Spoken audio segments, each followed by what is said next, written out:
A fun graduation trip that promised to be an unforgettable holiday suddenly turned into something terrible. The huge liner on which the students were enjoying the trip was at the mercy of a fierce storm. The captain's voice is heard ordering the passengers to leave the deck as quickly as possible. Panic breaks out on board. The students, overcome with fear, rush from side to side, hurrying to take refuge in their cabins. In this chaotic environment, the young man suddenly heard an unfamiliar voice in his head, which informed him that he had successfully received the rookie package. Confused by what was happening, the guy could not understand what was happening to him. Believing that perhaps it was just a figment of his imagination, he began to feel a stream of strange and incomprehensible knowledge flowing into his mind. The virtual system informs the young man that there are coconut fruits in front of him, and detailed information about the height of the plant, its structure, and its biological value appears on the virtual screen. The guy suddenly grabs a poisonous snake and slams it into a tree, saving a girl who was nearby and in danger. The young man always listened to his teacher's advice and chose exactly the same model that his teacher used. The boy cuts through the thick walls of a coconut and reflects on the fact that he made the right choice by deciding to buy the same knife that his teacher had. The young man thanks the lifebuoy that is next to him. It was he who helped him survive. He believed that there was no one on this island except him, and that it was completely uninhabited. But after some time, he notices a girl in the nearby thickets. Young people are sitting by the fire. A guy is trying to boil water with a plastic bottle, using all sorts of improvised means in these conditions. On the huge deck of a tourist liner, a large group of students has gathered, and the loud voice of the host announces that the best student of the school is going to confess his love to the school goddess named Helen. The young man, with sincere feelings, kneels before the girl and gives her a huge bouquet of beautiful roses. The people around them begin to loudly applaud and call on Helen to give her consent, supporting the romantic moment. The students whisper quietly among themselves, discussing the guy and saying that he is a promising young man, possessing not only beauty and talent, but also a high level of academic performance, which is reflected in his large scholarship. The protagonist is slightly to the side, intently watching a talk show about survival in the wild, and is completely immersed in what is happening on the screen.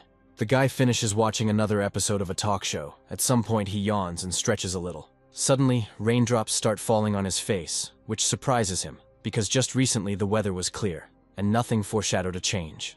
The weather changes with astonishing speed. The sky is covered with dark storm clouds. The captain's voice is heard over the loudspeaker, announcing that the ship has entered a storm zone and that everyone needs to leave the deck as quickly as possible. Panic begins among the students on deck. They try to escape to their cabins as quickly as possible, hoping that it is safe. The protagonist holds tightly to the fence, realizing that the situation is becoming more and more serious, because the storm is constantly getting stronger and threatens their lives. The guy thinks that it is too late to seek refuge in the cabins, and decides to try to get to the lifebuoys, which seem to him to be the only chance for survival. The young man's classmates try to stop him, demanding that he obey the captain's order and immediately go to his cabin. The protagonist ignores such comments and continues to slowly move towards the lifebuoy, noticing a luxurious bouquet of roses abandoned on the deck, forgotten in a hurry. Finally, despite the strong pitching, the young man manages to reach the lifebuoy, which he grabs tightly, feeling at least some hope of salvation. At this moment, a huge wave with incredible force turns the ship over, and it begins to quickly sink to the bottom. The young man loses consciousness, and the last thing he hears is an unfamiliar voice telling him that the survival system has been activated. The young man is washed up on the shore, unconscious, while the virtual system reports that the newbie's data packages have been successfully downloaded and asks if he wishes to activate them for further action. The guy regains consciousness and suddenly opens his eyes. He is overcome with deep shock, not only because of the shipwreck, but also because of the incomprehensible dream that remained in his memory. The young man looks around the coast, noticing the traces of the recent disaster, and thanks fate that he remained alive and was able to avoid the fate of most of the passengers. The protagonist sits leaning against a large palm tree, trying to dry his wet clothes in the warm tropical sun, and carefully examines the life preserver that helped him stay alive. The young man is sure that there are no signs of life on this island. He considers it completely uninhabited, and hopes that the search and rescue team will definitely find him no later than 5 days. His attention is drawn to loud thuds on the ground. The boy realizes that these are coconuts falling from the trees, which makes him feel an unprecedented sense of relief and joy. This gives him hope, because there are quite a lot of coconut trees growing on the island, the fruits of which can help him hold out until rescuers arrive. He begins to open the thick husks of coconuts with a camp knife, remembering with gratitude his teacher who recommended this reliable tool to him. However, he soon discovers that the coconuts are old and contain significantly less coconut milk than he expected, so he will need at least 5 fruits to meet his basic needs for one day. He remembers some system in his visions. At that moment, a holographic screen instantly appears in front of him, which greets its owner. Out of surprise, the guy spits out coconut milk from his mouth and begins to choke, clearly amazed by what is happening. The system calmly informs the young man about the possibility of opening the newcomer's package, offering him to do so immediately. The guy, having overcome his amazement, decides to accept the system's offer and decisively presses on the holographic screen, hoping to understand what is happening. The system congratulates the young man and informs him that he is receiving knowledge called ordinary plants and ordinary animals, which raises even more questions for him. Suddenly, bright flashes of energy flare up around the guy, which begin an instant introduction of this information into his mind, causing him to experience strange sensations. The main character does not fully believe in the reality of what is happening. At times, it seems to him that all this is just a figment of his imagination, caused by stress and overload, but he feels that he instantly received a huge amount of strange knowledge that suddenly filled his mind. A holographic screen appears in front of the young man, which informs him that there are coconut fruits in front of him, and begins to provide extensive information about the plant, including its beneficial and practical properties. An unexpectedly loud cry coming from the nearby thickets distracts the young man from his thoughts and makes him wary. This is extremely stressful for the guy, as he was sure that the island was uninhabited, but now it has become clear that there is someone else here. He instantly reacts to the cry, feeling acute anxiety, and begins to run towards the thicket from where the sounds were coming. Making his way through the dense bushes, the guy pushes aside the thick branches. Finally, he sees a girl in front of him, half naked, sitting on the sand and screaming loudly, clearly frightened by something. The young man immediately recognizes her. It is Helen, the best student at the university, the same one who was the center of attention on the deck of the liner. He notices that a poisonous snake is slowly approaching the girl. The system immediately tells him what kind of reptile it is, giving him all the necessary encyclopedic information to understand the threat. Helen is clearly very scared, her voice trembling with fear. She begs the young man to save her from the poisonous snake that is rapidly approaching her. At the very moment when the snake lunges at the girl, the guy manages to grab it, not allowing the reptile to reach its target. The next second, he incapacitates her by hitting her against the trunk of a tree that grew nearby. Helen's voice trembles. She tries to talk to the young man. The guy turns away and suggests that she first get dressed to feel more comfortable. Realizing that she is in an extremely awkward situation, Helen tries to calm down and collect her thoughts to explain everything that is happening. She finally reveals that she decided to hide behind the trees to take off and dry her wet clothes, and could not even imagine that something like this could happen to her. Helen watches the young man who is busy collecting coconuts and realizes that he is a good guy who saved her life at a critical moment. She considers herself to be quite a beautiful and attractive girl, and she is very outraged by the fact that the guy left so quickly and does not even look in her direction, as if her presence means nothing. Deciding not to leave this unattended, the girl begins to slowly approach the guy, intending to start a conversation with him and express her gratitude. Approaching him, Helen thanks the guy for saving her and says her name. Expecting further communication, he calmly answers her that he already knows who she is and introduces himself, saying that his name is Chin. Helen suddenly becomes hysterical, grabs the young man's hands tightly and says in tears that she feels like a failure because they both found themselves in the same plight after the shipwreck. After some time, Chin manages to calm the girl down with patience and compassion and gives her coconut milk to drink to bring her to her senses. The guy asks Helen if she has any things that can be used to contact the outside world, such as a phone, a walkie-talkie, or something similar that could help in this situation. Chin learns that the girl had no useful items when she washed ashore, and found herself in the same situation as he was, with no means of communication. Helen tries to cheer him up, saying that their situation is not that bad, because a shipwreck is an emergency event. And after such a major incident, rescue teams are always sent out to search for survivors, which gives her hope for rescue in the near future. The guy is surprised by the girl's positive attitude, because they found themselves in extremely difficult conditions, and reactions like Helen's are quite rare in such circumstances. Chin decides to support her confidence. He agrees with her thoughts and adds that perhaps rescue teams are already on the way and will reach them soon. The girl recalls a recent encounter with a snake, at which point the voice of a young man is heard, who suggests making a fire to scare away insects and snakes, because at night the danger can only increase. The young men go to the coast, hoping to find something useful for making a fire, and spend a whole hour wandering around the sand dunes and among the rocks. But despite all their efforts, they still do not find anything suitable for making a fire. Chin, looking at the horizon, can't help but feel like they're in a place that has almost no traces of human activity, as if the island is completely isolated from the rest of the world. Meanwhile, Helen notices an empty plastic bottle in the overheated coastal sand. Disappointment flashes across her face, as she hoped to find at least some valuable liquid in the bottle that could be useful to them. She's about to throw away the unnecessary item, but Chin notices her intention and quickly asks the girl not to do it. Helen asks the guy with doubt what could be so useful in this empty bottle. Because, in her opinion, it is absolutely useless in their situation. Chin confidently answers that she will see everything herself, and that this bottle can serve for them. He explains that he is going to use the bottle to start a fire, and recalls a method he saw on a survival TV show. The guy fills a bottle with water and uses it as a lens to focus the sun's rays. To his surprise and joy, the method turns out to be working, and the refracted rays of the sun were able to light a fire, which became their first big success on the island. Gradually evening comes. Darkness thickens over the island, while the young people sit around the fire, enjoying the warmth and feeling relatively safe. Helen anxiously asks the boy how long he thinks it will be before rescuers find them. She is very worried about the thought that they might die of starvation before help is provided. Chin understands that he needs to cheer the girl up, because in a survival situation, the most important thing is to stay positive, because if you are depressed, you will already be half dead. He confidently says that rescue operations usually last for several days, and the maximum time they might have to spend on the island is 1 week. He also adds that there is no need to worry about food as the beach is full of coconut trees, and even if they only drink coconut milk, they can last for a week. After finishing his speech, Chin takes out the dead snake, surprising Helen, who immediately asks what he plans to do with it.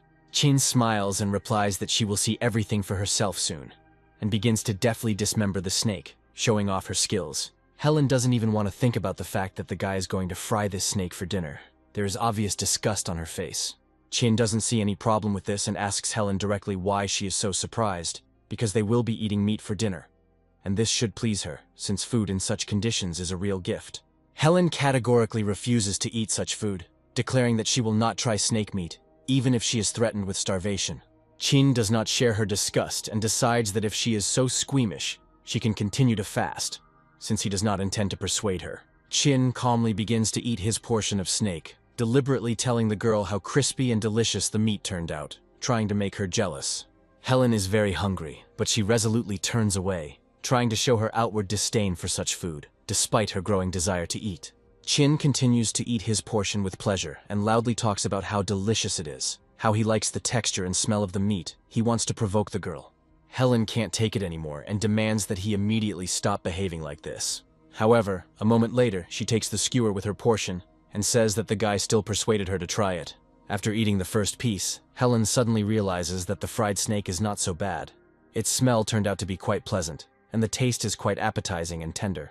Chin considers it lucky that they came across a red snake today, otherwise they would have to go hungry tonight. At this moment, the guy's thoughts switch to the virtual system, and a holographic screen instantly appears before his eyes, informing him that the owner has lit a fire and receives 100 points for it. Helen notices the strange movements Chin makes in the air and asks worriedly what is happening to him. His behavior seems suspicious to her. Chin, not wanting to explain that he sees something strange, quickly replies that he just got an insect under his shirt. Chin understands that only he can see the system's holographic screens, and is not going to tell the girl about it yet, preferring to keep his new abilities a secret. The young man reflects on the fact that people are unpredictable by nature, and he only spent a day with Helen, and still has no idea what kind of person she is. If he tells her about the system, she might think he's crazy, or tell someone else, which could get him into trouble. But Chin decides that as long as Helen can't see the system's holographic screens, he shouldn't worry about his secret being discovered. He enters the main menu of the system, where he finds information that the owner will be rewarded with survival points for his efforts, and these points can later be exchanged for items in the virtual store. Chin enters the store and notices that there are many products available, but they are all quite expensive. Suddenly his attention is drawn to a strange lot called True Love in the Wild. This item has no description and only a name, but Chin believes that this skill could be very useful in their current situation. He notices that everything in the system store is expensive, and the cheapest item costs 2,000 points, while he only has 100 points in his account, so he can't afford anything yet. Shin thinks about the fact that there is no task list on the main page, and because of this, he does not know how else to earn points to use the system's capabilities. He speculates that the coconuts will keep them alive until rescue teams arrive, but the fruit contains only carbohydrates and no protein, which could prove a problem in the long term. The young man decides that the next day they should split up and try to collect fish and shrimp washed up on the beach during low tide to supplement their diet. Despite being tired and under a lot of stress, Chin can't fall asleep. And getting up from his seat, he looks closely at the girl who is sleeping peacefully nearby. Chibian notices how peacefully Helen sleeps, and comes to the conclusion that she must not be afraid of him. Otherwise, she would not have been able to fall asleep so quickly next to him. The young man looks up at the brightly shining moon, and decides that they will definitely discuss all their plans tomorrow. The young man's sleep did not last long. He suddenly woke up and instantly opened his eyes. Chin was very cold, and he couldn't understand why the temperature had dropped so suddenly, and it had become so cold. He watches as Helen continues to sleep, but is shaking from the cold, and he understands that this is very bad for her. The guy decides to wake her up so that she does not freeze. Chin carefully approaches the girl and begins to gently shake her shoulder so as not to frighten her. He immediately feels that Helen's body is cold to the touch, but the girl is so tired and nervous during the day that her reaction to the world around her is now dulled. Suddenly she wakes up and starts screaming loudly, frightened, asking the young man what he is doing and why he is trying to touch her. Chin is surprised by the girl's violent reaction. He tries to calm her down, explaining that he had no bad intentions. Helen continues to loudly express her indignation, stating that she thought he was a good person and is now extremely disappointed with his behavior. Chin informs her that he only wanted to warn her about the coming cold, as the temperature had dropped sharply, and it had become dangerous for both of them. He suggests that the girl immediately come closer to the fire to warm up if she does not want to get hypothermia and suffer serious consequences. As the young men sit around the fire trying to warm themselves up, Chin notices how big the temperature difference is between day and night on this island, which makes him uneasy. He thinks that they need to come up with something to survive the cold nights, because they don't have enough clothes to cope with such sudden changes in weather. Helen asks what is going on here, wondering how it was possible that it was warm and comfortable during the day, but now the island is so bitterly cold that it seems like they are in a completely different place. Chin expresses his concern that if the situation does not change, there is a possibility of freezing to death. He suggests that they hug each other to maintain warmth and survive this cold night. But Helen categorically rejects his offer, not wanting to engage in such close physical contact, despite the current circumstances. The young people continue to sit in complete silence around the small fire, trying to warm up on the cold night, but it turns out to be not so easy. Helen feels that even in spite of the fire, her hands and feet are still cold, almost numb, and she has difficulty keeping warm. She looks at Chin carefully, realizing that maybe they really should hug to keep warm and get through the night, but she's held back by the fact that she's never been this close to a guy before. Finally, collecting her thoughts, Helen stands up resolutely and tells the young man that they must do this if they want to stay alive. She insistently asks Chin to close his eyes and not look in her direction so that it would be easier for her to cope with the situation. Chin looks at Helen with great surprise. He asks the girl why she is going to undress. Helen explains that in one TV series, she saw people taking off their clothes to keep warm and protect themselves from the cold in extreme conditions. Chin tells the girl that their situation is different, and if they had too much clothing, it might interfere with the heat transfer. But their clothing is too thin, and there is no need to take it off. He reassures the girl, assuring her that he will simply hug her to warm her up. Helen is tense and clearly embarrassed, but gradually she begins to feel her body warming up. She becomes much warmer and more comfortable. She slowly relaxes, her eyes close, and soon she falls into a deep sleep, feeling safe. A new sunny day comes. Helen wakes up in a good mood and tells the guy that it is already morning. The young people gaze intently at the beautiful sunrise that paints the sky with bright colors, and they are both overcome by the feeling that, despite the difficulties, this moment is beautiful in its own way. Suddenly, Chin enthusiastically rushes to the shoreline after seeing that the tide has gone out, and invites Helen to go with him to collect washed-up shrimp and crabs that could become their breakfast. Helen agrees, and they begin to explore the coastal area. Suddenly the girl screams loudly in pain. One of the crabs has grabbed her hand tightly. She panics and asks Chin to immediately come to her and help. Chin does not get distracted from his work and suggests that the girl use the stone to free herself from the crab's grip. Helen finds a sharp rock nearby and hits the crab's hard shell with it as hard as she can, getting rid of it. She proudly boasts of her success and tells the guy that she did it, happily watching the collected crabs and realizing that a hearty breakfast awaits them. Using his camp knife, the young man deftly opens the shellfish, preparing them for cooking. Helen, watching the process, asks why Chin throws away the shells, since there is still a lot of meat left in them that could be used. Chin smiles and asks the girl not to be greedy, explaining that she won't be able to eat too many crabs anyway, and it's better not to take risks. He says that crab meat has specific properties, and if she eats too much, she may get indigestion, which is something they should avoid. The young people finish breakfast. Chin informs them that they cannot stay in the old place tonight. He suggests going into the forest to build a shelter and protect themselves from the cold night wind. Helen is not very happy with this proposal, but Chin reminds her of last night and the low temperature. Helen asks why they need to go into the forest. Can't they build a shelter on the beach where they are already accustomed? Chin explains that the forest has more building material that will be needed to build a reliable shelter, as well as a better chance of finding additional food, which is extremely important for them now. He asks the girl to finish breakfast as quickly as possible, since they still need to get some liquid and hit the road. Chin looks at a large coconut tree, at the top of which is a cluster of coconuts that can provide them with enough liquid for the next day. Chin starts to take off his belt. Helen, seeing this, covers her face with her hands in surprise, not understanding what exactly the guy is going to do. Using the belt, Chin quickly constructs a device and explains to the girl that he saw it in one of the travel shows. The method he is going to use to climb trees is called a two-legged rope. The principle is that the rope increases the friction between the legs and the trunk, as if the legs were sticking to the tree, which makes climbing much easier. After a few minutes, Chin realizes that climbing the palm tree was much more difficult than he initially thought. Despite all the difficulties, he manages to reach the top of the tree. He asks Helen to move to a safe distance to avoid possible injuries when he starts cutting the coconuts. He carefully begins cutting the fruit with his camping knife, trying to do it as quickly as possible. Helen tastes the milk from one of the freshly cut coconuts. She notices that it is different from what they have had before. It is fresher, and these fruits contain twice as much liquid, which is certainly good news. Chin pours the coconut milk into a plastic bottle to make it easier to carry, and tells the girl that they are now ready to hit the road and start looking for materials to build a shelter.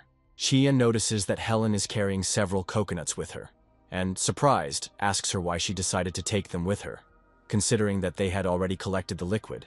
Helen replies that they are short of liquid, and she does not intend to abandon the coconuts, as any supply, no matter how small, can be very useful. The guy tells her that too much coconut milk can be harmful, as the girl can get vomiting and diarrhea if she drinks it in excess. This information convinces Helen, and she decides to throw the extra fruit on the ground, realizing that it is better not to risk her health.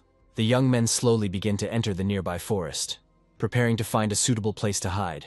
Before heading into the jungle, Chin lays out SOS messages using stones on the shore, hoping that rescuers will notice the signal while they are away. Chin used to be fascinated by survival TV shows and always thought that living in the wild could be an exciting and interesting adventure. But now he dreams of returning to his cozy room and lying on the soft sofa. The guy looks around carefully, feeling that he can't shake the feeling that many evil eyes are watching him from all the dark corners of the forest, which causes internal anxiety. Chin passes the bottle of coconut milk to Helen, who greedily quenches her thirst, feeling better with every sip. After this, she hands the bottle back to the guy, but insistently asks him to drink more carefully and not to touch the neck with his lips. Chin overhears Helen asking him what exactly they are going to look for in this forest. She notes that the guy is looking around carefully, as if he is clearly trying to find something important. Chin replies that yesterday's snake belonged to the annularis family, and such snakes usually live near freshwater bodies and crawl away from them in search of prey. Helen guesses that the guy means the presence of a freshwater reservoir nearby. Chin sarcastically remarks that she has excellent analytical skills. The young man draws her attention to the trampled grass ahead, pointing out that there are broken branches of bushes visible on this path, as well as on other bushes in this direction, which, in his opinion, indicates an animal trail leading to a watering hole. Helen is very surprised by the young man's knowledge, believing that she is very lucky to be with an experienced person on a desert island, where knowledge of nature can save lives. But a moment later, the girl's mood changes when she realizes that Chin is constantly teasing her, using his knowledge for small taunts. She asks the guy how he knows so much about the wild and surviving in it, because his knowledge is truly impressive.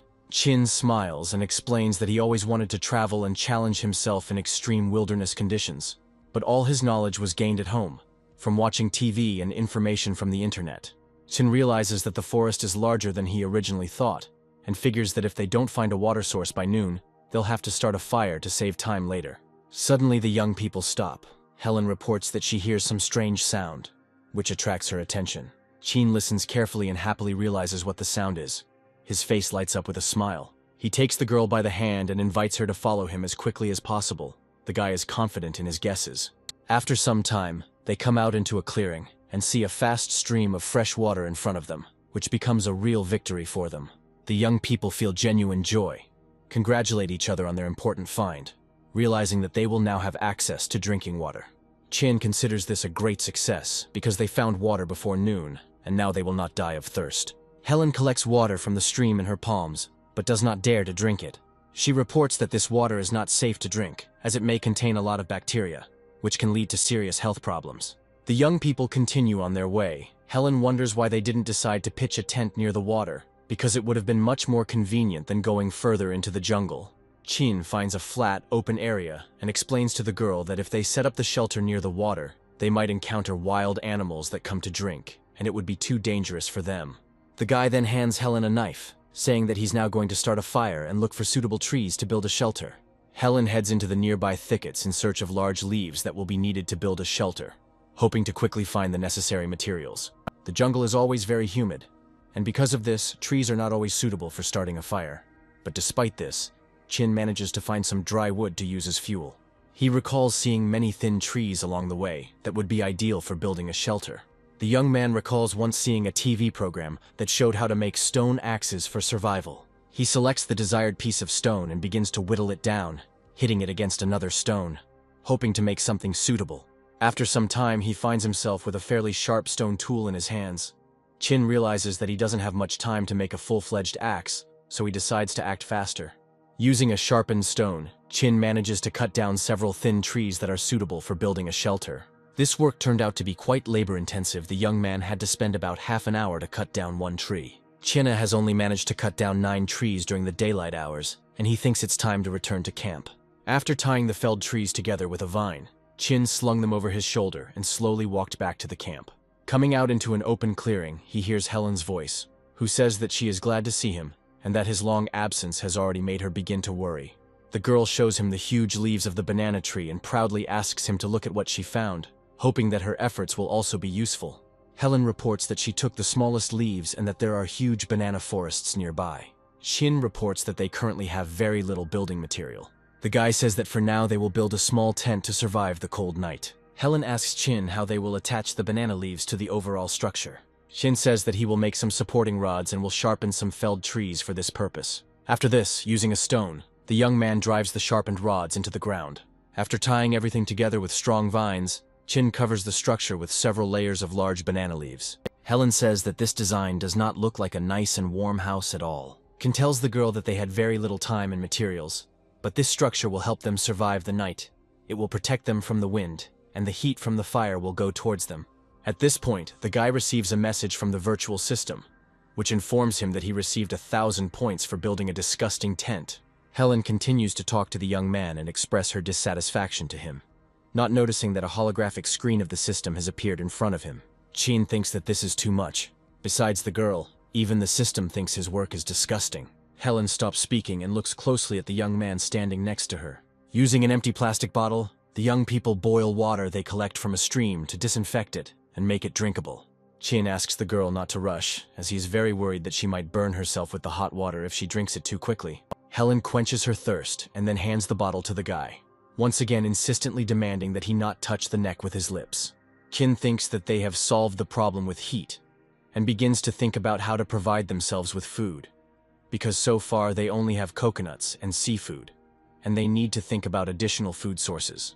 The guy continues to think about providing food, and looks closely at the girl, who is waving her hands energetically. Choya decides that tomorrow they will go to the banana grove to explore it, and find something useful for their further survival. At this moment, a huge mosquito lands on the young man's hand. Helen delivers a strong blow to Chin's arm, trying to drive away a mosquito. Helen sees that the guy is very unhappy with her behavior, and asks the young man for forgiveness for such a strong blow. Chin begins to get seriously worried as more and more mosquitoes appear around them. He remembers hearing that in the jungle they can be poisonous, and even one bite can leave a swelling on the skin. Realizing that the mosquitoes are a real threat, Helen becomes nervous and asks Chin to help her immediately. As she begins to panic, Chin cups his hands and produces a thin, drawn-out whistle, which partially helps, and most of the mosquitoes fly away from Helen. The guy then takes a branch of a freshly picked bush and begins to brush away the remaining insects. After this, he decides to throw branches into the fire to create thick smoke. Soon a thick layer of smoke forms around the tent, which is very effective in repelling jungle mosquitoes. Chin asks the girl to be patient, noting that breathing smoke is of course harmful, but it is the only way to drive away insects that they have at the moment. The guy is happy with the design of his hut, as its wall successfully repels the wind. The young people begin to feel warmth instead of the cold breeze coming from the ocean, which helps them feel more comfortable. Unlike the beach, the forest can be full of wild animals, so Chin suggests that Helen take turns keeping watch at night. However, he suddenly notices that the girl does not hear him at all. She is so tired that she fell asleep sitting upright. The young man carefully approaches Helen and gently places her in a cozy place at the base of the hut, trying not to wake her. He realizes that he will have to be on duty alone tonight, and in order to keep himself busy, he decides to make a rope from tree bark, which could prove useful for their survival. The next morning comes, the early sun begins to illuminate the dense forest, awakening all living things, including the birds, which begin to sing loudly, welcoming the new day. Helen wakes up to the sounds of the morning birds, stretches, and feels that she has slept well and has not suffered from the cold that night, which she is very happy about. She notices a strong rope near the fire and asks Chin how he made it, clearly amazed at his skill. At this moment, an irritated and sleep-deprived Chin turns to her, clearly angry at her. He is deeply upset that he was on duty all night alone, and angrily tells the girl that she will have to be on duty tonight. Helen apologizes for her actions yesterday, explaining that she was very tired and does not remember how she fell asleep last night, but sincerely regrets leaving him alone. Chin also apologizes for his behavior, admitting that he lost his temper and asking Helen for forgiveness. He informs her that she will not have to be on duty alone at night as he plans to swap places and organize the duty schedule to keep things fair. The young people are at a stream with fresh water. Chin asks Helen where exactly she saw the banana grove. The girl points to the east and says that while the guy was busy building a tent, she walked along the stream and came across this grove. Young people go to a banana grove, hoping to find something useful there. On the way they come across thickets of berry bushes. At this moment, the virtual system tells the young man a lot of useful information about this plant, which helps him understand its value. Chin picks a few berries from a bush and offers Helen to try them, telling her that these berries appear from April to May, are very good for the kidneys, help with colds, and even neutralize the effects of alcohol. Helen asks how tasty the berries are, and Chin smiles and invites her to try them herself to see how delicious they are. Helen tries the berries that Chin offered her and instantly winces. The girl can hardly contain her emotions. She clenches her fists tightly and displeasedly reports that the berries were too sour. The guy throws out the remaining berries, explaining that these are April raspberries, and it is completely normal that they are still sour now, because the ripening season has not yet arrived. After some time, the young people reach a banana grove where a wild banana of the Musa species grows. The system tells Chin detailed information about this plant and its possible uses, which allows him to better understand what they are dealing with. Helen says that the fruits don't look appetizing and are very green, to which Chin replies that he doesn't know if they are ripe or not, but he is sure of one thing: they don't have any other choice yet. Chin realizes that the rope he made is not strong enough to support his weight, so he ties a rock to it to use to pick the fruit. With a deft throw, Chin throws his device towards a huge cluster of wild bananas, hoping to successfully knock it down. He then orders Helen to immediately move away to a safe distance to avoid possible injury. The rope Chin threw caught a huge banana blossom and became firmly attached to it, allowing him to begin pulling. Chin pulls the makeshift rope and begins to pull it towards him, using all his strength to pluck the fruits. However, the bunch of wild bananas holds onto the tree quite firmly, and the young man is unable to pick it right away. Chin puts in even more effort. After a while, a loud crack is heard. A huge bunch of bananas, along with the leaves growing nearby, falls right on the young man.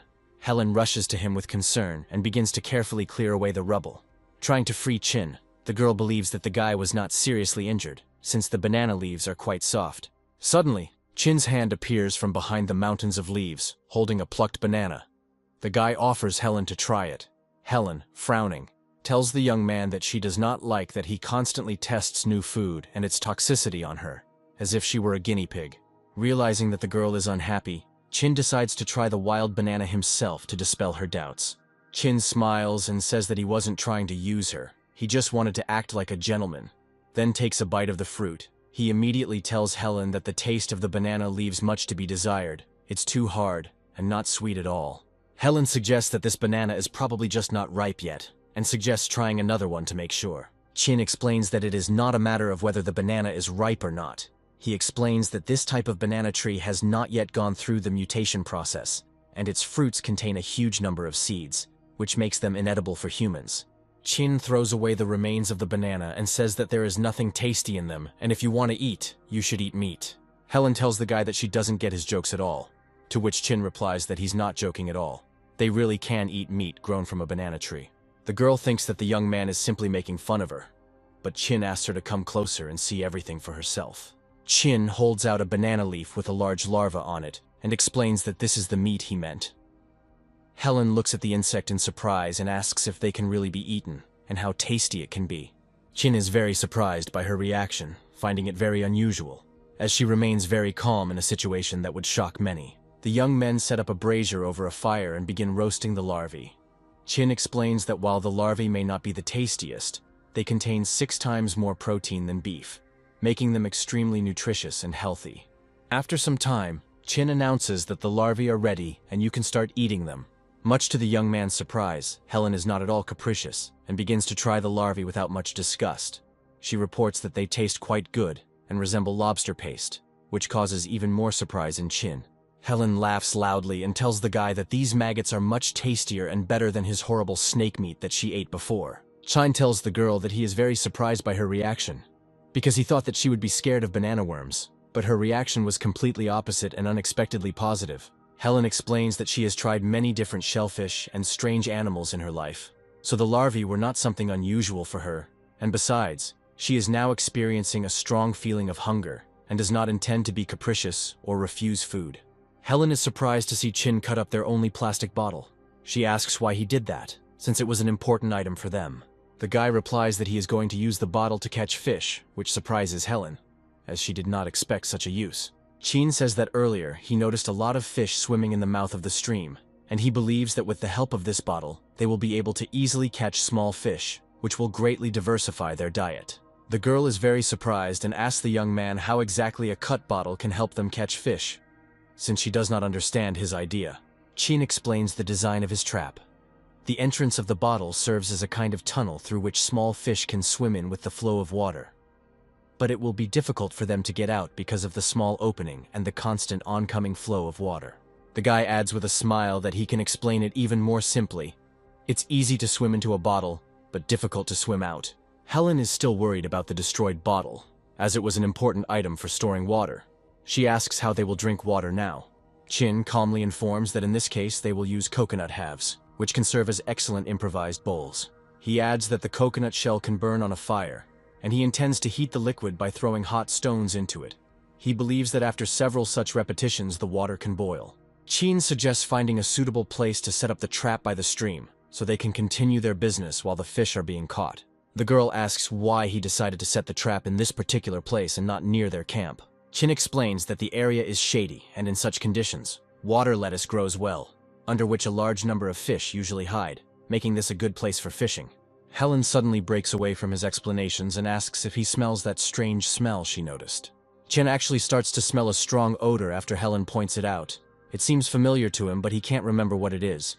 He asks the girl to wait for him. Helen comes out into a large open clearing and points out to the guy the grass growing there, telling him that it is from this that the strong smell comes. At this point, the system tells the young man that the plant is mint, a member of the genus of plants in the Lamiaceae family, and that its leaves contain an oil that can spread through the air and repel insects. Chin is very happy about this find. Realizing that mint can be an excellent remedy against annoying insects, the guy wants to take some of the plants with him to plant them around the camp to repel blood-sucking insects. Helen expresses her extreme dislike for blood-sucking insects and enthusiastically begins to harvest as much mint as possible, telling the guy that they need to take as much of it as possible. Chin asks Helen to stop and explains that the amount of plants they have will be enough to protect their camp, and that there is no point in taking too many. The young men return to their camp and make a furrow around it, carefully planting mint bushes to create a natural barrier against insects. Chin thinks that today is really their lucky day. He didn't expect that they would find mint and be able to successfully get rid of dangerous insects. The guy suggests that Helen take advantage of the moment to rest a little and recuperate while she has the opportunity, and adds that a little later, they will go to the sea for coconuts. At this moment, a holographic screen of the system suddenly appears in front of the young man, informing him that 200 points have been credited to his account for making a stone axe. Chin holds his stone axe in his hands and is surprised to realize that he has already received 2 rewards from the system in one day, which makes him happy. However, he still doesn't understand what specific tasks award points for, and decides that perhaps if he keeps making survival tools, he can earn even more points. Helen watches Chin closely, not understanding why he is so sincerely happy and why he is so intently examining the stone axe. But she does not ask unnecessary questions. Young people come to the beach and are confronted with a large number of broken coconuts lying under one of the palm trees. Shiwa notices that there is clearly some creature on the island that is eating their supplies, and doing so more efficiently than he can. Helen suggests that perhaps they are not alone here and that someone else may be on the island. But Chin refutes her guesses, pointing to a torn coconut shell and explaining that it is unlikely that a person did this, since it is impossible to do this with ordinary physical force. Helen begins to feel very afraid, assuming that it could be a tiger or a lion, which makes her feel insecure. Chin tries to calm the girl down, saying that her fears are in vain, since such predators are unlikely to eat coconuts, which means their presence here is unlikely. Shiwa notices a large footprint in the sand and realizes that it was left by a coconut eater. Helen says that she had previously heard about the existence of giant coconut crabs. Chin confirms these guesses. He says that there are only traces around that belong to a coconut crab. The young people decide to find the coconut crab and begin to follow its tracks. Helen reports that the crab's trail breaks and is no longer visible. Chin raises his head and looks closely at a nearby palm tree. The virtual system tells the young man that the coconut crab is a species of land hermit crab that can grow up to 1 meter in length and is considered the largest land arthropod in the world. Helen carefully examines the arthropod, licks her lips appetizingly, and says that the crab weighs several kilograms. Helen intends to eat a huge crab, but doesn't know how to get to it. The young men hide behind a nearby palm tree and wait for the moment when the crab descends to the ground. Helen asks Chin to hurry, as she believes that the crab will now climb the next tree. Chin tells her not to worry, assuring her that the arthropod won't go anywhere and won't be able to just leave after eating all their coconuts. Helen is obsessed with the idea that she needs to get and eat a huge, delicious crab as quickly as possible.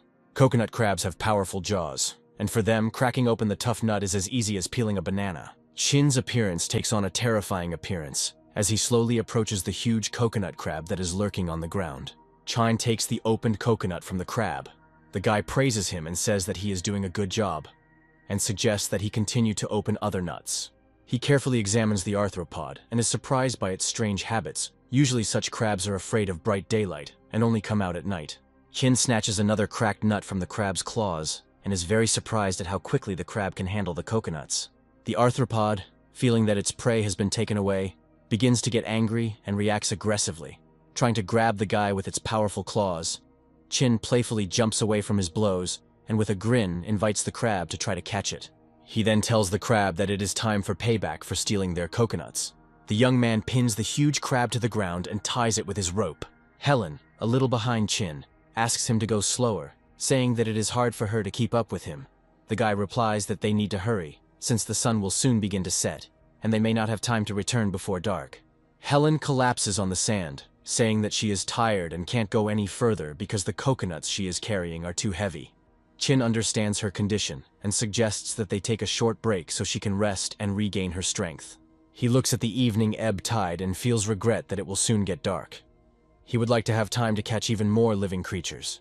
At this point, Helen starts to cry, her eyes full of despair. She reports that the 3rd day is already ending, and the rescue team still haven't shown up.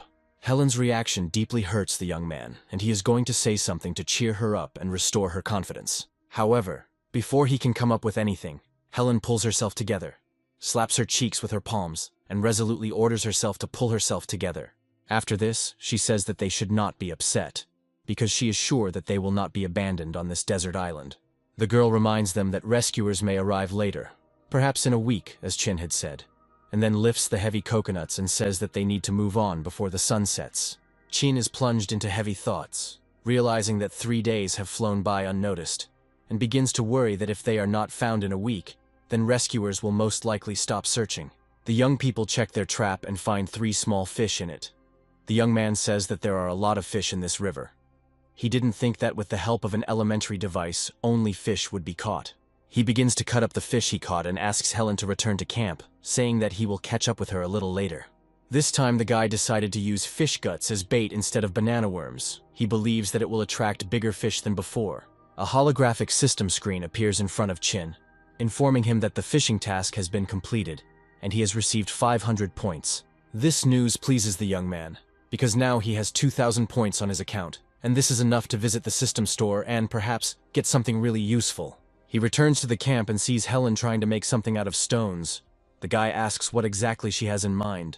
Helen replies that the coconut crab turned out to be quite large, so she is going to build a larger stove. After some time, the young people make a fire and begin to prepare dinner, consisting of a coconut crab and 3 small fish. Helen reports that she really likes the food.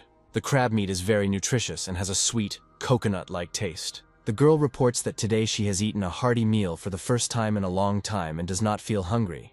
Chin goes to bed and asks him to wake her up at midnight so that they can switch places. Night falls. It becomes very dark around.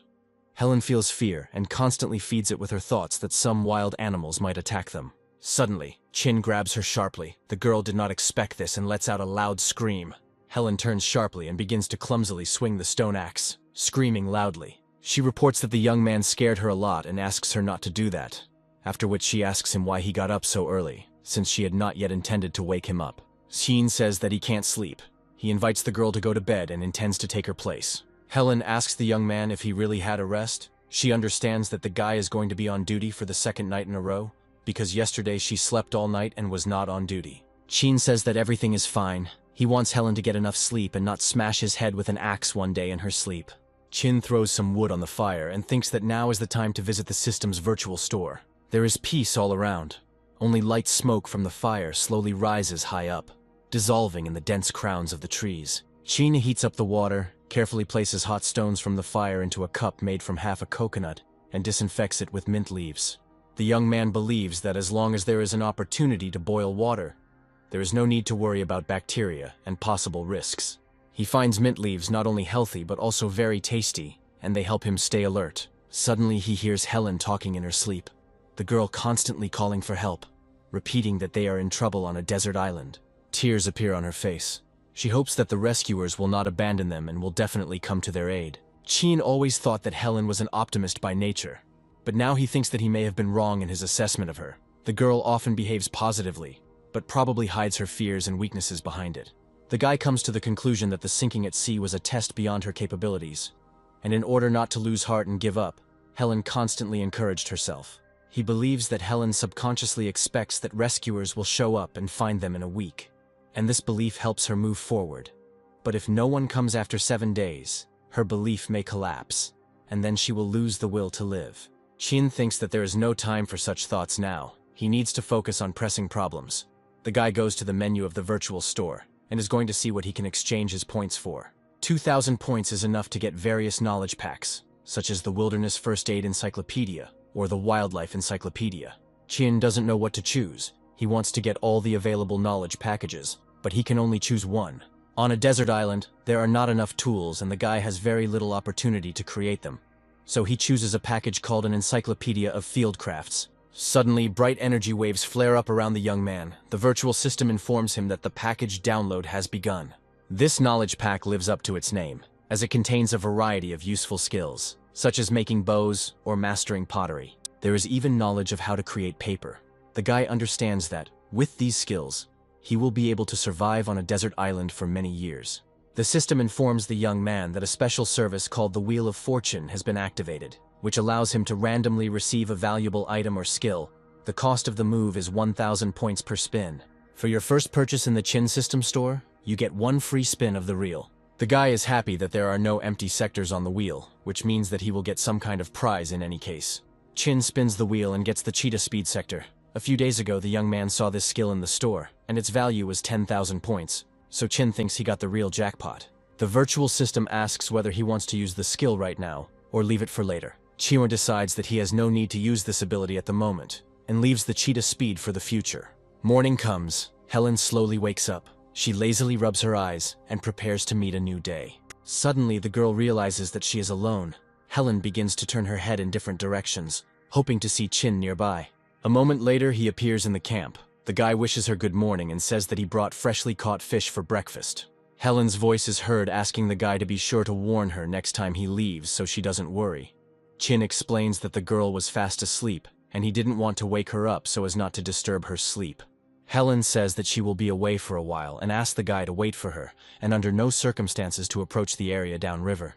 Chin reminds the girl not to forget to bury everything so that the smell does not attract wild animals and does not pollute the water. Helen reacts emotionally to his words and says that she just wanted to wash herself. Chin is left alone, sitting by the fire and eating fried fish, wondering why Helen reacted so strongly to his remark. He understands that it is important for girls to take care of themselves while on this desert island. Helen has never been able to wash herself properly. She simply hasn't had the opportunity, and she is a little shy, so she only dared to say so now, when she could no longer stand the inconvenience. Chin himself has not had the opportunity to wash properly for a long time, and now he begins to realize that his body gives off an unpleasant odor. Chin informs the girl of his intention to look around for anything useful, asking her to warn him when she returns. During his short journey, Chin discovers a tree with many tinder fungi growing on it, which catches his attention. The system informs him that these mushrooms can live on tree trunks for years. They have the property of thinning the blood, but unfortunately are not edible, although they can be used to start a fire. Chin is happy with the new knowledge, as the system helps him distinguish whether mushrooms are edible or not, and finding the tinder fungi gives him the idea to try to find mushrooms suitable for food. Chin finds a large number of berries, but unfortunately most of them are outside the information package provided by the system, and therefore it is unknown whether they are edible or not. The boy suddenly stops exploring the area after hearing a strange sound coming from the nearby bushes, which makes him wary. Chin hides behind a tree. After a while, he sees a huge, plump hare running out into the clearing. The young man receives information that the speed of a hare in the jungle reaches about 70 kilometers per hour, which makes pursuit almost impossible. Chin decides that he can stun the animal by throwing his axe at it, and promptly throws it in the direction of the hare. The guy misses and, not wanting to let his prey go, rushes forward, hoping to grab the animal while it is confused. The hare, deftly maneuvering and developing incredible speed, quickly disappears into the forest thicket. Chin falls to the ground, feeling disappointed, and admits to himself that he always thought catching a hare was difficult, but he didn't expect it to be so difficult in reality. Chin decides to return to camp, believing that enough time has passed and Helen has already completed her water procedures. After some time, moving through the forest, the young man stops, realizing that he is lost. He cannot remember in which direction the camp is. This makes him worried. He was lucky that the morning dew had moistened the ground and left his footprints on it. Otherwise, the boy would not have been able to find his way back to the camp. Chin returns to camp and is very surprised by the girl's absence, wondering why she hasn't returned yet. He is indignant that her bathing takes so long. Suddenly, Chin turns around after hearing Helen's loud scream coming from the river, causing him to take immediate action. The guy rushes to the river and finds the girl pretty quickly. He immediately asks if everything is okay with her and what happened. Helen is clearly scared. Fear completely paralyzes her. She begs for help and says that there is a snake next to her. Chin immediately dives into the water, creating a lot of splashes around himself. Chin shows the girl the eel he caught and asks her to calm down. The guy explains that it is not a snake at all, but an ordinary rice eel, harmless to her. Chin leaves the girl on the shore and decides to go back to the camp to wait for her there. The system provides Chin with detailed information about the rice eel, noting that they have a meaty structure, no bones, and are therefore quite tasty, and that these creatures live primarily in shallow rivers and flooded fields. Chin considers the morning a success, as they are now provided with food for the whole day, and this gives him confidence. Helen dresses slowly, feeling ashamed. She hopes that Chin didn't see anything wrong during the incident by the river. The girl returns to the camp, where she is met by Chin, who immediately asks about her well-being. Helen assures that she has already calmed down and feels much better. She understands that Chin was there all this time and was ready to protect her if necessary. Suddenly, Helen's mood changes dramatically. Feeling inexplicably irritated, she asks why Chin is looking at her like that. Chin replies that the thing is that she is beautiful and looks quite attractive. Helen's face flushed scarlet at Chin's words. Her gaze was full of surprise, and she herself remained completely silent, not knowing what to answer. Helen turns around abruptly and quickly leaves the clearing, announcing on the way that she is returning to camp. She does not want to show her embarrassment and confusion. Helen doesn't understand why her reaction to Chin's compliment was so strong, because she has received compliments from men many times before, but never before did it cause such a thrill. Chin smiles at the girl, He himself did not expect to say such words to her. His feelings were expressed spontaneously. Although rice eels do not live in groups, Chin doubts that the one found earlier was alone. He decides to return to the river to try his luck and catch another eel.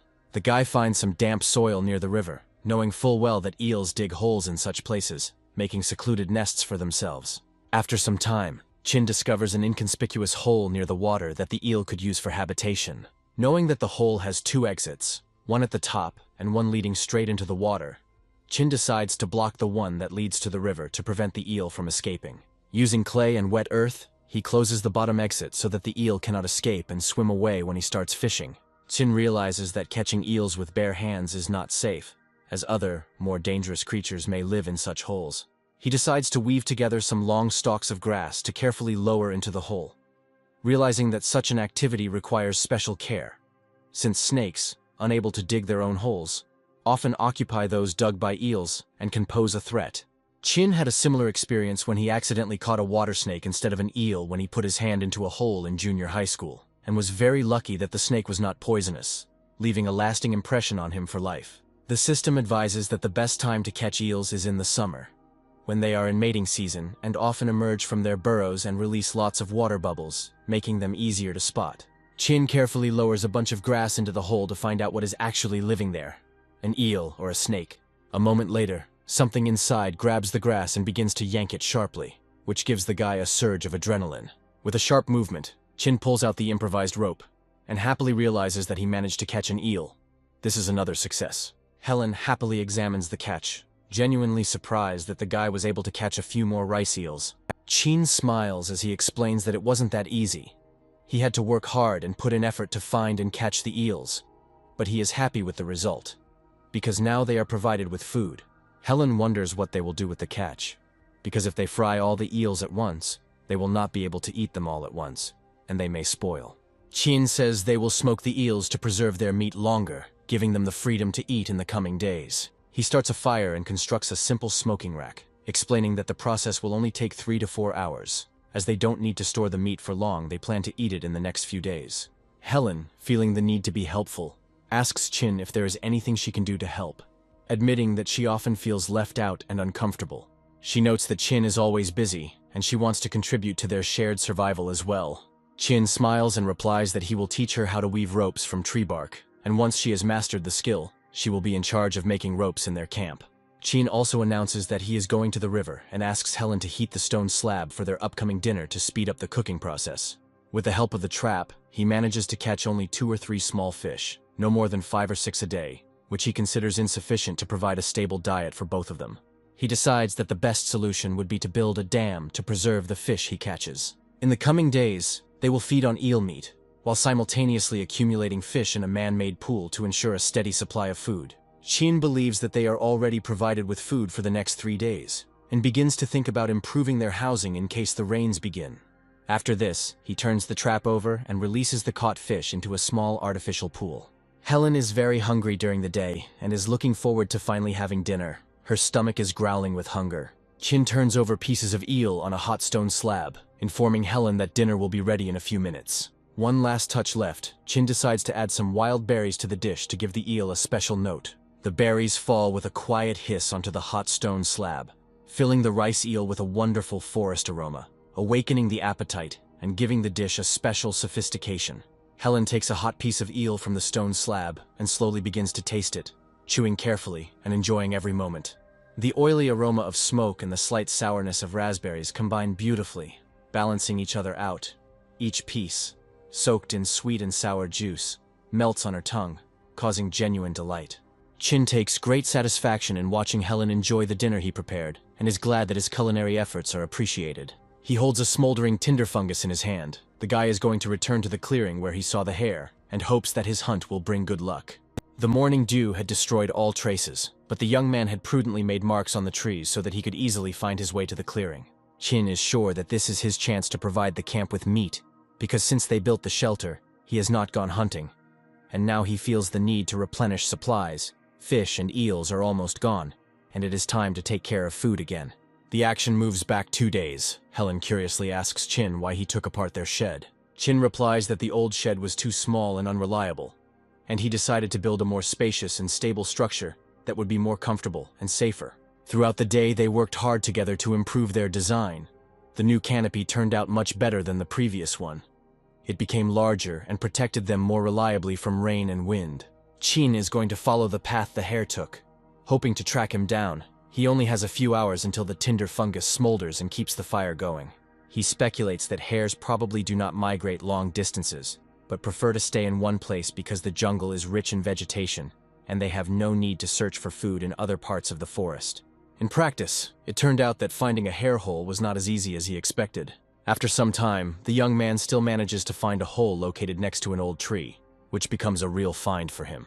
The virtual system tells Chin that hares usually have 3 exits from their holes, so the one he found is far from the only one. Before smoking out a hare, Chin carefully seals all escape routes to prevent the animal from escaping. The young man finds 5 exits from the hole, 3 of which he carefully blocks, leaving only 2, in one of which he will put tinder fungus to smoke out the animal, and at the other, he will watch for the hare. Using a smoldering tinder fungus, Chin lights a small fire so that the smoke fills the hare's hole and forces the animal to come out. The young man takes up a position at one of the exits of the hole, and all he can do is wait until the hare jumps out to freedom, driven away by the smoke. After a while, a large hare bursts out of the hole at great speed, forcing Chin to react instantly and try to grab it. The young man's reaction does not fail him. He suddenly grabs the animal. The next moment, a small hare appears in his hands, flailing about in panic. A few seconds later, other little rabbits start running out of a nearby hole, and Chin realizes that he has accidentally found a whole family. Wild hares rarely live in large colonies, but here, as it turned out, lived a fairly large family. Chin puts out the fire and very carefully tries to look inside the rabbit hole. Inside the hole, Chin finds 3 little rabbits huddled in a corner, clearly frightened by what is happening, trembling with fear. Even though most of the older and larger hares managed to escape, Chin still had a good catch today and was quite pleased. Returning to the camp, the boy does not hide his joy and boasts about his catch. Helen takes one of the hares in her arms, gently hugging it to herself, and begins to play with it. Chin looks at this with a grin and reminds Helen that the hares are not toys, but their food. He is going down to the river to cut them up for cooking. Helen, looking at these little creatures, says that they are too cute to eat and begs Chin not to do it. She suggests not to rush into this decision, arguing that the bunnies are too bony and skinny to eat, and suggests fattening them up and waiting until they grow up and gain weight, and then deciding their fate. Chin agrees with Helen's suggestion, admitting that there will be very little meat from these small hares now. He says that they will eat the only large hare and leave the rest and take care of them. Helen gently hugs the bunny, asks him for forgiveness, and whispers that they really have no choice. She did everything she could to delay their fate. Chin begins to carefully cut up a large hare, taking into account that the meat of a wild animal has a strong smell, so it is important to properly bleed and skin it. He notices that the fur of wild hares is much tougher than that of domestic rabbits, and decides to save the skin, planning to use it in the future. Helen says that she doesn't like rabbit meat at all, as it's too smelly, to which Chin suggests that she eat fried fish and leave all the meat to him. He understands her, since he himself notices that the meat of the fried hare really has a disgusting smell. And even after careful processing, it was not possible to get rid of this stench. Chin looks at a happy Helen and asks her why she looks so happy, and asks her to share information. Helen smiles and announces that tomorrow is the 7th and final day of their stay on the island. The girl says that they will finally be able to leave the island and that this is a great reason to rejoice. Chin looks at the smiling Helen and feels surprised by her naive thoughts, because their situation is far from joyful. After some time, Helen notices strange devices in Chin's hands, and coming closer, asks what he is doing. Chin calmly replies that he wants to make fire. Helen, in surprise, points to the already burning fire nearby. She says that they already have a fire, and does not understand why Chin is doing this. Chin explains that he wants to learn a new skill because the more he knows and can do, the better for their survival, especially if one of those dark days comes. Having received a new package of knowledge from the system, the guy mastered 5 different ways of starting a fire, and although the most productive is using a flywheel, he decided to try the technique with a wooden bow. He begins to work diligently with the new device, quickly mastering the technique. Soon, due to intense friction, a light smoke appears. Chin picks up the smoldering moss in his hands and begins to gently fan the flames with his light breath. A minute later, a new fire is already burning at his feet. Helen, watching this process, experiences sincere childish joy and cannot help but praise him for this new skill. The next morning, the young people prepare to leave their camp. Helen tenderly bids farewell to the little hares, and asks them to behave well. Chin looks at the girl and thinks that she is still sure that rescuers will definitely come for them exactly on the 7th day. He realizes that she lives in her own world, and he becomes increasingly concerned about how she will perceive reality if their expectations are not met. Helen settles down on the shore and eagerly awaits the arrival of rescuers, being very surprised by their absence and assuming that she just needs to wait a little while. Sheen realizes that they will most likely be forced to spend the night on the beach, so he decides to prepare in advance, gather firewood and some coconuts to provide them with minimal comfort. Yesterday, Chin learned a new fire-making technique and decided to try it out in real life today. Helen begins to shiver from the cold and excitement. Her voice sounds worried when she asks why the rescuers are taking so long, when it is almost dark. She begins to wonder if she's miscalculated, and maybe it's only day 6. But then comes the terrifying thought that maybe the rescuers have simply forgotten about them. Chin, feeling the girl's excitement, does not know how to start this conversation, how to choose the words to tell her the bitter truth and not completely shatter her hopes. But he doesn't have time to utter a single word, because Helen suddenly grabs his hand tightly, her eyes full of fear and despair. She starts to get hysterical, tears are streaming down her face. She screams that she doesn't want to die here, in this abandoned place. Her voice is full of pain and fear. In a state of hysteria, Helen demands that Chin tell her that none of this is true, and that they will definitely be saved, her condition worsening with each passing second. Chin realizes that there is no other way to stop her panic and decides to take a daring step. He hits her on the cheek with his palm, hoping to bring her back to reality. It works. Helen instantly calms down. She looks at him stunned, asking why he hit her, her voice now quiet and full of bewilderment. Chin tells Helen that she needs to look at things realistically, no matter how painful it is, and accept the truth. Helen, unable to contain her emotions, hugs the young man and begins to cry loudly, her voice trembling when she says that the rescuers will not come for them and will never take them away from here. The realization of this causes deep pain. Chin tries to calm her down and quietly says that it's okay if the rescuers don't come. He's still there and won't abandon her, and everything will be fine, no matter how hard it is for them now. Night falls on the island. Young people sit by the fire, silently watching the ocean spread out before them. Silence fills the space around them, as if they were alone in this world. It's early morning. Chin is suddenly woken up by a powerful blow to the face. Stunned, he asks what's wrong and why she did it. Helen defiantly reports that he hit her yesterday, and she decided to repay the debt by playing by the same rules. But after that, she suddenly begins to thank him for yesterday, admitting that his support helped her get through difficult moments. Her words sound sincere. Chin tries to control himself. Helen's behavior and reaction seem strange to him. Helen points to the ocean. She notes that judging by the time, the tide should have started to go out, but it hasn't, and the water level remains the same. Chin says that low tides do not always occur at the same time and can be several hours apart from the previous day. He reminds them that 7 days have passed since they found themselves on the island, and now they will have to wait for low tide for about 3 more hours. After opening the coconut with a knife, the guy suggests waiting a bit and enjoying the coconut milk. Helen is surprised at how quickly a whole week has flown by and thoughtfully begins a conversation about the rescuers, asking whether they will come for them or not. Chia notices that the girl is starting to come to her senses a little after yesterday, since she can now calmly discuss such topics without falling into despair. Helen reports that she knows that if someone is listed as missing, then after 2 weeks of searching, they are officially declared dead.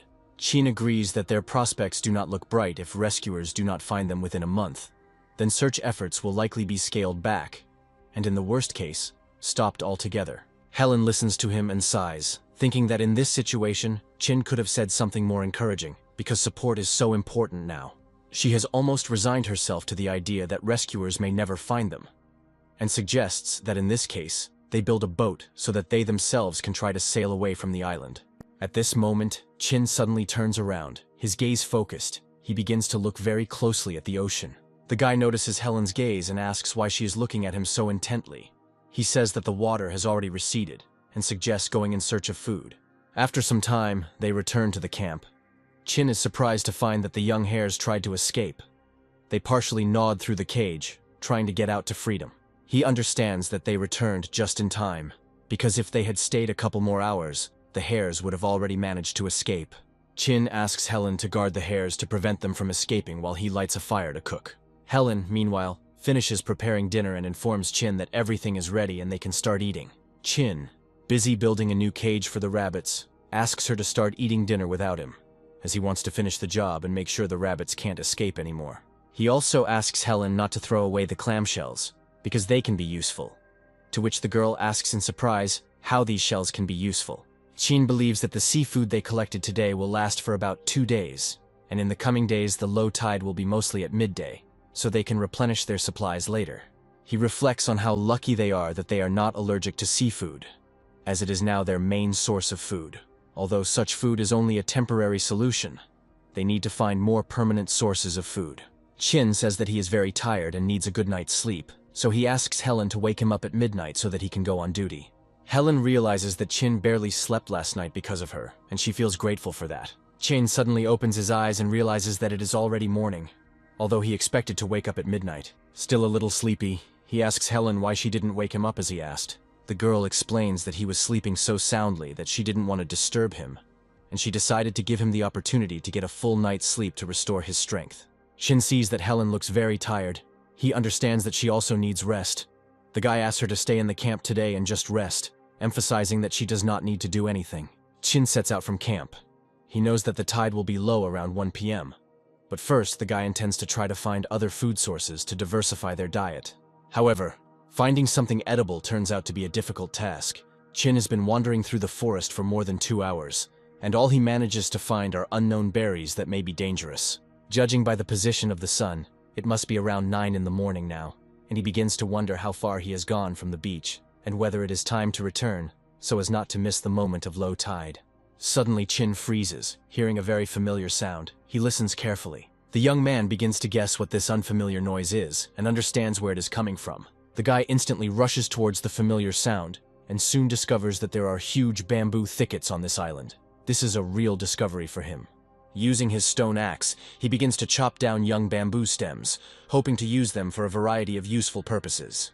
Bamboo is considered a multifunctional plant in nature, and Chin understands that with its help, the tools and equipment from the survival kit will no longer be something unattainable. However, chopping bamboo turns out to be much more difficult than he thought. After each blow of the axe on the trunk, the entire plant shakes and sways, which significantly reduces the force of the blow, and a noticeable recoil occurs, which complicates the task.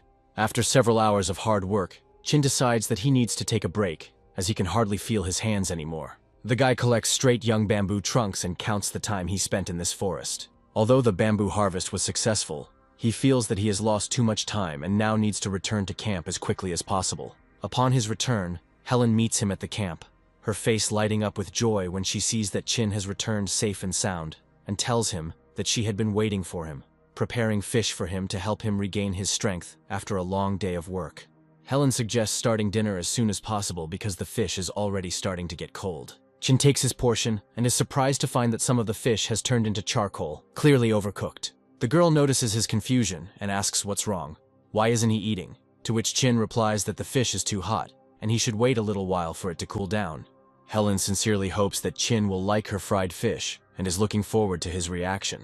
The young man chews and swallows a small piece with difficulty, saying that it is very tasty, and tries to look sincere so as not to offend the girl. Helen is very happy with the compliment, and decides to try the fish herself, believing that if he liked it, then she will also be able to enjoy the result of her efforts. However, a second later, she spits out the fried fish in disgust. Chin smiles faintly as he watches her reaction, realizing that she also tasted the unpleasant taste. Helen says that all the fish is burnt and bitter and inedible, and then sincerely apologizes for wasting the food. Chin, trying to calm her down, says that everything is fine and asks her not to say that, adding that only a small part of the fish was burnt, and next time she can cook it better if she is a little more careful. Chin asks Helen to stop torturing herself and stop eating the burnt fish, suggesting that she try the oysters they collected instead. However, Helen is stubborn and claims that she likes the fish, although it is obvious that she is just trying not to disappoint him. Chin, smiling once again, asks her to calm down and not force herself to eat something that is unpleasant to her, because food should bring joy, not be torture. The boy begins to make a new fish trap using a young bamboo stalk and his stone axe, hoping that the new gear will increase their catch. Chin says that Helen also has a task and points to the remaining bamboo. He asks her to cut off a knee of bamboo, peel it, make holes in it, and insert a string to make a water bottle. Helen looks at him seriously and asks him not to be shy about asking her for help, adding that if they want to survive on this island, they must help each other and share responsibilities equally. Chin replies that he appreciates her support, but asks her not to push herself too hard and to be careful not to accidentally cut herself. Making a new fishing trap requires a careful approach and consists of several stages. First, Chin cuts one of the bamboo stalks lengthwise, giving it a shape resembling an opening flower. This will be the basis for the future trap. He then cuts another bamboo stalk into strips of equal width and begins to weave them around the first one, creating a strong and flexible basket-like structure. He then uses the remaining bamboo strips to create a funnel at the top that will prevent the caught fish from escaping, thus ensuring the effectiveness of the structure. After some time, a notification is sent to his virtual account. The system informs him that 500 points have been awarded for the successful production of a new fish trap, which gives him a feeling of satisfaction for the work done. Helen and Chin sit by the fire, silently looking at the fire and watching as the flames light up the clearing. Helen shows Chin her water bottle, which she made from a bamboo stalk. Chin sincerely praises her for her diligent and thoughtful work, and he notes with admiration that her idea to make loops for the rope turned out to be very practical and convenient. They both appreciate the bamboo as an excellent building material and decide that it is worth returning to the bamboo grove tomorrow to cut down a few more trunks. Helen says that she does not intend to be a burden, and that her help in this matter would be very useful. Chin wants to discuss an important issue with the girl. Before, he tried not to burden her too much, fearing for her mental state. But now that she's clearly back to normal, he admits that having his hands free would definitely be a good thing. Helen notices that the bamboo thickets are simply huge. There is no end in sight. The couple spends more than 2 hours on the road, and now feeling tired, they decide to take a break and rest a little to regain their strength. Helen likes the bamboo grove. She thinks it's a nice place, and suggests moving the camp, as there are a lot of useful materials there, and the space seems more cozy and calm. However, Chin is against such a proposal. He believes that food is more important to them now, and moving the camp without thinking everything through carefully is unwise. He hands the girl his camping knife and asks her to start searching for bamboo shoots, as they agreed the night before. Chin reminds her that the journey back to the camp will take a long time, so regardless of whether Helen finds the escapees or not, he asks her to return here by noon. Despite the fact that the bamboo grove is huge, finding young shoots turns out to be quite difficult. Helen does not give up, and after some time she still manages to find a small number of young shoots. She decides that it is better to choose smaller shoots, since the adults are too heavy and will be difficult to carry to the camp. Looking at the results of her work, Helen feels great satisfaction. It seems to her that these shoots should last for a long time. Suddenly the girl tenses up when she starts hearing strange sounds that are clearly approaching her. A moment later, she notices a wild boar appearing in a clearing a few dozen meters away from her, which makes her heart beat faster. Helen tries to pull herself together and stay calm, desperately trying not to scream so as not to attract the attention of the dangerous animal. She decides that the best option would be to leave the clearing as quickly and quietly as possible and immediately report her observation to Chin, since wild animals can pose a serious threat to their safety. Helen runs up to Chin, her eyes wide with fear and her breath caught in her throat, as she excitedly begins to talk about a pack of wild boars she just saw. Chin asks Helen if she is sure that she saw forest boars and if she confused them with someone else. Helen reports with certainty that they were definitely wild boars. There were 7 or 8 of them, and they were moving straight in their direction. Realizing the seriousness of the situation, Chin grabs the girl's hand and tells her that they need to get out of here as quickly as possible to avoid putting themselves in danger. The guy says that wild boars, although not predators, can seriously injure, so you need to leave the bamboo grove as soon as possible, without risking running into angry animals. However, their plans are ruined when they find themselves at the exit of the bamboo grove and see that their way is cut off. There stands the leader of the pack, a large boar. Chin, examining the animal, wonders where these boars came from, because they weren't here just now. The sudden appearance of the animals seems strange to him. He suggests that the pack could have come down from the mountains. The system reports that forest boars are known for their ferocious nature and have an extremely wild character. They have very few enemies in nature, which explains their confidence and aggressive behavior. Chin asks Helen to be quiet and try to leave as quietly as possible without attracting the attention of the animals, since the boars have not yet shown any obvious aggression. Suddenly, the huge leader, having sensed the scent of people, makes loud sounds. His nostrils flare, and his gaze becomes wary. The boar roars loudly and rushes at them, forcing the young men to run away. The whole pack rushes after the leader, their hooves loudly pounding the ground. Chin understands that the situation is serious. These animals are too fast, and in just a couple of minutes they will catch up with them if nothing is done. Helen, barely breathing, reports that she can no longer run. Her strength is running out. Despair overwhelms her, She wonders if this is her end, and feels how panic is taking hold of her more and more. Looking at Chin, she suddenly realized that she couldn't be a burden to him. If she stayed, the guy would be able to be saved. With difficulty pulling her hand away, Helen screams at Chin to leave her and save himself because she has absolutely no strength to continue running. Chin turns around. He clearly doesn't intend to leave her. Anger and determination can be seen in his eyes. The guy won't let her stay and become a victim. The wild boars continue to pursue the young men, gradually reducing the distance between them, their hooves thumping dully, increasing the feeling of fear in the young men. Chin realizes that since it is impossible to escape, he will have to fight the animals to protect both himself and Helen. He raises his stone axe and, gathering all his strength, begins to shout loudly at the aggressive animals, hoping to scare them away. Surprisingly, this tactic is successful. The leader of the pack of boars stops and freezes in place. Chin recalls the words of a hunter from talk show, who once said that in a pack of boars, no one is willing to sacrifice themselves for the sake of others, and therefore when frightened, they can easily run away. The young man decides to take advantage of this knowledge. He continues to shout loudly and confidently walks towards the animals, his movements full of determination. He swings his axe, believing that he is only one step away from victory, and this confidence gives him courage. Chin decides to throw his stone axe straight into the flock, hoping that this will finally scare the boars away and force them to retreat. As it turns out, the tactic really works. The huge animals turn sharply and hide in the nearby thickets, not wanting to take any risks. Helen approaches Chin, her eyes full of worry. She asks if he is hurt, to which Chin replies that he is fine and she does not need to worry. Chin informs Helen that the herd of boars may return soon, so there is no time for talking now, and they should return to camp as quickly as possible. Chin picks up the axe, glad it didn't break, but suddenly freezes in place, noticing the pack leader standing motionless in front of him. A huge boar stands right in front of him, not moving and breathing heavily. Chia notices a deep wound on his leg, from which blood is flowing heavily, and he realizes that it was this wound that prevented the animal from escaping with the others. Chin is aware that wounded animals can be extremely dangerous. Fear and pain cause them to act in a state of panic, and they can only become more aggressive when they feel threatened. If a boar feels cornered, it may charge at an enemy in a state of frantic desperation.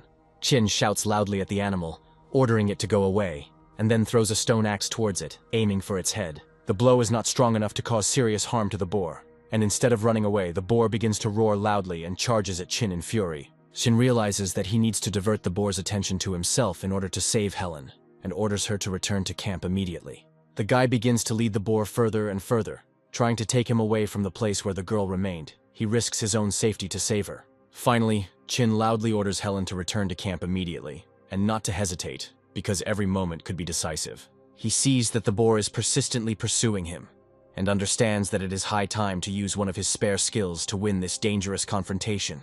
Chin activates the virtual screen and quickly selects the feature called Cheetah Run, which he won earlier on the Wheel of Fortune. In the blink of an eye, the virtual system activates the skill, saying that it will last for 1 day. The boar pursues him with all his might, but the distance between them quickly increases, and the young man manages to break away, leaving the pursuer behind. Chin finds this skill incredibly useful, but immediately notices that it takes up a huge amount of energy in a short time, draining his strength. After a few minutes of running, Chin begins to realize that his body is no longer able to continue running. A terrible fatigue is gripping his muscles, and his breathing is becoming intermittent. The Cheetah Run skill is designed to last for 1 day, but Chin's physical capabilities clearly do not allow him to continue for that long. He was only able to maintain the speed for 3 minutes. Thanks to this incredible dash, he managed to get several kilometers away from the boar. The huge boar continues to pursue, his leg wound seeming to only fuel his aggression, making him even more dangerous and uncontrollable. Chin watches as an enraged animal appears at the edge of the forest, notices him, and increases its speed. Chin runs to the nearest tree and tries to climb it as quickly as possible, hoping to hide from the boar and be out of its reach. The guy hopes that the boar won't notice him, because these animals have very poor eyesight, and in the dense foliage of the tree, he can remain unnoticed. The boar appears in a clearing next to a tree and begins to slowly walk around, clearly looking for the person who, in his opinion, is still nearby.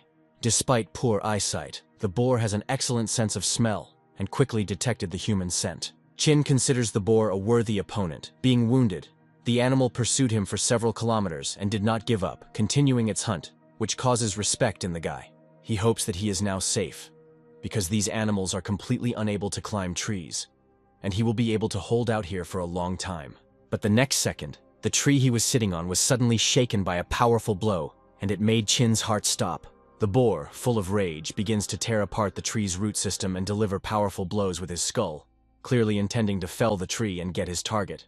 The tree begins to wobble violently. Chin remembers the story of an old man from the village who once said that boars are capable of felling a tree with their blows. He always considered this an exaggeration of old tales, but now, watching what is happening, he understands that this is quite possible. Chin realizes that if the boar continues its attacks, the tree will not last even half an hour, which puts him in a very dangerous position. Suddenly the boar stops attacking, turns around and slowly moves away from the tree. Apparently fatigue and a severe wound on the leg have finally made themselves known, and the animal is no longer able to continue its attacks. Chin assesses the situation and thinks that this animal weighs about 200 kilograms, and if he manages to kill it, then they will be able to salt the meat and provide themselves with food for at least several months. Chin sees that the boar is barely moving its legs and thinks that the animal has reached its limit, after which he decides to take advantage of the situation and jumps out of the tree. Even though the boar is wounded, Chin knows he must act with caution, as wild creatures on the brink of death tend to attack with particular force. The boar notices that the man has jumped out of the tree. He turns around and begins to approach the guy at great speed, clearly intending to attack. Chin waits for the right moment, and when the boar approaches the required distance, he sharply dodges to the side and strikes with a knife. At great speed, the wild animal crashes into a tree and loses consciousness, falling heavily to the ground. Chin looks at the huge carcass of the boar and realizes that he needs to gather his strength to finish what he started. After some time, the animal begins to come to its senses and tries to get to its feet, which forces the guy to act quickly. Chin realizes that this is his last chance and jumps on the boar, plunging the knife up to the hilt into its skull. The boar lets out a terrible roar and suddenly jumps to his feet. Chin, having received a powerful blow, flies to the side. Chin realizes that the forest animal has incredibly thick skin and powerful bones, and his knife strike, even with full force, was unable to finish off the boar. In the end, after a short fight, the young man wins and, exhausted, falls next to the animal's corpse. The virtual system informs him that he received 2,000 points for killing the boar. Chin begins to think about Helen, wondering if the girl was able to reach the camp safe and sound. The boar turns out to be too heavy to carry back to camp in one go, so the boy decides that he needs to cut it up and carry it in pieces. The sun is already beginning to set. The young man decides to hide the boar's body so that other predators do not find it, and to return for it the next day. Chin realizes that wild animals usually have an excellent sense of smell, and despite his best efforts to hide the boar, there is a high chance that predators will discover it. Helen thinks that they need to hurry. She breaks off a small piece of the stone to make a stone axe, which can be useful to her for defense. After breaking off this piece, she uses a rope to tie it to a stick, creating a primitive but reliable weapon for self-defense. Helen then tears a piece of fabric from the hem of her dress, preparing to use it for the upcoming outing. Helen takes out some of the ashes left from the fire and carefully places them on a torn piece of cloth, ready to use it in case of an encounter with boars. The girl decides that if boars appear on her way, she will throw ashes in their eyes and try to escape. The girl is greatly surprised by the voice of Chin, who suddenly appears nearby and asks for forgiveness for depriving her of the opportunity to fight the boars. Helen looks up and sees Chin in front of her, smiling silently and looking at her intently. She rushes to the young man and asks if he is okay and if he was injured during the dangerous fight. Helen hugs the guy. Tears are running down her face. She can't hold back, expressing all her feelings. The girl says that she is incredibly glad that nothing happened to him. Helen admits that she was afraid that the boy would be killed by wild boars, and she would never see him again. Helen asks Chin why he is all wet and suggests that perhaps the guy fell into the water. Chin takes off his wet clothes and, avoiding details, says it's a long story. Helen feels extremely uncomfortable watching the young man undress right in front of her, and turns away so as not to look. She suggests that he put his clothes by the fire so that they can dry before nightfall. Otherwise, Chin risks catching a cold in the cold. Chin, smiling slightly, replies that he has a lot of interesting news, and he will definitely share it later, but for now, he needs to rest. At this point, Helen decides to turn to him again to offer to cook food. She instantly freezes in place as she sees Chin's pants fall off. Thanks to the new bamboo fish trap, the young people now have enough fish to meet their food needs and feel that their situation has improved a little. Chin reports that he managed to kill the boar that was chasing him, and that he hid the carcass in a bamboo grove. He plans to return there tomorrow to collect the meat. Helen, hearing this, is very surprised. It is hard for her to believe that Chin was able to cope with such a huge and aggressive animal. Her admiration is mixed with anxiety. She realizes that he will have to go into the dangerous bamboo grove again, and begins to become visibly worried, fearing for his safety. Chin, noticing her concern, says that he killed the boar, most likely by pure chance, and that in such circumstances, it is not worth taking unnecessary risks. He believes that for better understanding, it is worth telling her one old parable that can help to understand his point of view. Once upon a time, there lived a small family in which the father was a fisherman, but one day the harsh sea took him away. To protect her son, the mother forbade him from going near the sea, hoping to keep him safe from danger. But the child did not listen to his mother's instructions and often went out to sea with other adults from the village. Years later, a large tidal wave washed over the village and the mother and son nearly drowned. But when the mother could no longer stay afloat, the son swam to her and saved her. Helen, hearing this parable, says that she knows it and understands the meaning that Chin is trying to convey. She understands that avoiding danger does not lead to survival, which is why the son from the parable learned to swim despite his mother's prohibitions. The girl realizes that Chin wants to be like that son who is not afraid of difficulties and actively copes with the challenges of fate instead of avoiding them. Chin adds that if they really want to survive on this island, they must learn to cope with all the difficulties. Chin intends to make a bow out of bamboo to kill the boars. He believes that the only threat on this desert island is these animals. If he has a bow, he will be able to destroy the boars, keeping the camp safe. The next morning comes, Chin is going to the bamboo grove. Before he goes, he asks Helen to check the fish trap and not to burn the fish like what happened last time. Chin remembers that his cheetah run card is still valid until noon and decides to take advantage of this to get to the bamboo grove as quickly as possible. Having reached the grove, he finds the carcass of a wild boar and notices that during the night predators found it and partially ate it. However, Chin believes that it is not so bad. They were lucky that the animals did not eat the whole carcass, leaving the fillet part. The boy decides that he needs to remove the hard skin of the boar, because it can be used to create a rug, or something like a blanket that can help on cold nights. He carefully examines the wounds left by unknown predators and wonders who it could have been, because wounds 3 centimeters deep could only have been inflicted by very strong and dangerous animals. Chin cuts off 4 legs, each weighing more than 10 kilograms, and thinks that this meat will last them a long time. He understands that his strength is limited, and he cannot carry all the meat and materials alone. But he does not want to take Helen with him, fearing for her safety. Helen is in the camp. She found a strong and large fish bone, which she sharpens with a stone to make a needle. After some time, she manages to make a fairly strong and sharp tool that can be useful for sewing or creating other necessary things. Suddenly, Chin quietly sneaks up on the girl and says that her needle turned out pretty good, which scares her a lot. Helen screams in surprise and pricks her finger. Her mood worsens, and she angrily asks him never to do that again. A little later, Helen notices 4 large boar legs that Chin brought with him. Her eyes light up with a bright fire. She understands that soon they will finally be able to eat their fill of meat. A feeling of joy fills her. Chin believes that if they use the boar meat sparingly, they can stretch it out for half a month or even longer, which will greatly improve their situation on the island. Helen, looking closely at the meat, asks what the white part, which looks like fat, is called. Chin explains that it is boar fat, and later they can melt it down to make oil, which they can use for cooking or other purposes. Helen expresses doubt about this, since they do not have suitable containers, and asks how they will store it.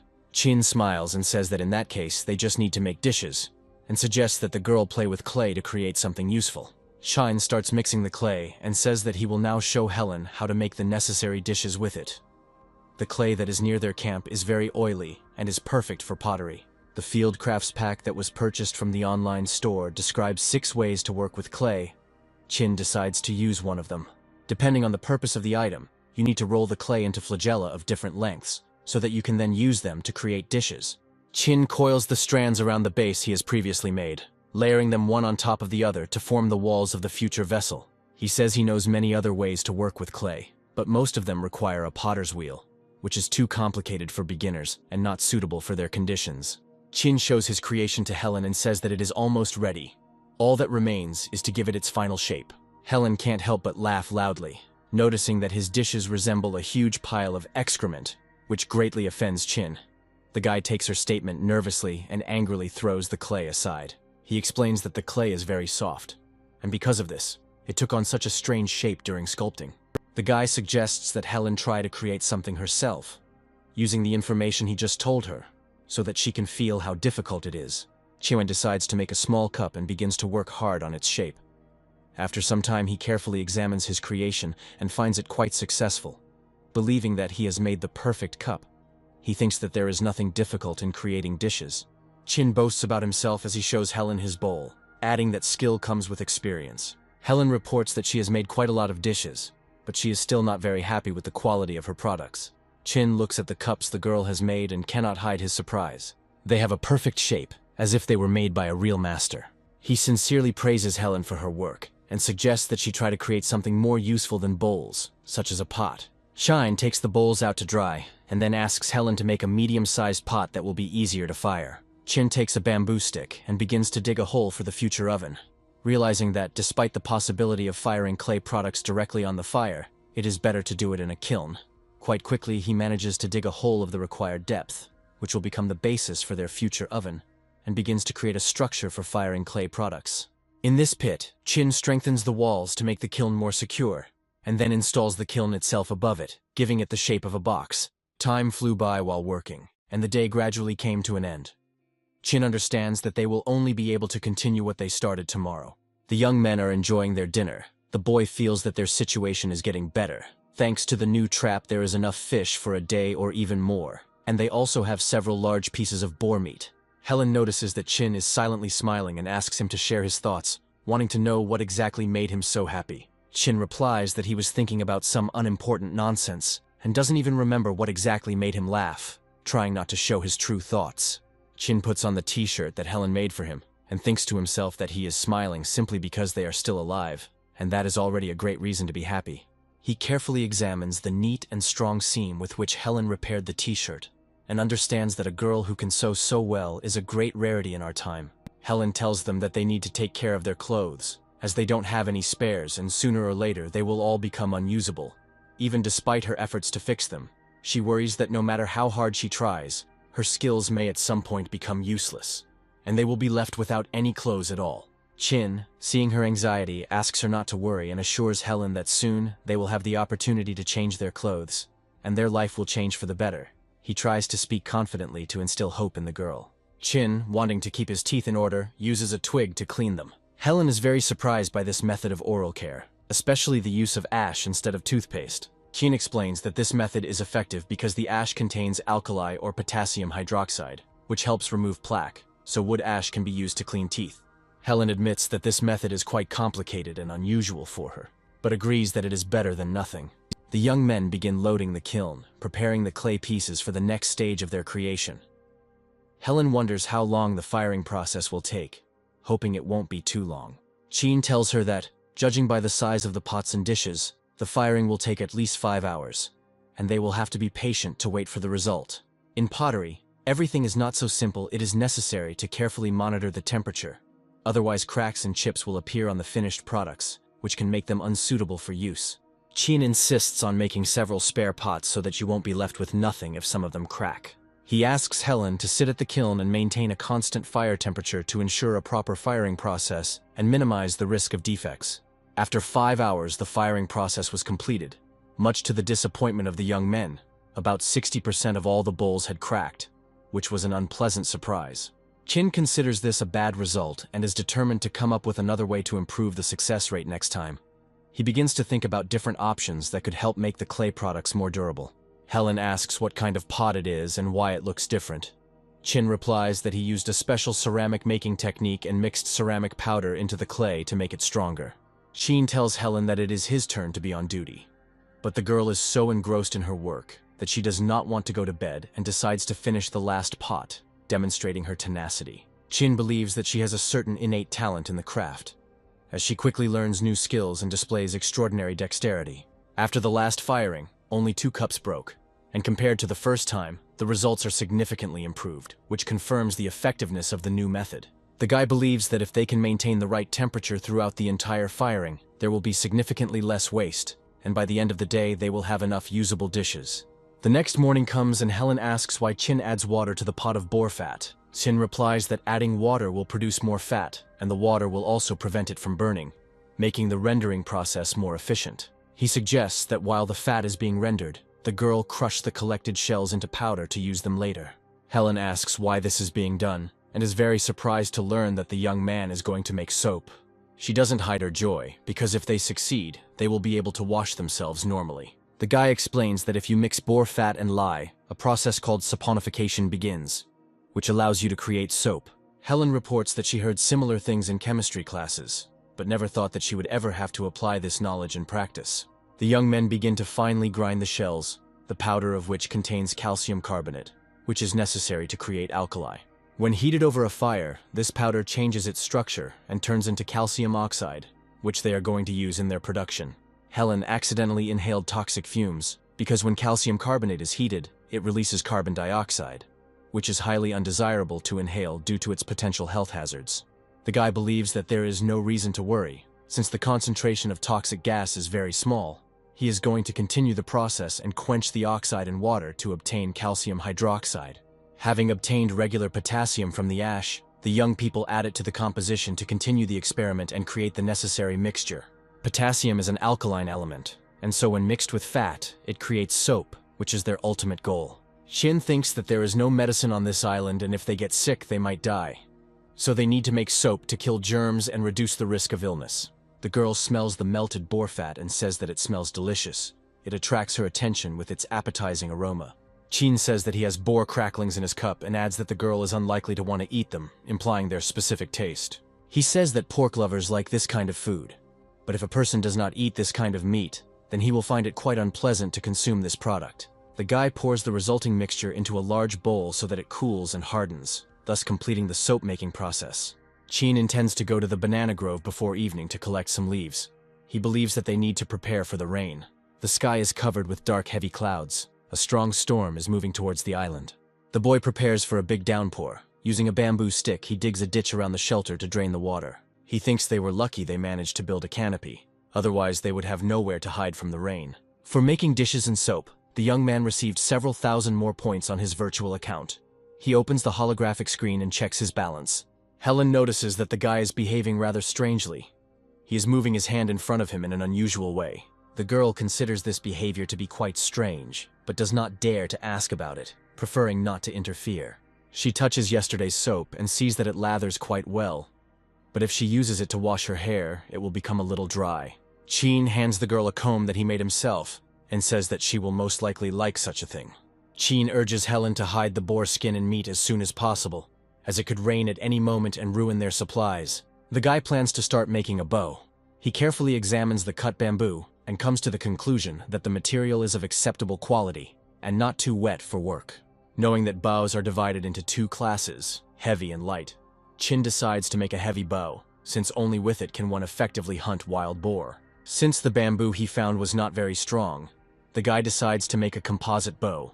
He carefully cuts the necessary plates and fixes them to give the desired shape.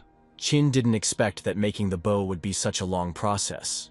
After spending a lot of time on creating just two elements, he realizes that he will hardly be able to finish it before tomorrow. Huge clouds gather over the island. It becomes gloomy. The air is filled with the sounds of rolling thunder, foreshadowing a storm.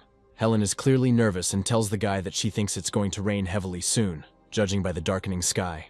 Chia decides to immediately hide the meat and soap in the pots and cover them with lids to protect them from the approaching rain. Having finished hiding their valuable supplies, they retreat to their shelter, preparing to face the approaching heavy rain. Helen asks how long the rain will last. The guy replies that it may be heavier than they expect, and may pour for a whole day. Chin suddenly wakes up from his sleep, hearing that in addition to the sound of rain, there are some strange sounds that alarm him. He is suddenly overcome with anxiety. He instantly realizes who these strange sounds in the night might belong to. The guy urgently wakes Helen up, shaking her by the shoulders, and asks her to wake up immediately, saying that danger is approaching. Helen suddenly wakes up and asks what's going on. Chin replies that he doesn't have time to explain and that the canopy needs to be taken down immediately. The girl is very confused and continues to ask what happened. The young man replies that he is not sure, but they are probably in danger. They run to the nearest tree. Chin helps Helen climb it to hide from the possible threat. Helen is still puzzled and continues to ask questions, but the guy insistently asks her to shut up immediately and remain silent. Suddenly, a huge deer runs out into the clearing where their camp was located, followed by a large flock of hares. Helen says the guy scared her to death, because they are just relatively harmless animals. Shin's instincts didn't fail him following the deer. A huge flock of enraged wild boars runs out into the clearing. The girl is very surprised and starts to get nervous. Chin covers her mouth, not allowing her to make a sound, so that the angry boars do not notice their presence. Chin counts about 20 large boars and reassures the girl, saying that they should not be afraid since these animals will not be able to climb the tree. The young men were incredibly lucky that it started to rain, which washed away the smell, and now the boars are unable to smell them. Several boars fall near the tree. The guy cannot understand whether they are dead or pretending, as the previous boar did. Chien notices that there are strange wounds on the animals' bodies and wonders who could have inflicted them. The temperature starts to drop sharply, and if it continues like this, young people can become very cold and catch a cold. Chin realizes that he needs to do something rather than just sit and wait for the boars to leave. He intends to throw his boot at them to scare them off, and if the animals run away, they can get down. The guy hopes this method will work, otherwise he will have to go down and fight them. The kick of the boot attracts the attention of the wild animals, and they instantly jump to their feet. Surprisingly, this tactic worked. The wild boars, frightened by the boot's throw, ran away from the clearing. Helen says that these animals look scared and wonders what could have scared them so much. The girl is afraid of heights and does not dare to jump down from the tree. Chin asks her to act decisively and says that he will catch her. Chin says there is no need to be afraid because the girl is only a few meters high. Helen slips on a slippery branch and falls screaming down on the guy. Chin fails to hold the girl and stay on his feet. He falls. Helen lands on top of him and gets a bump on his forehead. The young people are rebuilding their camp. Helen believes that putting up the shelter was the right decision, as otherwise the boars would have trampled everything. Helen approaches the cage with the young hares. The girl is very happy that they are safe and sound. She looks at the remains of the soap that the guy is holding in his hands and feels disappointed, because they didn't really use this soap, and it turned into mush. All the firewood that was in the camp was wet. The guy hopes that it will dry quickly in the sun. Chin approaches the girl and demands that she take off her wet clothes, which greatly frightens Helen. Chin informs the girl that she needs to dry her clothes immediately to avoid getting sick. Chin watches as the water level in the creek rises. He thinks it's a good thing they didn't set up camp here as it would have been washed away. The fish trap he had made from rocks was flooded, but the new trap, fortunately, was intact. The guy decides that he needs to wash himself and wash his clothes with the remaining soap. The young men dry their clothes and warm themselves by the fire. Helen asks if the boars will be able to return again. Chin believes that they need to be prepared for this, so they need to continue to take shifts at night. He believes that they need to make a bow and arrow as soon as possible so that they can defend themselves instead of running away every time. The guy ties 2 parts of the bow together with a rope and starts to rotate one of them, trying to make them press tightly against each other and form a strong structure. He then ties the bow pieces together tightly and then reinforces them with another piece of bamboo for extra strength and durability. To make the bowstring, Chin uses strong boar sinew, which he plans to dry in the sun beforehand so that it does not lose its elasticity and retains its strength. The guy thinks he has done a great job. The string does not break and the bow does not deform, which means it is almost ready for use.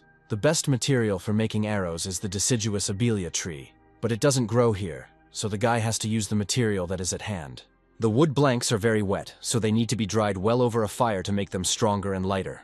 There are 2 ways to make arrowheads. The first is to burn the ends of the blanks in a fire and then sharpen them until sharp.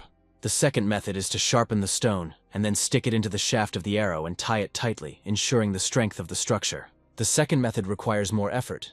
Chin first plans to make 3 arrows with a stone tip and compare their power, and if there is no big difference, he will use wooden arrows. The virtual system reports that 2,000 points have been credited to his account for making a bow and arrow, which pleasantly surprises him. Chin counts his points and realizes that he already has more than 11,000 in total, which allows him to buy an expensive skill pack. He had already tried a skill called cheetah speed once, and it saved his life, but this skill is too tightly tied to endurance, and he cannot use it for long. The cheetah's speed is of little use if he ever encounters something like wild boars again. They are strong and can easily track down prey by scent, so the guy needs a skill that gives him strength to be able to fight the boar. However, the physical strength skill can only work in a one-on-one battle. If a guy runs into a herd of wild boars, a couple of blows clearly won't help him. Chin believes that with his new bamboo bow, he can compensate for his lack of physical strength, so the super speed skill is still the optimal choice for him. After much deliberation, Chin finally chooses the cheetah skill, and the system congratulates the young man on his successful purchase. The young man hears the mechanical voice of the system, which informs him that the physical transformation has begun. Chin begins to feel very strange feelings. He understands that every cell of his body is filled with new strength and energy. The next day, the young people continue to put their camp in order after the unexpected invasion of wild boars, trying to restore everything that was destroyed. After the boar raid, most of their belongings were completely destroyed and became unusable in the future. Having gained experience, the young people again made ceramic dishes. Now their skills in this matter had improved significantly, and in 2 days they already had a set of the most necessary household utensils. On the third day after the night's rain, Chin finally found time to practice shooting with his new bamboo bow. The guy had never fired a weapon like this before, so his accuracy left much to be desired. However, after a whole day of hard training, he began to get better. Far from perfect, but good enough to shoot a boar. Chin moves through the forest, the dense foliage above him blocking the sunlight. And although the rain fell 3 days ago, the soil has still not had time to dry out properly. The guy notices unusual flowers, inside of which there are small tadpoles floating, which surprises him. He wonders how they got there and realizes that very soon these tadpoles will turn into little frogs. Chin realizes that, judging by the number of tadpoles, the frog most likely laid its eggs here. The thought occurs to him that the world is huge and there is still much unexplored in it. He sees for the first time tadpoles that survived in the flower. Even though Chin first encountered wild boars in a bamboo grove, he still returns there to collect fresh bamboo shoots. He is distracted from this activity by strange sounds. The guy freezes in place and listens intently, trying to determine their source. He recognizes the sound and realizes that it most likely belongs to the pheasants that live in these areas. Chin heads towards the sound and indeed sees a huge number of pheasants in the bamboo clearing. The young man has never seen this species before and admires their beautiful plumage. He draws his bowstring and thinks that they will have excellent fresh pheasant soup for lunch today. However, the arrow fired from the bow flies past the pheasant without causing any harm to it. The guy suddenly realizes that hitting a moving target is much more difficult than hitting a stationary target. The pheasants show no fear, despite the fact that the guy continues to shoot at them. Chin fires almost all of his arrows, but fails to hit the birds, so he decides he needs to get a little closer. Coming even closer to the birds, he pulls the bowstring and thinks that at this distance, he will most likely hit the target. Chin manages to aim accurately and hit the fast-moving pheasant. The system reports that a reward of 200 points has been received for successfully killing a wild pheasant. Chin begins to get excited and continues shooting at the birds. But after a while, he notices that he has run out of arrows. This does not upset him at all, since he has already managed to shoot several birds and believes that this will be enough for a tasty dinner. Chin emerges from his hiding place and slowly approaches the birds to collect his trophies. Chin asks the girl if she is ready to eat and says that he will now lift the lid. The surrounding space is filled with the aromas of rich soup. Helen cannot contain her emotions and says that she is delighted with the smell. The girl blows on the hot soup, carefully cooling it, and then begins to slowly taste it, enjoying the taste. She says this pheasant soup is the best food she has tasted in a long time. Helen experiences great pleasure. She feels the rich taste of pheasant meat. It pairs perfectly with the fresh and slightly tart aroma of young bamboo. All these flavor notes intertwine and seem to dance on her tongue. Pheasant meat contains little fat. They are not very meaty, but meat without fat is much tastier. The guy says it's a pity they don't have salt, otherwise their soup would be much tastier. Helen completely agrees with him. She says that if you add a little salt to the soup, it will probably drive her crazy. Helen regrets that they do not have salt to improve the taste of their food and to replenish the essential minerals their bodies require to function properly. Chin is very surprised by the girl's limitations. He finds it ironic that she calls herself a student, when it never even occurred to her that salt could be extracted from seawater. The guy tells her that tomorrow they will go to the beach and collect the necessary amount of salt to solve this problem. As the next morning dawns, Chin and Helen leave their camp and head to the beach, ready for a new challenge. Helen notes that the seawater will take a long time to boil and suggests going for a walk and looking for something useful so as not to waste time. Chin says that the girl can go on the search alone, as he is going to make a sundial to tell the exact time and organize their daily routine more efficiently. Helen doesn't understand how this is possible, because they don't have tools and they can't even build a normal house. This makes her doubt his plan. The guy kneads the clay, makes a layer out of it and gives it the shape of a square. After this, he uses a rope to break this regular quadrilateral along the diagonals. He then draws a circle on it, which will be divided into sectors depending on the position of the sun during the day. In total, there are 3 types of sundials: equatorial, vertical, and horizontal, each with its own characteristics. The girl learns that the difference between them lies in the division angles, which is already clear from their name in equatorial watches. The gnomon is perpendicular to the surface of the dial, and the watch itself is set at an angle. Equatorial sundials are the only ones in which the divisions of the dial are equal to each other, which makes them unique among other types. Using a rope, they mark the hour marks on the dial, and they do not need any measuring instruments for this, since they use simple geometric principles. This watch is a little different from the usual one. Instead of 12 divisions on its dial, there are 24, since the sun rotates 360 degrees in 24 hours. The girl asks how they will install the gnomon perpendicularly, and how they will determine the correct angle for tilting the base of the clock without special tools.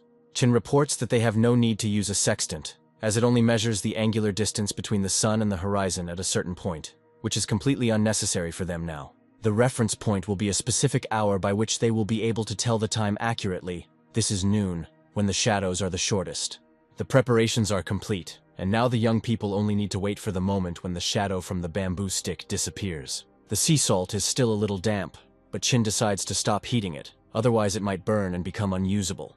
He comes to the conclusion that the best way to dry it is to leave it in direct sunlight to dry naturally. The yield of salt was very good, but it contains a lot of impurities and sand. And in order for the prepared salt to become suitable for food, something else needs to be done. After cleaning, there will be much less salt, so the guy is going to put another pot of seawater to evaporate. Helen reports that the shadow from the bamboo stick on the clock has disappeared, meaning it is noon. Using pieces of bamboo, Chin positions the sundial horizontally for accurate measurements. After evaporation, raw salt is formed. It is not recommended to eat such salt because it contains dirt, sand, and other impurities that are harmful to the body. Armed with this knowledge, the young men return to their camp, intending to filter the salt and make it safe for consumption. First, the raw salt needs to be thoroughly washed in clean water to remove the main contaminants and sand particles. The most important step in making salt is cleaning it, so the guy makes a homemade filter for effective filtration. He places various filter elements, such as coarse and fine sand, pebbles, and charcoal, in several layers in a bamboo glass. The guy believes that if they had activated carbon, they could produce higher quality salt, purifying it more efficiently and quickly. Unfortunately, it takes a lot of time to purify salt water with a homemade filter, and all they can do is wait patiently for the process to complete. The sundial the young men brought to their camp shows that it is 6 o'clock in the evening. Helen is on top of her game, reporting that this pheasant soup is absolutely delicious and exceeds all her expectations. Chinese cuisine is famous for its variety of seasonings, condiments, and culinary recipes, but one of the main ingredients, the most important seasoning, is salt.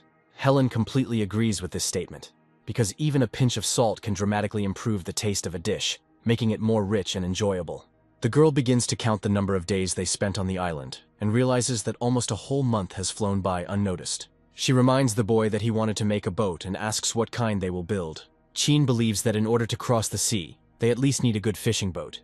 But first, they need to improve their living conditions on the island. Helen suggests upgrading their shelter and building a more durable structure, like a bamboo or wooden house, so they won't have to hide if wild animals come calling again. The guy agrees that the girl is right. Since they were caught in the rain, he thinks that living under a simple wooden shed is unsafe, and it is worth looking for another housing option. Chin is going to find a new place for the camp. They have solved the problem with food and labor organization, and now is the best time to move to a more convenient and safe place. The guy has been looking for the best place for a camp for 4 days now, but he still hasn't found anything worthwhile. Chin emerges into a wide clearing, bathed in bright morning sunshine, and hopes that he has finally found a suitable place for a new camp. Considering the place to be quite good, he notes that the clearing is separated from the surrounding forest, has a wide view, and is also very spacious, which makes it an ideal place for a camp. Examining the clearing in more detail, Chin discovers a nearby rock with a large cave in it that attracts his attention. The guy is afraid that some wild animal might live in this cave. First, he intends to get rid of it to make the place safe. He shoots an arrow into the cave and hears a sound. The arrow hits the wall. The guy assumes that the cave is empty. Chin is thinking that this cave is spacious, and if nothing leaks in it, then it is possible to live in it. His thoughts are interrupted by a loud crunch. The guy looks under his feet. On the floor, he discovers a large number of bones. This cave clearly has its owner, and judging by the size of the skeletons, the owner of the cave is definitely a predatory beast. Chin senses the movement of air and manages to dodge the fatal blow at the last moment. The huge bear tried to hit the young man on the head with its powerful paw. The guy dodges the predator's attacks and instantly activates a skill called cheetah speed. This allows him to move very quickly to a safe distance. Chin realizes that a giant panda lives in the cave. The beast tries to catch up with the young man, but he fails to do so because the guy uses the cheetah's speed skill. Chin tries to distract the bear and confuse him by throwing a bamboo bottle in his direction. This trick works. The panda stops its pursuit. It is interested in the strange bamboo product.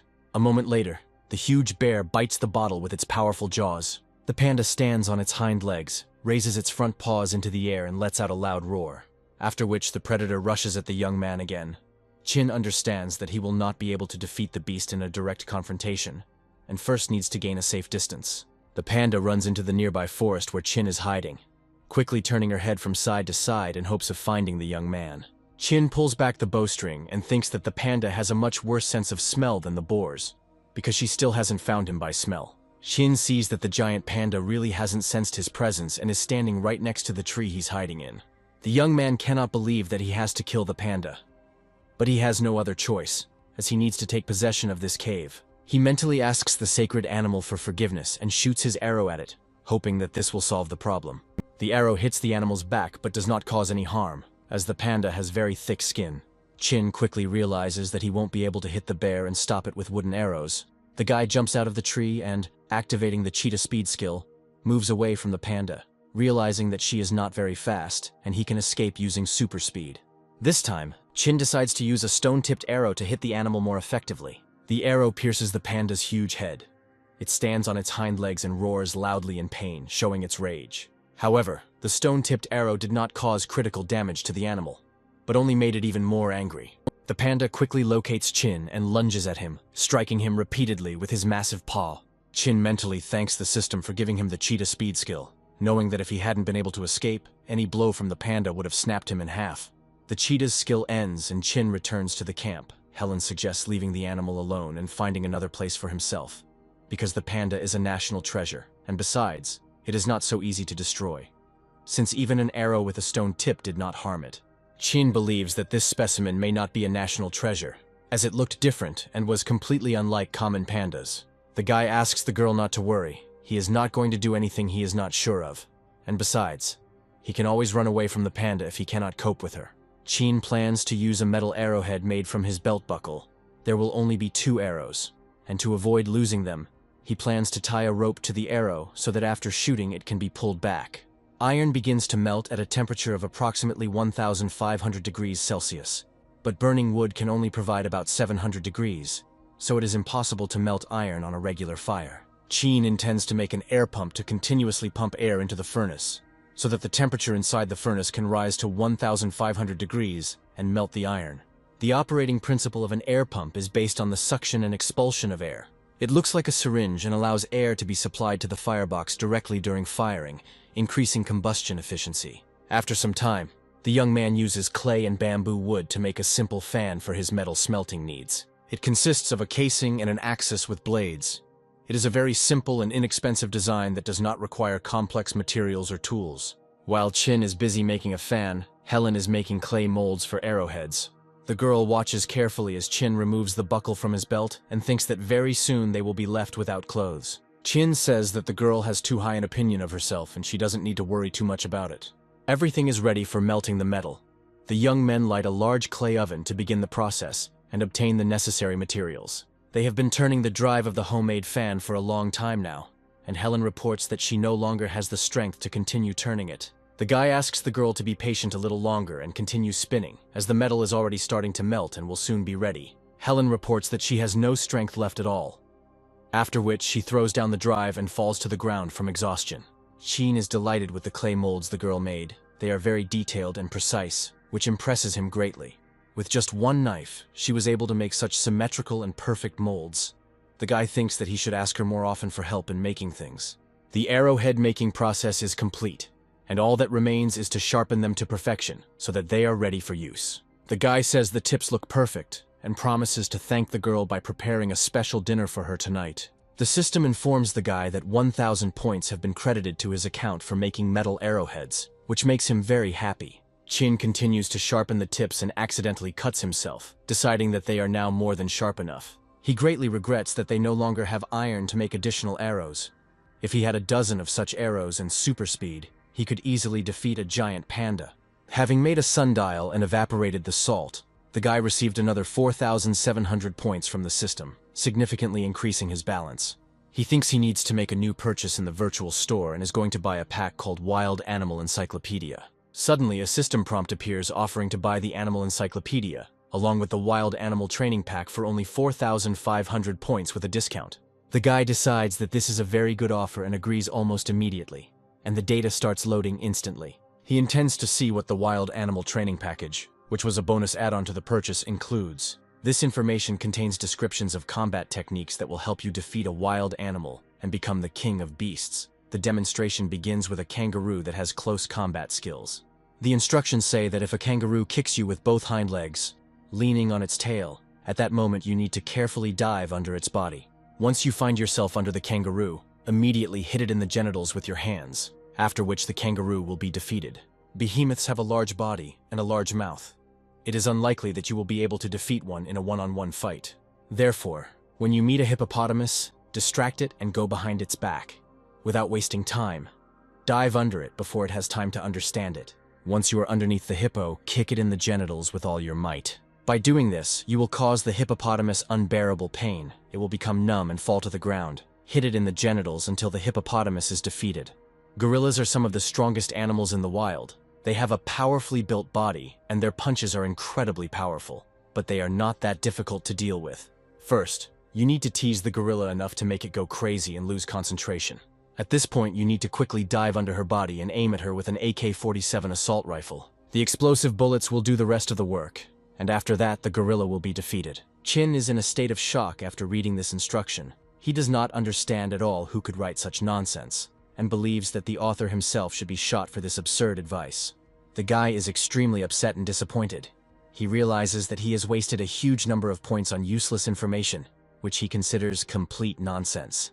The next morning comes. Helen lazily crawls out of the tent, rubbing her eyes. Chin wishes her good morning, and informs her that the hot soup is ready. The girl wonders how dangerous and huge the panda is. The guy is very worried about her and strictly warns her not to even think about approaching the cave. He realizes that in case of danger he will be able to escape from the beast only alone, and if he takes the girl with him, then they both risk dying. Helen praises the young man for his delicious morning soup, and notices that his culinary skills are getting better and better each time. Chin approaches the panda's cave and thinks about how he only has 2 metal arrows, so he's going to tie them securely so he won't lose them if he misses. To begin with, he plans to use a wooden arrow to check whether the panda is in the cave or not. After the shot, there was no reaction. Chin decides that the cave is empty. He wonders where the panda could have gone, and assumes that it is in the forest looking for food. Chin plans to take a good position and start watching for the panda's return in order to catch her off guard and implement his plan. While he has free time, the guy decides to study the encyclopedia and find more detailed information about this animal in order to better understand its habits and weaknesses. However, he fails to do so, as a few minutes later he notices a huge animal approaching the cave. The virtual system reports that pandas first appeared in the late Miocene, about 8 million years ago, and the panda's first predatory ancestors lived in humid forests. Chin is amazed at how ancient this bear is, and is impressed that these animals have not evolved much over many millions of years. When pandas first appeared on Earth, they were carnivores, but due to natural selection and changing habitats, their diet has changed dramatically over time. The system reports that it is possible to tame ancient pandas by changing their diet from meat to bamboo and asparagus. If the process is successful, it will be tameable within a month or 2. Taming wild pandas is quite an interesting activity. The guy thinks it's worth a try. Chin thinks the training manual he bought is absolutely useless, so he decides to start wearing the animal out psychologically. The guy hopes that the arrow will be able to damage the animal's limbs. In this case, the panda will not have the opportunity to hunt, and this is the only way to change its diet. The metal-tipped arrow hits the panda's left shoulder blade, causing her severe pain but not stopping her completely. The guy deftly uses the rope and pulls his metal-tipped arrow back, preparing for the next shot. After this, he jumps down from the tree and activates his cheetah speed skill. He continues his fast run, and thinks that under no circumstances should he shorten the distance, otherwise the huge animal will simply tear him to pieces. Chin thinks the moment has come for the next shot. He turns around sharply and fires an arrow at the running bear. The shot is accurate. The arrow hits the animal in the right front shoulder blade, inflicting another wound. This scheme works successfully, but the method of pulling the arrow requires a lot of concentration and takes a lot of strength from the guy. Over the past few days, the boy has already left 6 wounds on the giant panda's body, and he believes that if he continues like this, even the ancient creature will not be able to withstand this, and he will be able to tame it. The next day, the hunt continues. The panda continues to receive minor wounds and is unable to catch up with the young man. On the 3rd day, Chin takes hold of the bear's hind legs to make it as still as possible and reduce its speed. The fourth day of training comes. Chin sees that the cave is empty. The guy wonders where the panda could be. At that very moment, a huge bear quietly approaches the young man, preparing for a surprise attack. At the last moment, Chin notices the presence of a huge panda behind him. The guy activates the cheetah speed skill and only thanks to it saves his life. He is amazed by the skills of the ancient predator, especially the fact that the bear decided to ambush him, demonstrating its cunning. China gains the necessary distance and shoots at the bear again, hoping to stop it. The giant panda has a pretty good intellect. She figured out how the arrows work and starts fighting back. Chin sadly realizes that he has lost one of his iron arrows and decides that he should end his training for today. Walking through the forest in the pouring rain, Chin reflects on the fact that he only has one arrow left, and if the panda breaks it, he will be lost. His attention is drawn to a small young frog sitting on a huge leaf in the rain, which arouses his interest. The system knowledge package informs us that this reptile is called a blue poison dart frog. The frog's bright blue skin produces a poison that repels potential predators and can paralyze prey. The guy understands that he has found a way out. With the help of poison, he is going to cause muscle paralysis and respiratory arrest in a huge panda. It is only necessary to find the right concentration so that the poisoning does not lead to death. Chin understands why he saw tadpoles in the leaves before frogs purposefully lay their eggs in them. The boy takes out a wooden arrow and with a well-aimed blow impales a poisonous frog on it, hoping to use its poison. The information package states that the Indians made poisoned arrows that were capable of killing even large animals using the venom from these frogs. Chin doesn't intend to kill the panda, but the boy understands that the poison of one frog will clearly not be enough, and begins to turn his head from side to side in search of other individuals. The guy looks at the sky and realizes that the rain is getting stronger. He decides to return to the camp, since the girl is there completely alone. He finds Helen in a tent and notices that the girl has a strange appearance. The guy worriedly asks if she is sick. Helen hugs the young man tightly and says that she is very glad that the guy came back unharmed. Chin understands that the girl is very afraid since last time and thinks that she is afraid of being left alone on a desert island. Chin apologizes to the girl for making her worry and tells her that everything will be fine. Helen says that she is not afraid for herself but is worried about the guy. She is worried that something bad might happen to him. The girl looks at the brightly colored frog strung on a wooden arrow with curiosity and some concern, and asks Chin what it all means. Chin explains to her that it is a blue poison dart frog, a very poisonous frog. And the brighter its skin, the more powerful and toxic the poison it secretes. The guy says that he intends to try to extract the poison from this frog and use it to deal with the giant panda, which has become a serious threat to them.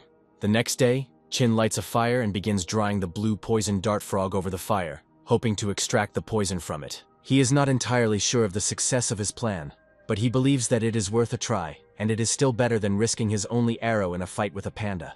Bubbles start to appear on the frog's skin. The guy explains that it is water evaporating, not poison, so you need to wait a little longer for the process to complete. The girl notices that the frog has turned very black and has started to emit an unpleasant smell. Chin replies that a sufficient concentration of poison has accumulated under its skin right now. Chin carefully applies poison to his arrows, believing that this will be enough because the panda is already wounded, and even a small dose of poison can play a decisive role. The girl tells Chin that she has fulfilled his request and hands him the herbal balls she has prepared from the plants she has collected.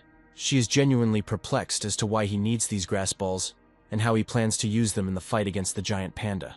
He explains that these grass balls will be very useful to him in the final fight with the bear, as they will play an important role in his plan. Chin approaches the cave and notices that there are no fresh tracks around, meaning that the panda has not gone outside and is probably still inside its den. He lights grass balls on fire, intending to throw them into the cave to create smoke and thus smoke the huge bear out.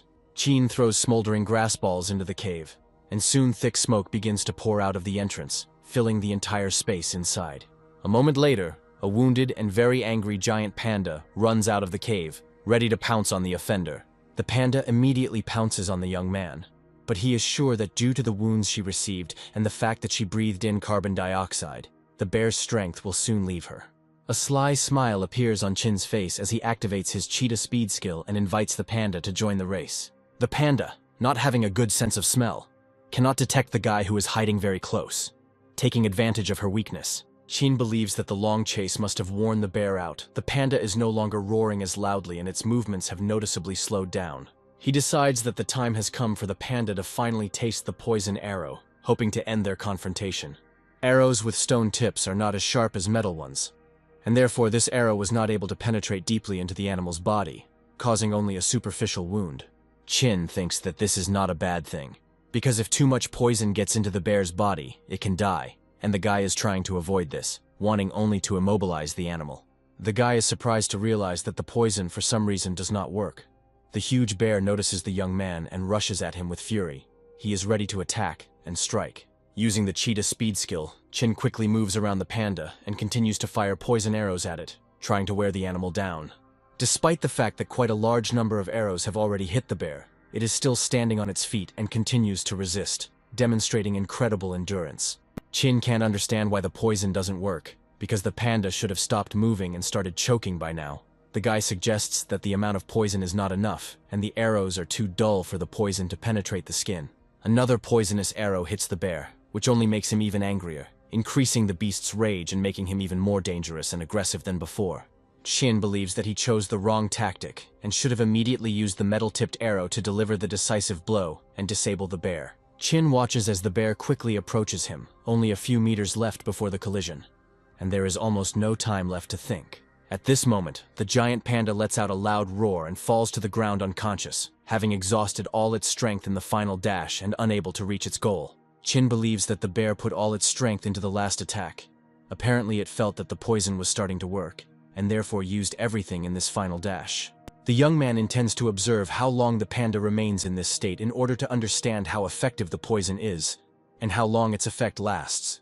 After an hour, the body of the huge bear begins to move slowly, showing signs of awakening from the effect of the poison. But the animal is still weak and unstable. 2 hours later, the giant panda tries to get to its feet, but its coordination is impaired, and it doesn't understand anything at all, as if it were in a fog. After 3 hours, the animal manages to get back on its feet, but its movements are still difficult, and it cannot move around as before, remaining weak and disoriented. Chin carefully calculates the amount of poison that must be used to weaken the panda, but not to cause fatal damage. He reports that today, if nothing unforeseen happens, he will be able to deal with the panda and move forward with his plans. The guy intends to change the diet of the huge bear. He wants the animal to switch to fish and bamboo shoots, which will make it easier to tame. After some time, he carefully approaches the cave in which the huge animal lives and prepares for the upcoming fight. The panda has taken a strange position at the entrance to the cave. The guy wonders what this is connected with and why she is sleeping right at the entrance. He realizes that the animal has run out of strength and has lost consciousness, having failed to crawl just a few meters to its shelter. Chin stuffs young bamboo shoots into the fish and thinks that modern pandas are not stupid because of evolution. It seems they were like that from the very beginning. He throws a bamboo-stuffed fish towards the bear and orders him to wake up and eat. The fish hits the panda and wakes it up. The bear jumps to its paws and begins to growl loudly, expressing its irritation. Chin believes that the poison is still working because the animal has not yet attacked him. The panda notices a thrown fish next to him and completely switches all his attention to it, forgetting about the guy. With great pleasure, the bear picks up the fish and begins to greedily eat it, enjoying the unexpected treat. Chin believes that although the panda looks stupid, it is a strong animal and once tamed, can help survive on this island. The young man shows the bear a bundle of fish that he is holding in his hands. This clearly whets the animal's appetite and attracts its attention. The panda pounces on the treat and begins to greedily devour the offered fish, becoming less and less aggressive. Having had his fill, the bear becomes less aggressive. Chin thinks about what to call this animal that can become his ally. It turns out that it is not easy to come up with a nickname for an animal, even if they themselves do not understand the meaning of their name. After several repetitions, they begin to respond to it. Meanwhile, the panda has had his fill and lies down on his back, falling into a deep sleep. The animal's calm reaction greatly surprises Chin. He calls the bear clueless, and suddenly realizes that this will be his nickname, which in Chinese will sound like Hampy. The young people sit around the fire, enjoying the prepared soup. Helen smiles and asks Chin how things are with the panda. Chin believes that at this rate, it will take about 2 months to fully tame Hampy, and is willing to devote the necessary time and effort to it. Helen thinks the guy gave the panda a very strange name and asks how many weeks it will take for the animal to respond to it. Helen wonders whether the young man expects her to praise him for his actions, and doesn't know how to react to this. Chin asks the girl to wait a little. He wants the panda to get used to people, and later he is going to show the bear to Helen. The guy notices that Helen is not eating at all and looks very bad.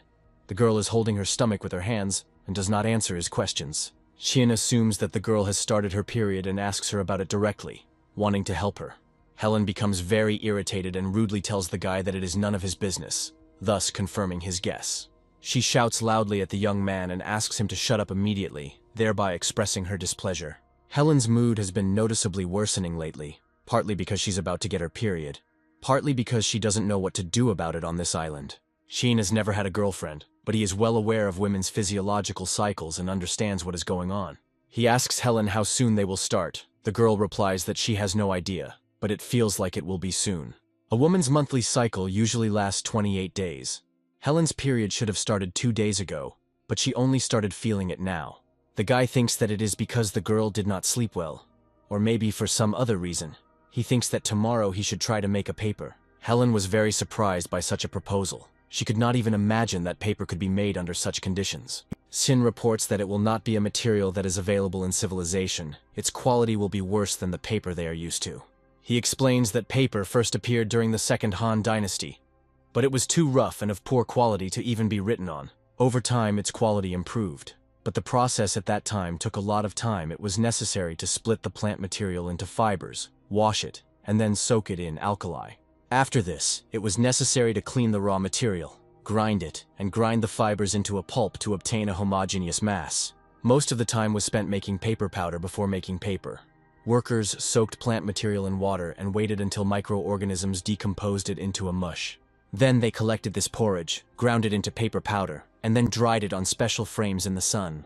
The next morning, Helen is awakened by the terrible smell that permeated their camp, which makes her feel very disgusted. The girl comes out of the tent and asks the young man where the stench is coming from and what is in the pot he is holding in his hands. The guy's answer greatly surprises Helen, and she is amazed to learn that the pot he is holding contains human urine. Helen makes the necessary frames for paper production and admits that she has never heard of urine being used in the process. Sheen explains that he plans to improve the technology to make paper easier and faster, using the materials available to him. The guy looks closely at the frames that Helen made and is once again convinced that the girl is very capable of doing some work. Chien holds up a homemade clay pipe and explains that modern technology typically uses sodium hydroxide because it can remove resins and lignin from plants, helping to produce the fibers needed for paper powder. He explains that the main component of urine is urea. You need to let the urine settle, then heat it until you get ammonia, then add calcium carbonate from shell powder to the mixture and add water. Helen is very surprised by the young man's knowledge, because he was able to figure out how to get sodium hydroxide on a desert island. The guy asks Helen to be careful and pour water into the system very carefully so as not to disrupt the chemical reaction. The reaction of calcium oxide and urea leads to the formation of ammonium bicarbonate. The guy adds sodium chloride to the solution, which leads to the formation of ammonium chloride, as a result of which a white precipitate of sodium bicarbonate falls out. The sodium bicarbonate obtained by heating must be poured with lime water and mixed well to complete the process. The main component of lime is calcium oxide. Mixing it with water produces calcium hydroxide, and the reaction of sodium carbonate and calcium hydroxide produces a solution of sodium hydroxide and a white precipitate of calcium carbonate. Helen says that this technology is too complicated. If they had electricity, they could get sodium hydroxide from salt water by simple electrolysis. Chien decides to play a joke on the girl and says that next time, they will definitely do the same, tying the knife to a bamboo stick and waiting for lightning to strike it. After a short rest, the young people go into the forest to collect grass growing near the camp, which will be used as raw material for paper. After soaking the grass for a couple of hours in a sodium hydroxide solution, the lignin and cell walls dissolved, leaving only the pure cellulose needed to make paper.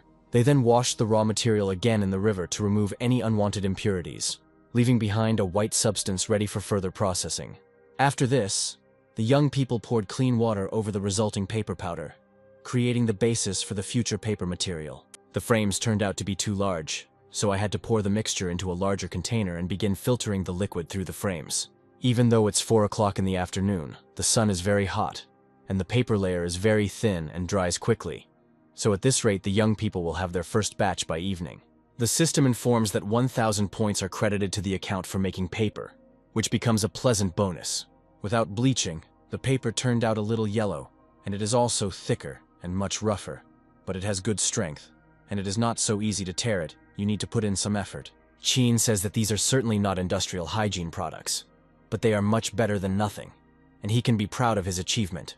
Helen asks the guy to change the subject and not talk about such things while eating, considering it inappropriate during a meal. The girl considers the guy to be a very talented person, because he was able to make paper on this uninhabited island. This impresses her. She asks where he learned detailed information about papermaking and technology. Chin replies that he was very attentive in chemistry class. It took the young people 3 whole days to make the paper. Chin hasn't visited the panda for a long time and goes to her, wanting to know how she feels. Chin tries to get to the cave as quickly as possible. He is clearly interested in how the bear feels after their last meeting. As Chin approaches the cave, he sees that a giant panda has taken over the entrance and is sleeping soundly. Hearing a person, Hampy jumps up on his paws and begins to growl quietly, warily watching the approaching guest. The huge bear notices the fish in the young man's hands. His mood instantly changes, and aggression is replaced by curiosity. Hampy takes on a friendly appearance, looking closely at the guy and licking his lips, expressing his desire to receive a treat. Chin thinks that after 3 days without normal food, the panda must be very hungry, and now it's worth trying to teach her some commands. He throws Hampy a big fish. Despite his enormous weight and clumsiness, the panda deftly catches the treat, demonstrating his agility. Using this training method, the boy hopes to tame the bear within the next 2 months. He tells the panda that he needs to return to the river and says goodbye to her until tomorrow. Chin slowly walks along the river.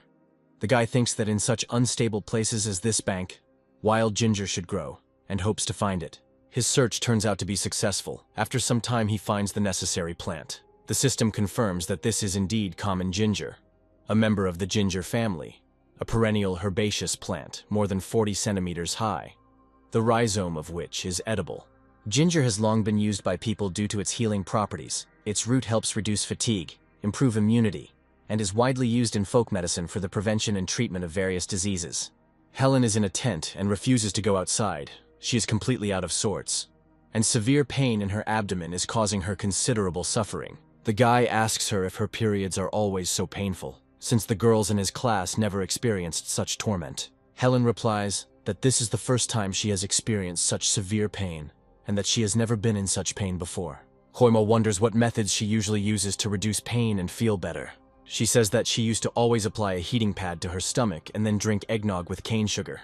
Chin says he doesn't have all of that, but he can offer a bottle of hot water and freshly brewed ginger tea. Helen happily accepts a cup of ginger tea from his hands and asks the guy where he got fresh ginger. Chin replies that he accidentally bumped into him on the way back to camp and decided to collect some. Helen notices that the guy's pants are wet and smeared with river mud. She realizes that he was specifically looking for ginger for her. The girl drinks a cup of ginger tea with great pleasure. Helen feels how she feels noticeably better and the pain subsides. Chin tells the girl that wild animals usually don't accept food from strangers, but when they are very hungry, they don't care anymore. The guy says that he limited the panda's ability to move, depriving it of the ability to find food on its own. And when the panda began to starve, he began feeding it a mixture of fish and bamboo shoots in a 1-to-1 ratio.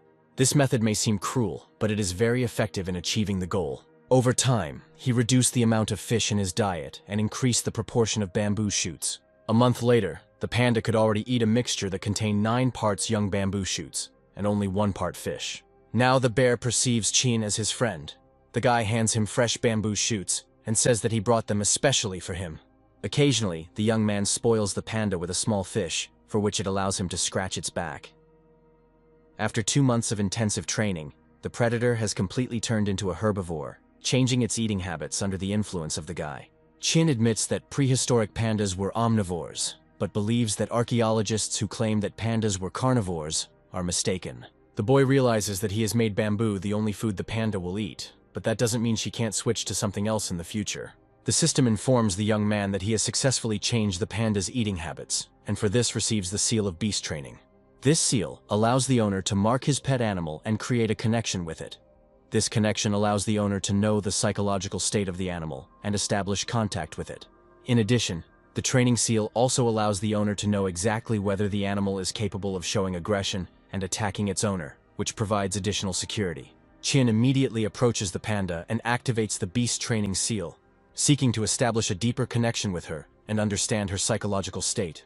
He points his hand forward. Magical energy begins to flow around him, surrounding everything with glowing streams. Much to Chin's surprise, absolutely nothing happens. No visions, sensations, or anything like that. However, after some time the seal starts working. The guy receives a message that his pet is a little sick and hungry. He pats the giant panda on the withers and tells her that from now on, her name is Hampy, and that he is her master. Taming the panda took a long time.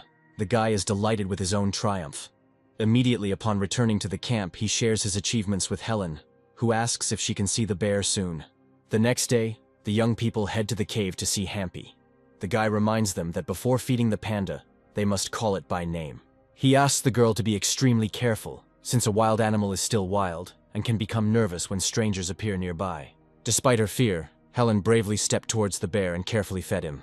The food did a great job of helping Helen bond with the panda, and after just a week, the girl and Hampy are getting along great. Hampy was an aggressive bear and could attack anyone who tried to approach him, but now the animal does not show aggression unless he is specifically provoked. The bamboo trap continues to successfully supply the young people with ample amounts of fish. Helen asks the guy why he carries the fish, tying it up in a very strange way. He reports that it is half a day's journey from their camp, and if the fish is tied in this way, it can remain alive for at least 10 hours. The young men are in their camp and are collecting their small belongings and useful items in large baskets. The girl asks what to do with the large flat stone slab. The guy suggests leaving it here, believing that they will be able to find the necessary flat stone in a new place. Leaving her first camp, Helen says that only now did she realize how much she would miss this place. She looks back sadly at their first camp, remembering all the moments spent there. The guy asks the girl not to be nostalgic and to hurry up. The fire that has kept them warm through many cold nights gradually dies down, and the young people and the panda begin to disappear into the darkening forest. Having arrived at the new place, the young people first of all lit a fire. The system informs the guy that 3,000 points have been credited to the account for setting up a new camp. Helen says that this clearing offers an excellent view of the starry sky as she observes the Milky Way and admires its beauty. Chin says that even in the city, he often looked at the starry sky, and despite the fact that artificial light obscures the sky, he still saw many stars. Although he admits that compared to his childhood, the air has become much worse now. The weather has changed, and in addition, the city has expanded, interfering with observation with its artificial light. Chin says that he is tired and is going to go to bed. Helen thinks that now they don't need to take turns on duty, because they have a reliable watchman, and now they can sleep together. Chin is very surprised by the phrase sleeping together. Helen does not understand what surprised the guy so much. Chin takes the girl's words literally and believes that Helen wants to become his girlfriend. Helen says it was just a play on words, and that's not what she meant at all. She's trying to explain the misunderstanding. Chin gets very close to the girl. Helen tells the guy that he has a rich imagination, and that he has thought up a lot of things. She asks the young man not to tease her and to stop behaving in this way. The guy says that if there is no, then there is no, which irritates Helen. He asks to remove the remaining uneaten fried fish. Helen feels a little irritated and angry, not wanting to talk anymore. On the second day after moving to the new camp, the young people dug up clay in a clearing near the camp. The current amount of dishes is not enough to meet their needs, so they need to make more. Riding on Hampy, Chin sets out on a foray, asking the girl to help him prepare new dishes during his absence. Chin carefully examines the river flowing near their new camp. Unfortunately, it turns out to be wide, but shallow, and the largest fish here is the size of a finger, which is impossible to get enough of. In addition, there is no suitable place to set a trap in this area. After some time, the guy discovers a section of the river with deeper water. He thinks that this place is quite suitable. There is a lot of aquatic vegetation, and at first glance, you can tell that these are ideal conditions for fish. The young men are amazed at how strong the panda is, and they believe that with such speed they could harvest enough bamboo in one day to build a kitchen. The panda gets distracted from collecting bamboo and starts eating young shoots, for which she gets a light slap on the head. The guy reminds her that first comes work, then food. After heating over a fire, bamboo temporarily becomes soft and pliable, and using this property, you can give it any shape. The young people spent the entire day building a new bamboo kitchen, putting all their skill and effort into the work. Helen suggests covering the outer walls of the house with a layer of clay to make it stronger, but the guy doesn't support this idea, believing that if it rains, the water will wash away the clay, and all the dirt will flow straight into their kitchen. The young people worked tirelessly all week and finally completed the construction of their new kitchen. For the work done, Chin received a large number of points. They were awarded for successfully creating a bamboo ladder, a bamboo bed, and other useful items. Chin suggests that Helen take a little walk and explore the surrounding area around the camp to take a break from work and enjoy nature. He takes the girl to a new river. Helen notices that the water here is much calmer and cleaner than in the previous place. Chin reflects on how times are changing. When they first arrived on the island, the main issues for them were food and shelter. but now they don't have to worry about that anymore. And the girl even allows herself to frolic in the water, without a care in the world. Suddenly, Helen screams loudly, grabs her leg and reports that she stepped on something very hard. The girl takes an unusual stone out of the water and assumes that it is rock crystal. She hands over the Chin stone, and the guy says it's quartz, one of the components that can be used to make glass. Chin looks closely at the stone and explains that it is not rock crystal, although it is also a type of quartz. But it is distinguished by a very high degree of purity. Helen is a little upset as the guy informs her that her find is just an ordinary stone, and her hopes for something unusual were not justified. Chin suggested going further upstream, explaining that the river became deeper there, and the trees along the bank grew denser, forming a thick green wall. The guy noticed a majestic tree, which, in his opinion, is several hundred years old. The system reports that it is a 3-spined Halidia, the wood of which is excellent for carpentry, and the fruits can be used as shampoo due to the content of saponins.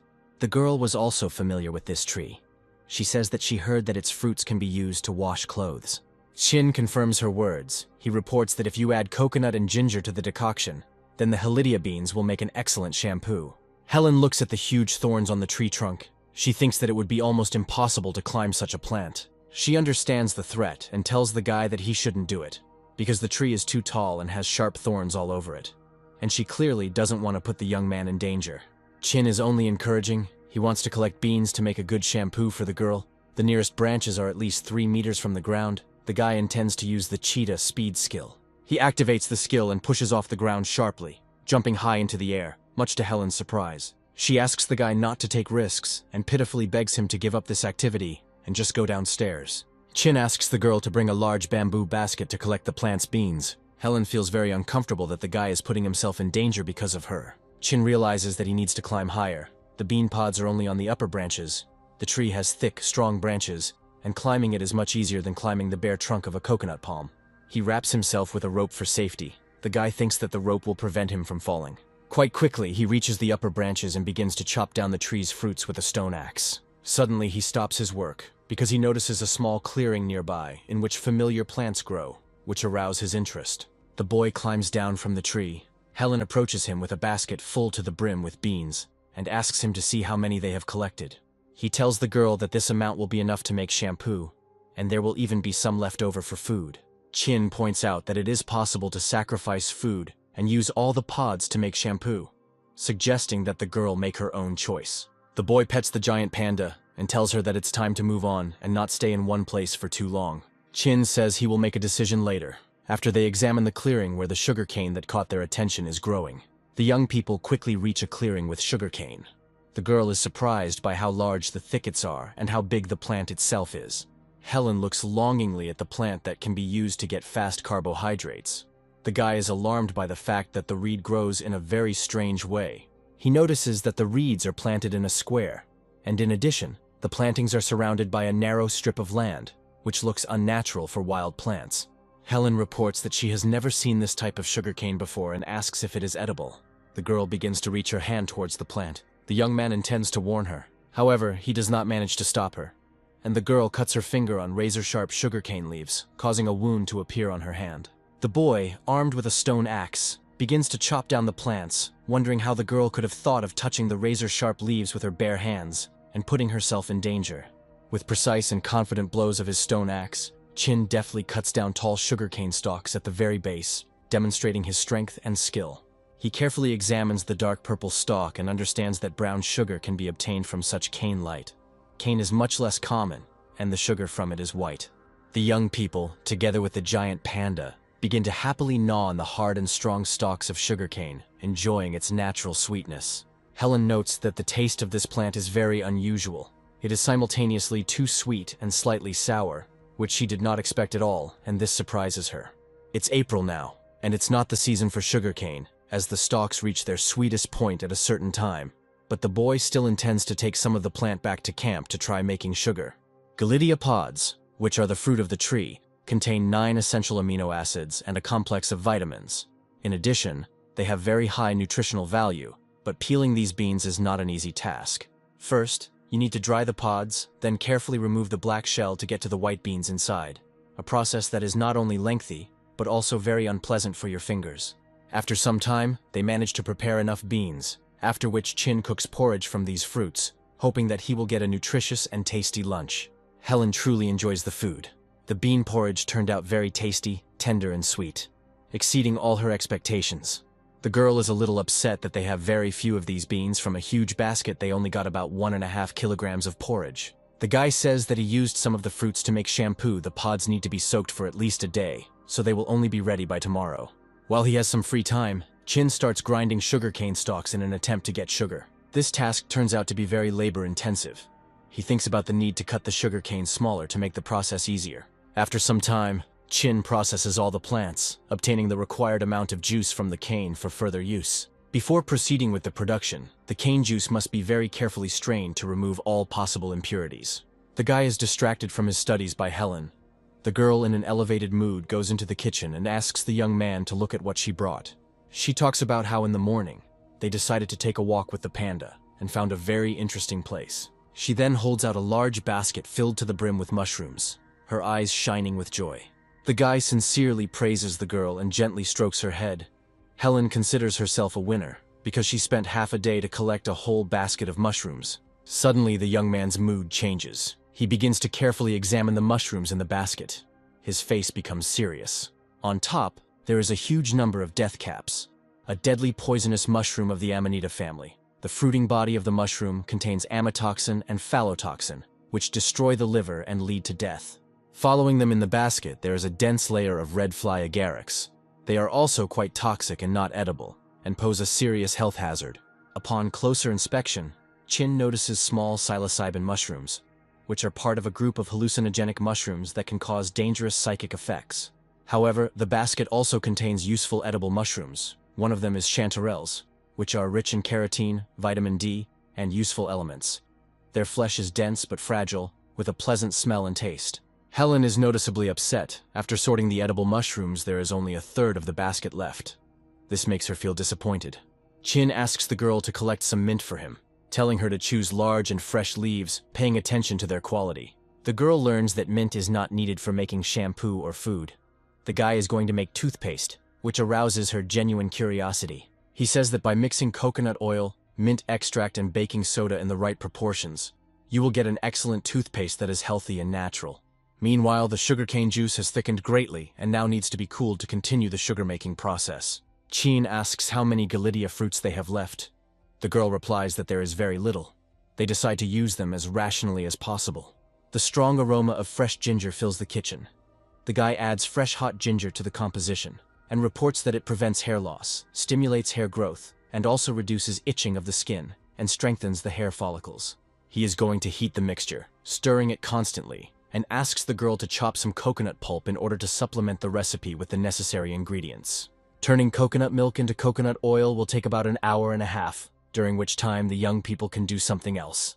They are going to boil chopped mint leaves under a closed lid. The steam from the mint water will rise, condense in the bamboo tube, and flow into the bottle, forming a concentrated extract. The girl watches carefully as the concentrated mint oil flows into the bottle. She understands that with the help of this extract, one can effectively protect oneself from mosquitoes. The young people continue to work with the base. They mix the infusion of Halidia and coconut oil in proportions of 1:1, creating a base for the future shampoo. Chin mixes the mixture very carefully and pours it into small cups, taking care to ensure the uniformity and quality of the mixture. The guy says that the shampoo needs to sit for a while, and then tomorrow you can wash your hair with it. Helen looks closely at the homemade shampoo.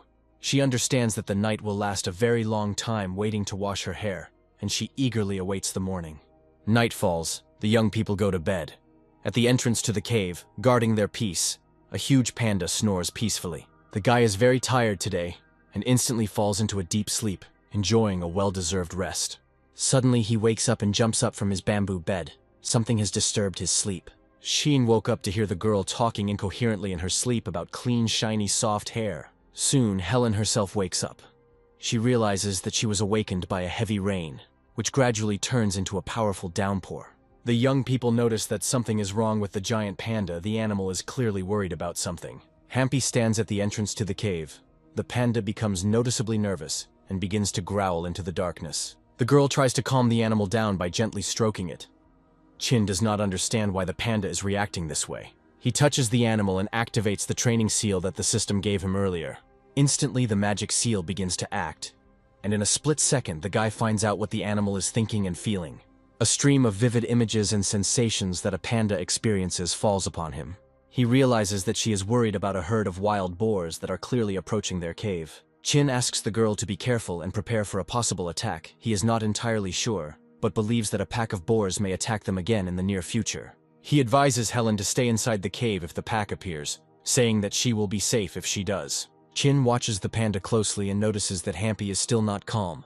He decides not to ignore this behavior and thinks that animals can sense danger much better than humans. The ferocious wild boars, having sensed the scent of people, are getting closer and closer to the cave. Hampy runs outside, stands on his hind legs, and lets out a loud roar. The guy tries to calm the huge bear and asks him to come back inside. But he doesn't listen and rushes to attack the wild boars that are already at the entrance. The boars are extremely aggressive and begin to slowly surround Hampy.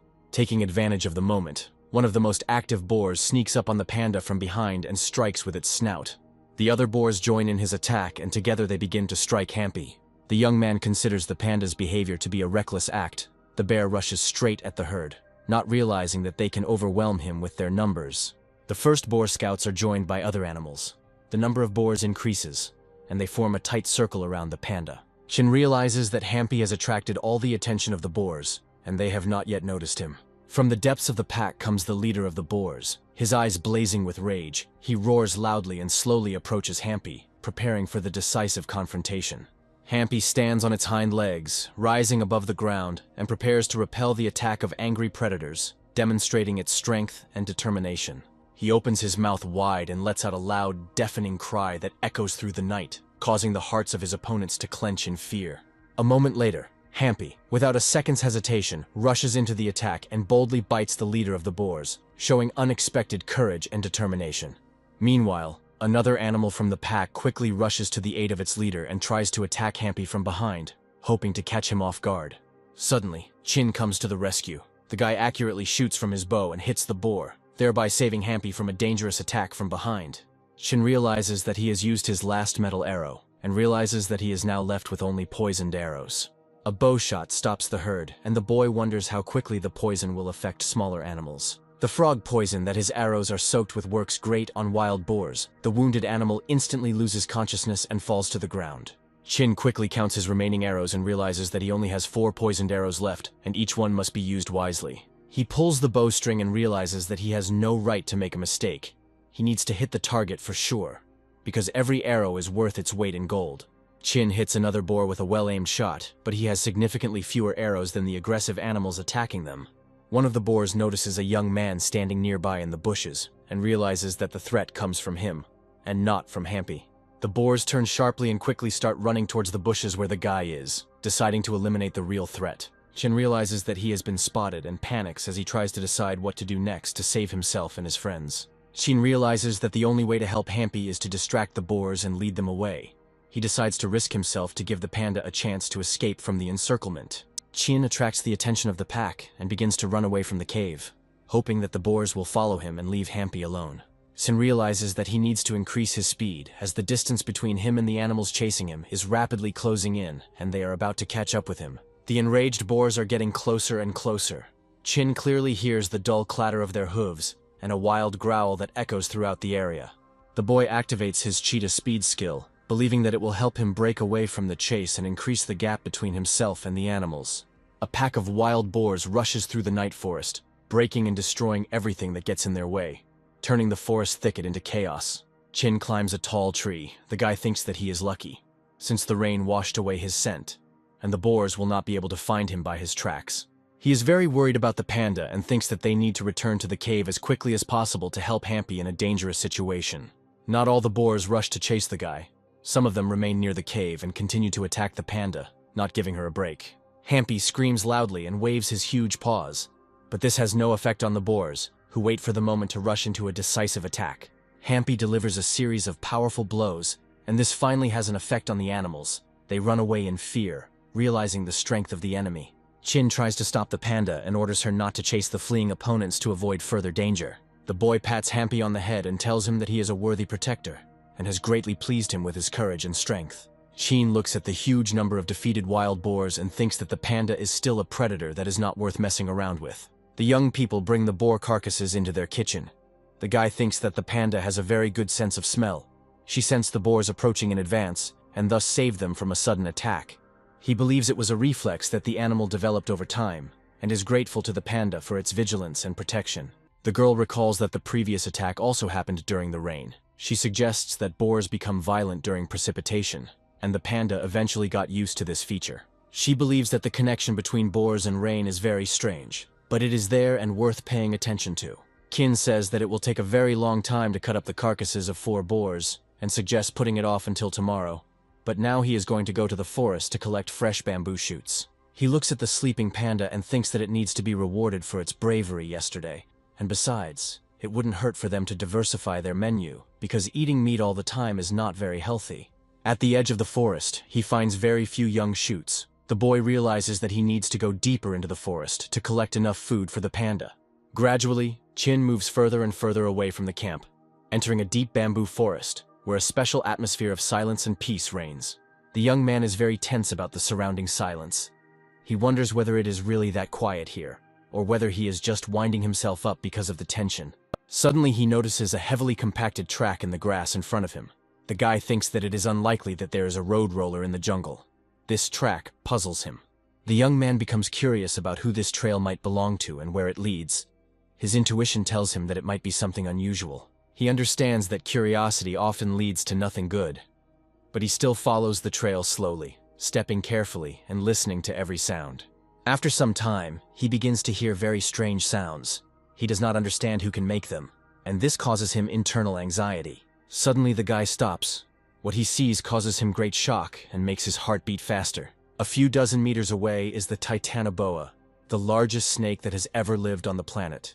It is the ancestor of modern anacondas and became extinct in the middle of the Paleocene, 58 million years ago.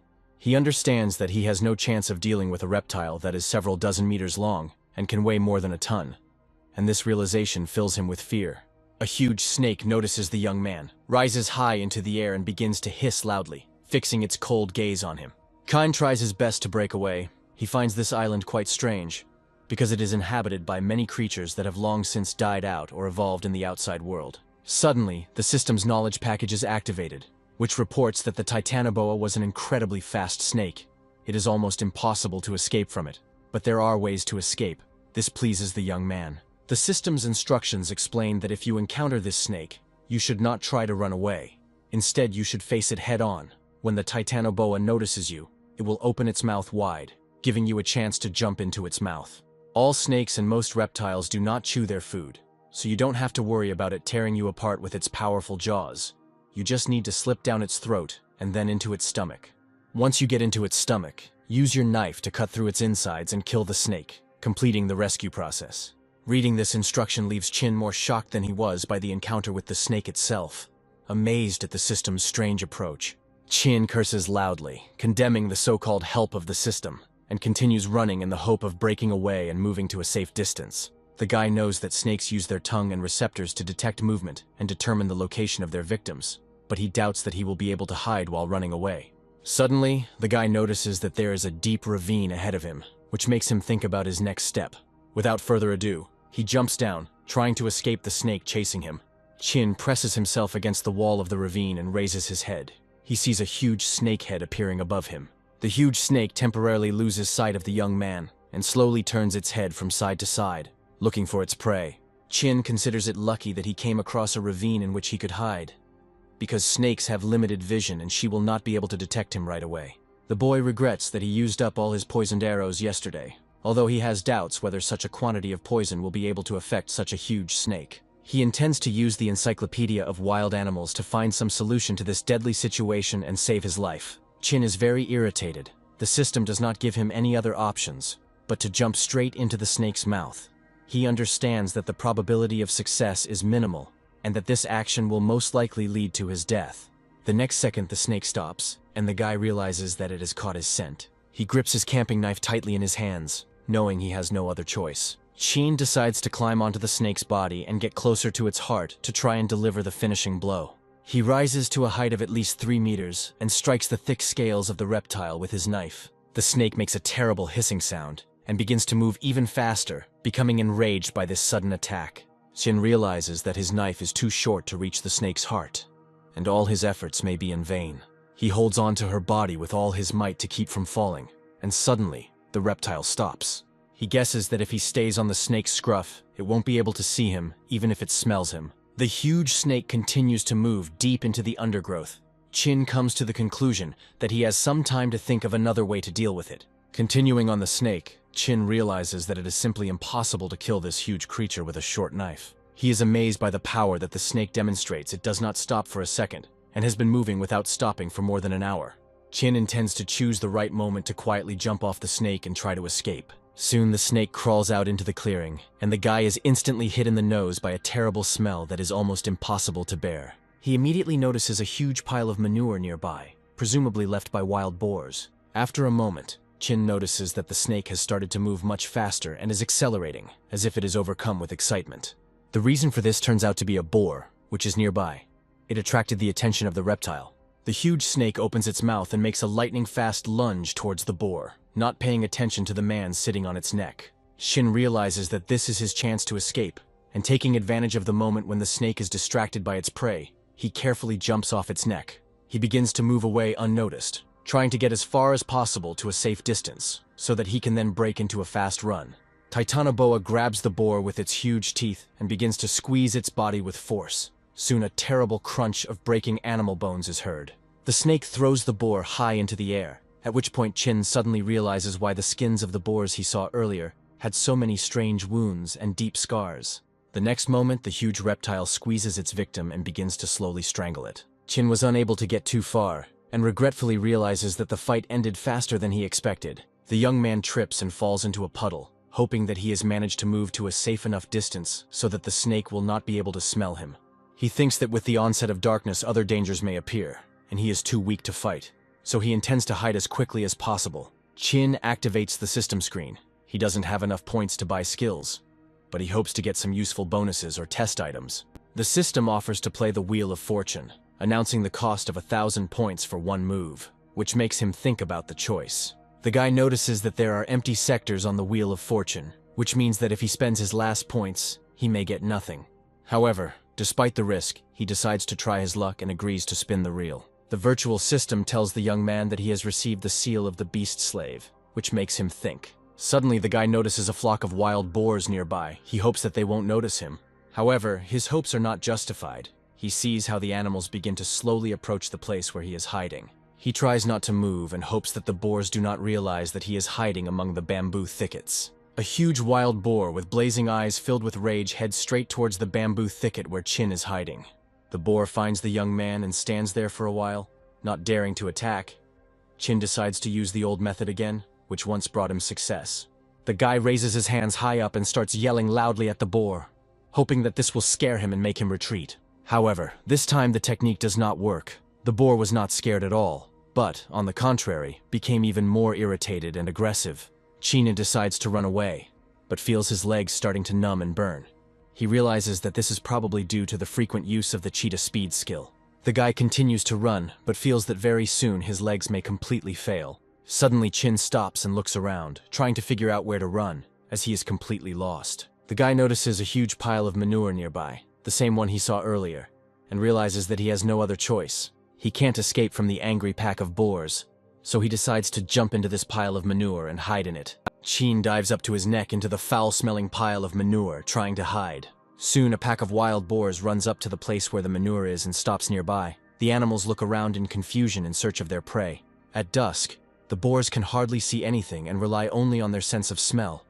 But now the smell of manure overpowers the human scent, and Chin understands that if he sits quietly, the boars will not be able to find him and will be forced to leave.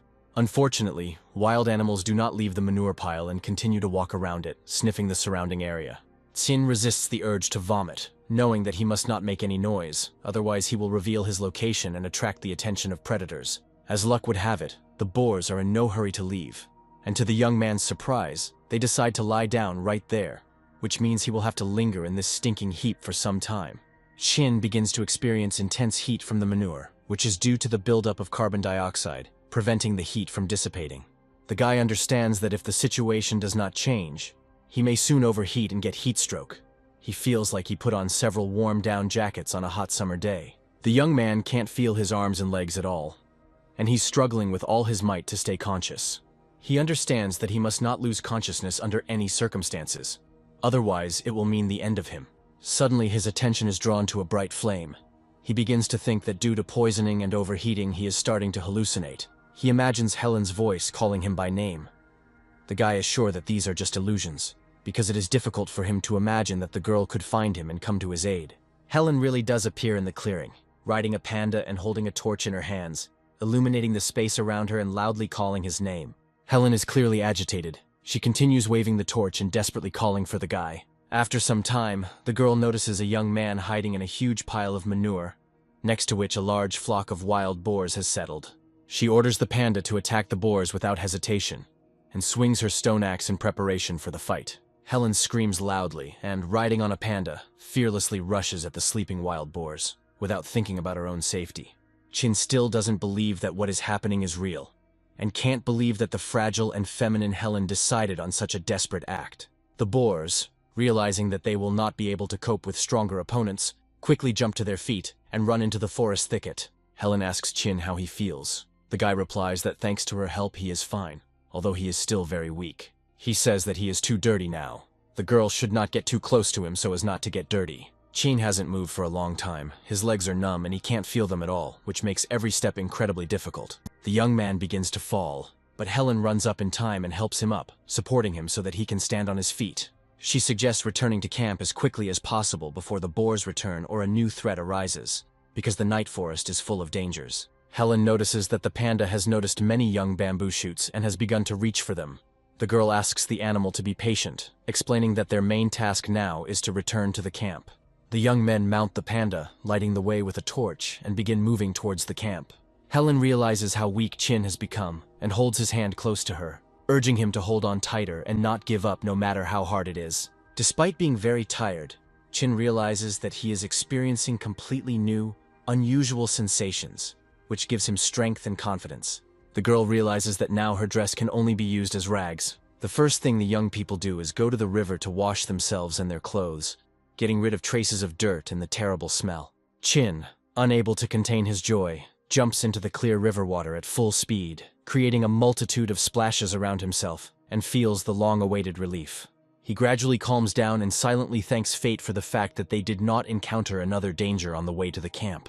Helen also needs to wash herself, but she is shy and hides behind the back of a huge panda, preferring to wait a little. The danger has passed and now they can relax, splashing in the warm river water and enjoying the moment of safety. Returning to the camp, Helen feels all the weight and tension of the previous night, which immediately affects her condition. She falls asleep almost immediately, exhausted from fatigue.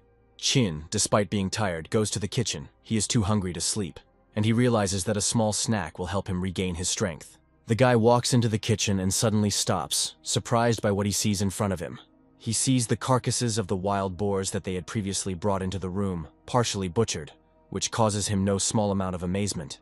The first thought that comes to Chin's mind is that in their absence, wild animals have gotten into the kitchen and torn apart the carcasses. However, he soon realizes that it was Helen's work, who cut open the carcasses to get the boar fat needed to make torches.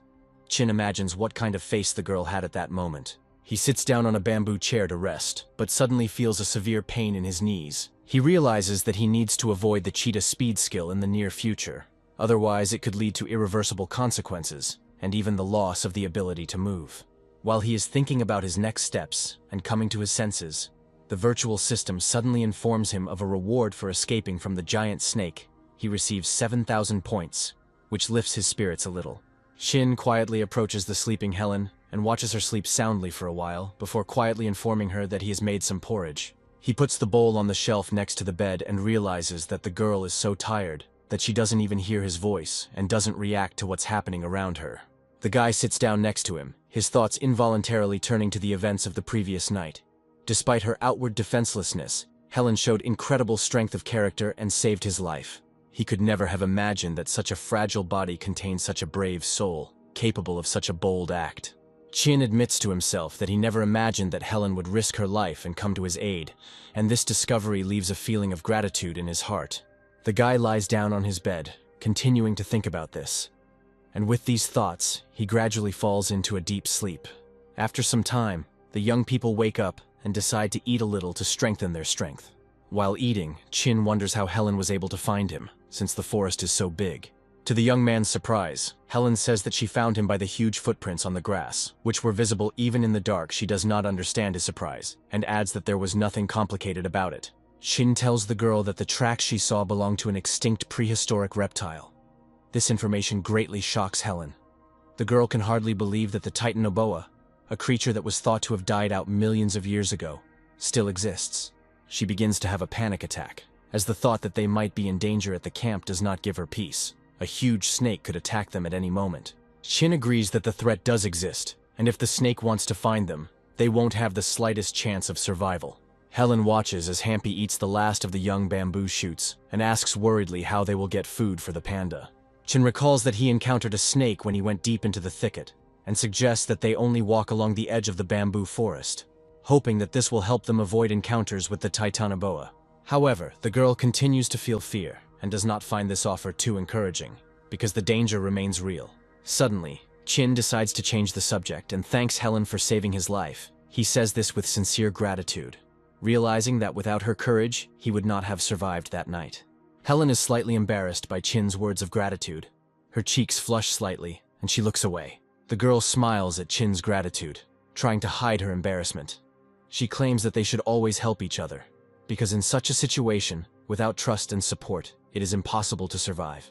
Since early morning, Chin has been busy cutting up the huge carcasses of 4 wild boars. Today the guy woke up at noon, and despite the fact that he slept for most of the day, his body still hadn't fully recovered, and his knees hurt even more. Helen helps with cutting up the meat, and asks the guy if they can store such a large amount of food. Chin replies that it was extremely difficult to get a wild boar, so he is going to do everything possible to ensure that not a single piece is wasted. He is even going to use the bones to make bone glue. The guy decides to smoke the meat he has obtained well so that he can store it for a long time. Helen asks in surprise if they are really going to leave the meat outside, to which Chin explains that they have no other choice, as there is not enough space in the kitchen for all the food anyway. The next morning comes. Helen's voice is heard in the camp. She loudly calls Chin. The guy slowly comes to his senses and asks in a sleepy voice what is happening and why she is screaming so loudly. Helen is in a state of great excitement and loudly announces that their meat has been stolen. This news greatly surprises Chin. He immediately comes to his senses and tries to understand the current situation. The guy looks closely at the extinguished fire and the remains of the fastenings lying nearby, on which meat was previously smoked. Helen adds that during the night, she did not hear any sounds that could indicate the presence of wild animals. Chin carefully examines the scene and says that the meat mount was too big for the beast to carry away, and the beast would have left marks on the ground, which there are none. Chin finds it very strange that Hampy was not alarmed by anything, because an animal living in the wild is always on the alert, even when sleeping, and if a predator appeared here, the panda would immediately notice it. The guy goes into deep thought and tells Helen that he will have to be on duty tonight to prevent possible threats. Helen, wanting to support the young man, suggests keeping watch according to the old scheme, dividing the night into 2 parts. Chin thinks that this is not necessary since he is going to sleep during the day, and this will allow him to stay awake all night without any problems. The young man slept all day. The sun was already beginning to set towards the horizon. Chin gradually wakes up, stretching with pleasure and reporting that he had a good night's sleep. Chin looks around in surprise and asks Helen how long he slept, trying to figure out how much time has passed since he fell asleep. The girl brings him a cup of hot drink and tells him that the sun has almost set, and, in her opinion, it is now about 10 o'clock in the evening. Helen adds that there is mint tea in the cup, which will help him wake up faster and get energized to start his shift. Chin lights a fire and begins to cook food, thinking that the 4 boars had yielded at least 300 kilograms of meat, which should be enough for them for the next 6 months. He also thinks that they have skins and guts, and if the skins are processed properly, they can be used to make clothes that will come in handy on cold nights. After pouring himself a serving of meat stew, Chin reflects that he first needs to find out where the meat has disappeared, to understand what kind of danger might await them in the future.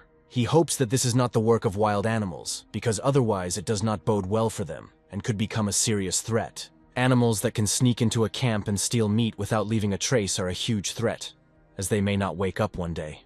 The night flew by unnoticed. Chin does not understand why the thief did not show up today, although he expected his return. The guy thinks that if he were a thief, he wouldn't steal from the same place a few hours after the first theft. Chin decides that he will have to stay on duty another night to try to catch the intruder. Suddenly, his thoughts are interrupted by a loud scream, which makes him stop his thoughts and become wary.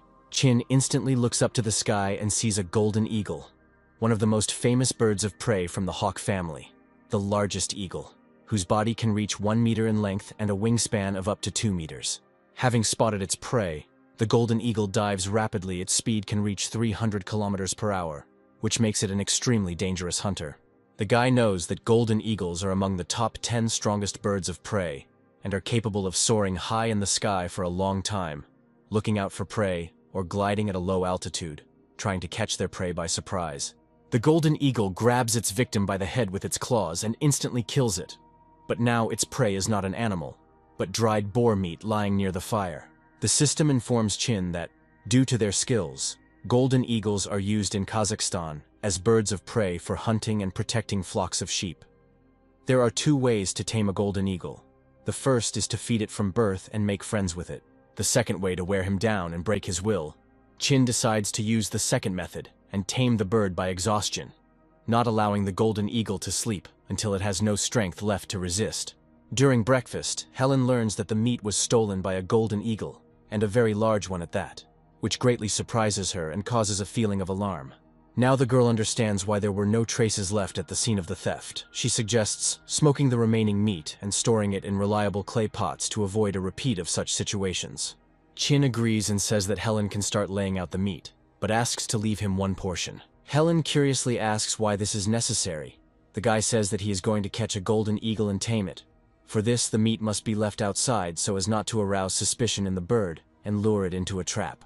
Chin constructs a rudimentary trap consisting of a bamboo pole, a knot, and meat bait, which he plans to use to catch a golden eagle. He tells Helen that he saw a man catch a deer with a similar trap, and therefore he is sure that it will definitely work on a bird of prey. Having built this trap, Chin decides to test its operation and put pressure on it to make sure that the mechanism functions as it should.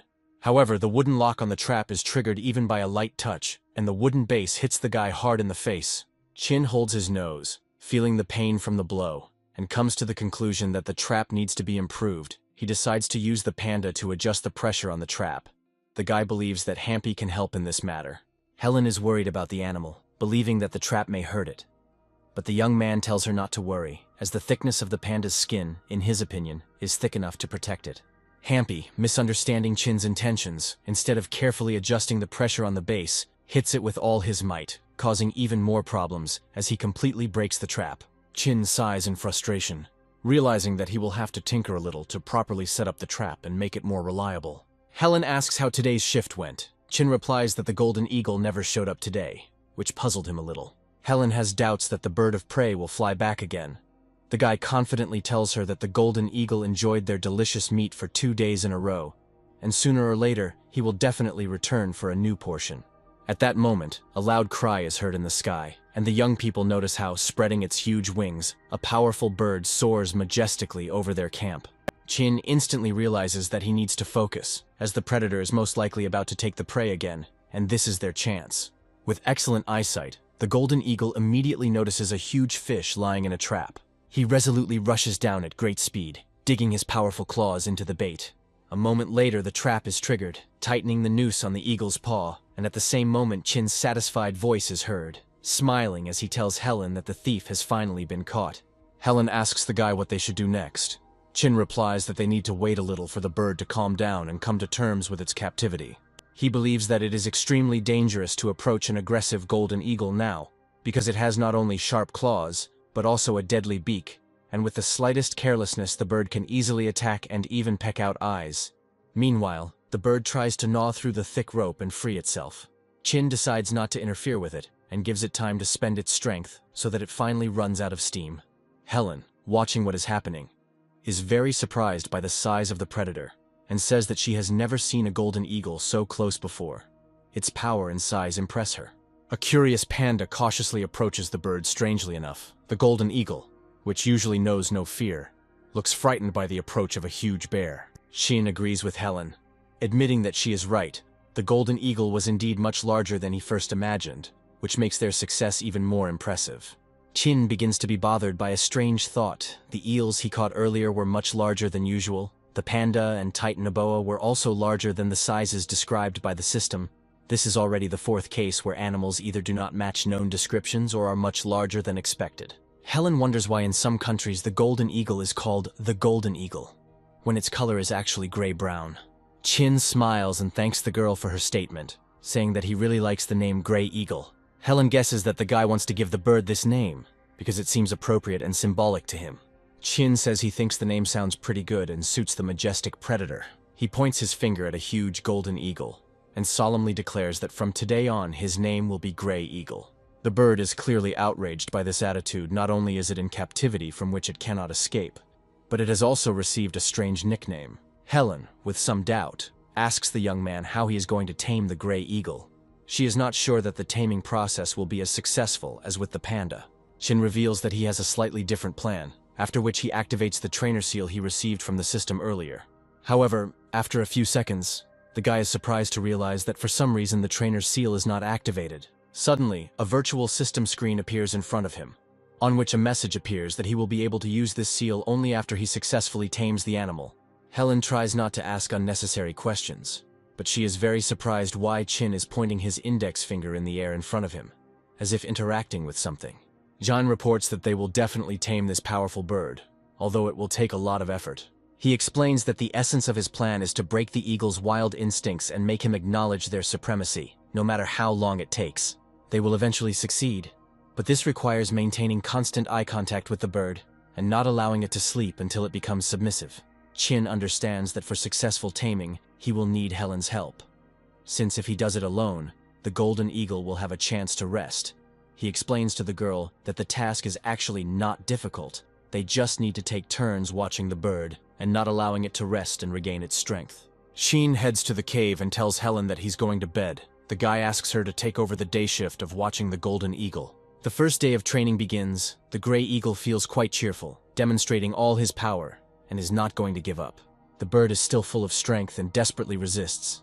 At some point, taking advantage of the fact that the girl is distracted, she begins to chew on the rope that holds her leg. Helen, noticing this, suddenly strikes the ground with a long bamboo stick, which frightens the bird and makes it stop trying to free itself. The girl firmly tells the eagle not to try to be impudent, and assures him that she is watching him closely and will not allow him to escape under any circumstances. When night falls, Chin takes over the duty. He watches the bird and tries not to waste time.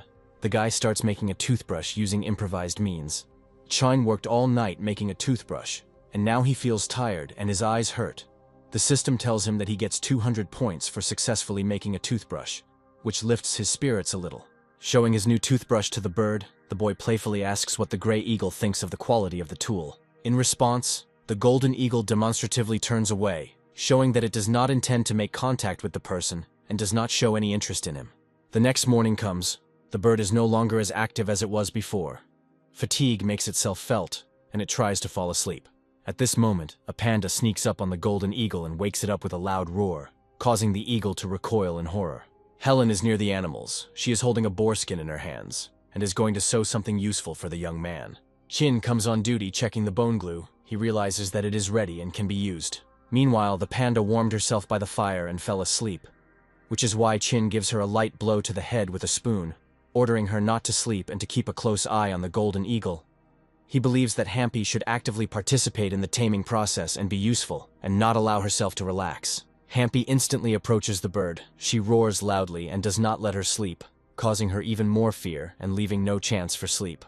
Meanwhile, it becomes noticeably warmer. The sun rises higher and higher, and a new day awaits the young people. Burkett hasn't slept for several days and now looks extremely exhausted. His eyes are red from fatigue and lack of sleep, and every movement is very difficult for him. Gathering all its last strength, the bird screams loudly and makes a last desperate attempt to escape, but the rope tying its leg holds it in place. Chin, watching the bird closely, asks the Gray Eagle if he is tired of resisting, and promises to let him go if he starts to make contact. Burkett looks intently at the young man, and gradually the realization appears in his eyes that no effort will lead to freedom. After some time, the huge bird resigns itself to its position and completely stops any resistance. Chin realizes that now is the best time to try using the trainer's seal. The guy activates the seal and, reaching out to the Gray Eagle, feels how bright streams of energy begin to flare up around them.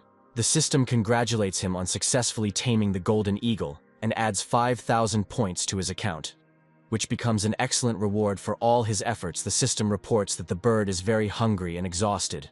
At this point, Chin forms a close telepathic connection with the golden eagle, and vivid images begin to download into his mind, showing the world through the eyes of the mighty bird.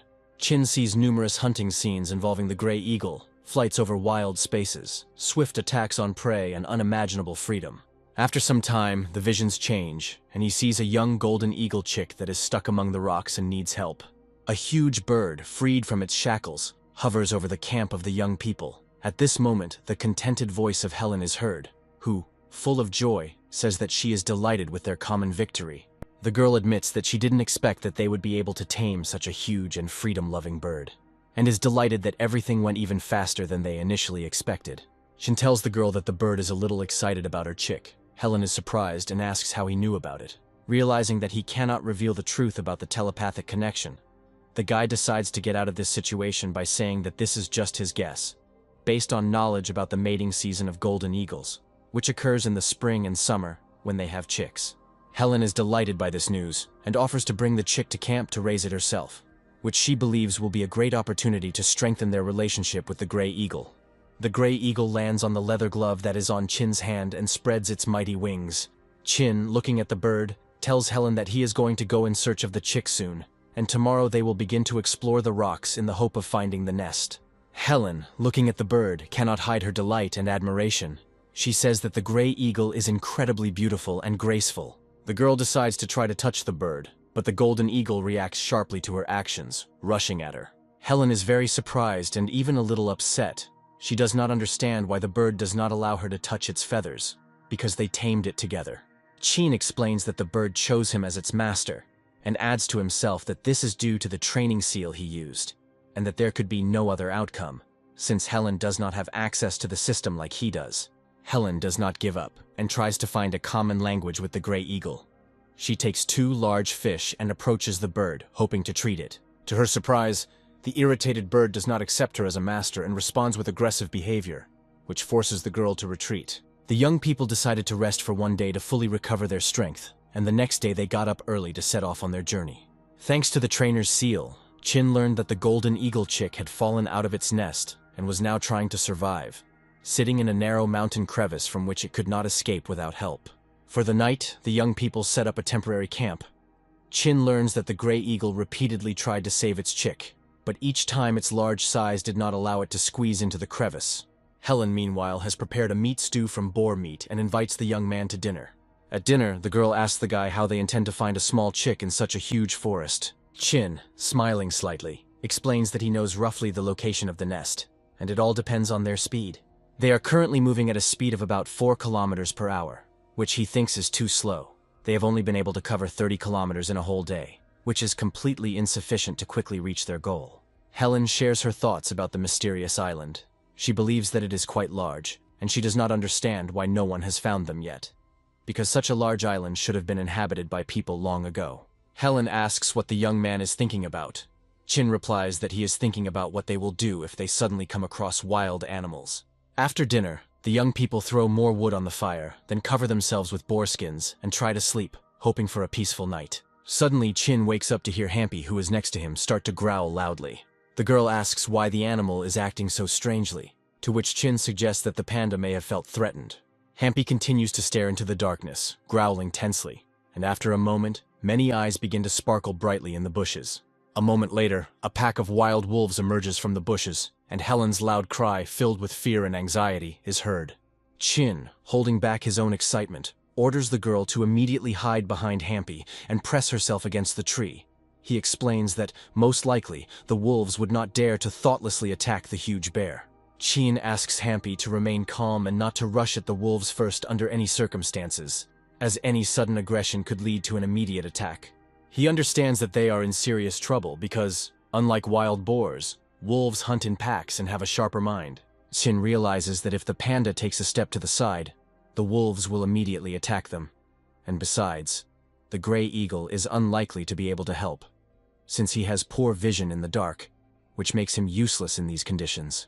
One of the wolves gets too close to the fire and immediately jumps away from the flames in horror. This gives Chin a hint. Fire is their main trump card in this situation. He asks Helen to light a torch to scare away the predators. Helen admits that she was so scared that she completely forgot that wolves are afraid of fire, which could have helped scare them away earlier.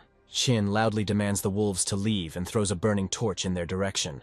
This causes several animals to instantly jump aside. Realizing that he needs to continue the psychological pressure, he orders Hampy to roar as loudly as possible to further intimidate his enemies. The giant panda stands up on its hind legs and lets out a loud, wild roar that echoes throughout the area, shaking the silence of the night.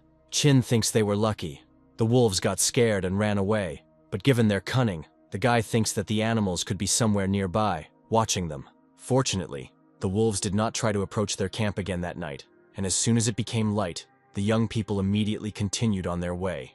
Helen notices with obvious relief that they have finally gotten out of the dense jungle. She has the feeling that they have entered a completely different world. She asks Chin what happened to the gray eagle and why the bird is acting so agitated. Chin explains that the eagle's nest must be somewhere nearby, and perhaps the bird is eager to finally see its chick. The guy watches as a huge golden eagle circles over the forest. It heads towards the nearest mountain range, thus letting him know where its nest is. The young people, together with the panda, begin a slow climb up the slope of the nearby mountains. Chin constantly helps Helen, supporting her, and persistently reminding her to be extremely careful to avoid possible injuries. Helen admits that the mountain is too steep and she is very tired. She asks the guy to give her a break. Chin agrees to her request. He leaves the girl with the panda, and decides to continue the journey alone, hoping to reach the goal faster this way. Chin carefully begins to climb up the steep cliff, as the path has ended and this is now the only way to reach the nest. Suddenly his foot slips, but he manages to grab the ledge with his hand in time. At that moment the guy realizes that even a second of delay could cost him his life. After overcoming many difficulties and spending all his strength, Chin finally reaches the top of the cliff. He instantly falls to the ground, trying to catch his breath and recover. Chin looks around and sees the forest spread out below. This view captivates him so much that the guy feels like he has arrived at the top of the world, from where everything seems small and insignificant. He carefully examines the surrounding mountains, and after a moment his gaze stops on one of them. There is an extinct volcano nearby, whose slopes have already become overgrown with trees. The guy thinks that it is unlikely to become active in the near future. There may be useful materials in its vicinity. Thoughts about the island's rich ecosystem are suddenly interrupted by the loud cry of a golden eagle nearby. Chin sincerely apologizes to Gray Eagle and reminds him that he remembers why they came here. The golden eagle chick ended up on a very steep slope, and without special equipment the guy had almost no chance of getting to it. However, he came up with a good plan. He tied a loop at the end of the rope and carefully lowered it into the mountain crevice. With the help of the trainer's seal, he was able to communicate with the golden eagle for a while. He only needed to convince the bird to fly up to the chick and ask it to grab the rope so that Chin could easily pull the chick out. The young man's plan was successful, and after some time he was able to free the chick from captivity. Feeling a great sense of relief, Chin is amazed by the size of the birds, because even a golden eagle chick looks impressively large and massive. Chin carefully takes the chick into his arms, telling the gray eagle that it is time to head back to camp. Going down turned out to be much more difficult and dangerous than going up. Every step required extreme caution and precision. Chin could hardly see where to put his feet, and every movement was associated with the risk of falling down. After some time, with great effort, he manages to get down to the ground. After this test, the guy comes to the conclusion that he will never do something like this again for any amount of money. Chin, looking around, is surprised to find that at the base of the mountain there is neither the girl nor the panda, who were supposed to remain in place. Sometime later, he notices a note left by Helen on the sand, in which she says that she went to explore the nearby area in search of useful resources. The guy, tired from the long climb, decides to stay where he is and rest until the girl returns. After a while, Helen returns to the parking lot and says that she thinks it's going to rain. Chin agrees with her concerns, noting that the weather in this area is extremely unpredictable, and suggests that they leave as soon as possible, as a heavy downpour could cause a landslide, which would pose a mortal danger to them. His words are suddenly interrupted by Helen, who suddenly freezes, her eyes filling with excitement. She screams loudly, calling on the guy to immediately look at something that shocked her so much. Surprised, Chin turned sharply in the direction Helen pointed, and a moment later noticed a plane flying in the sky. The guy immediately noticed that thick smoke was coming from the plane's engine, and instantly realized that something was clearly wrong with the plane. The young people, realizing the seriousness of the situation, immediately headed towards the supposed landing site. Helen says that they have not yet heard the sound of an explosion. Shin begins to think about how an airplane could appear on a desert island and feels a strong emotion. He understands very well that Helen also experienced similar feelings. Having reached the edge of the mountain plateau, they saw that the path ended in a cliff, and they simply had no way to move forward straight. Chin decided to stop to calm his nerves and carefully consider his next steps, realizing the importance of each action.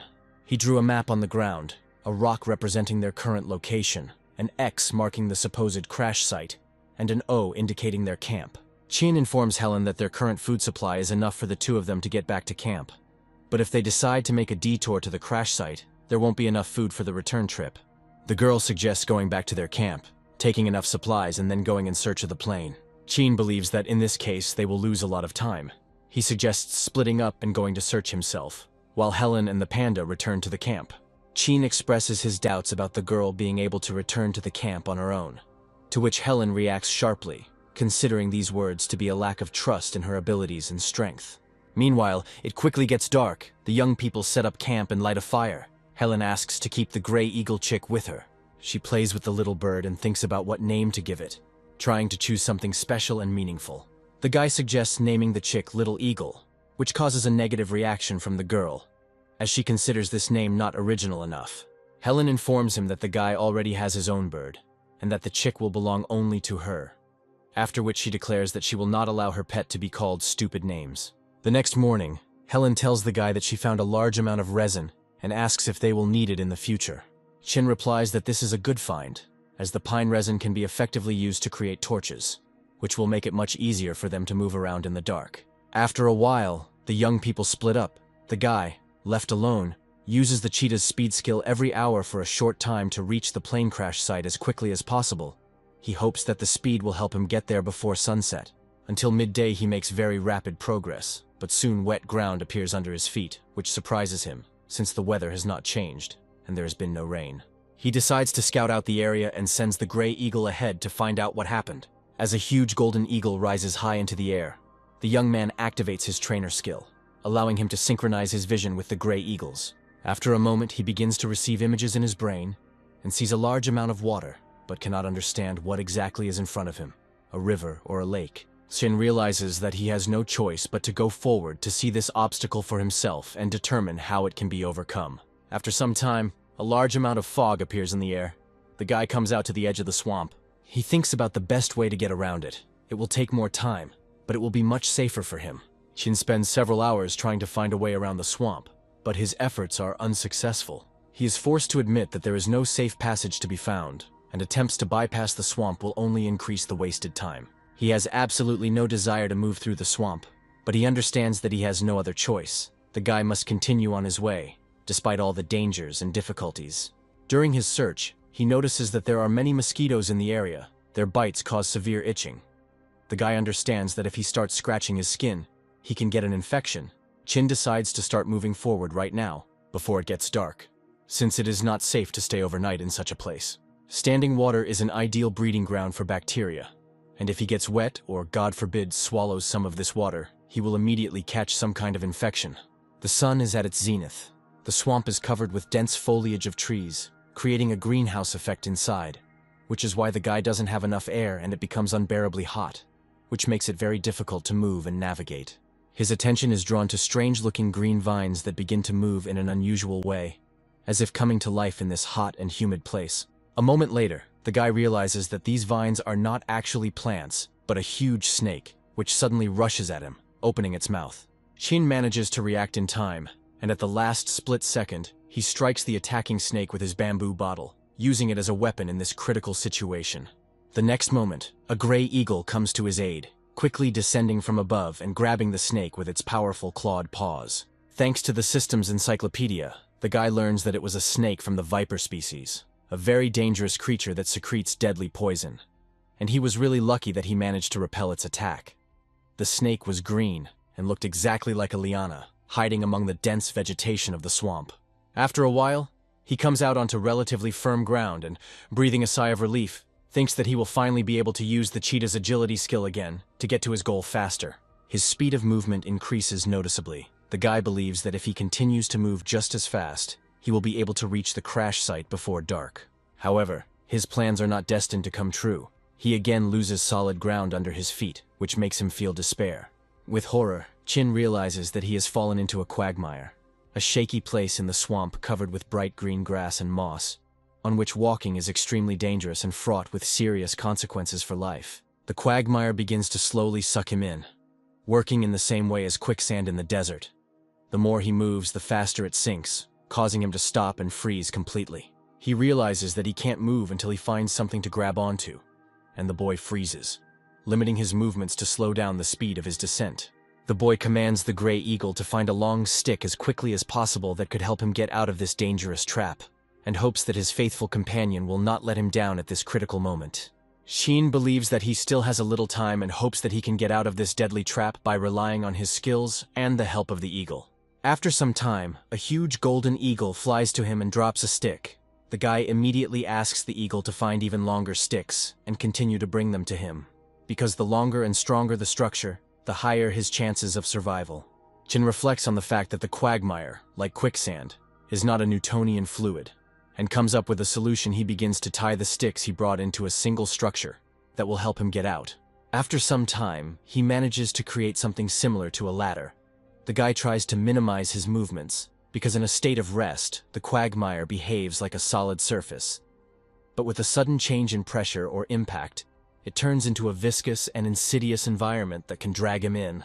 He begins to gradually climb up the ladder, trying to change the force of pressure on the surface so that the liquid becomes solid again and allows him to climb up.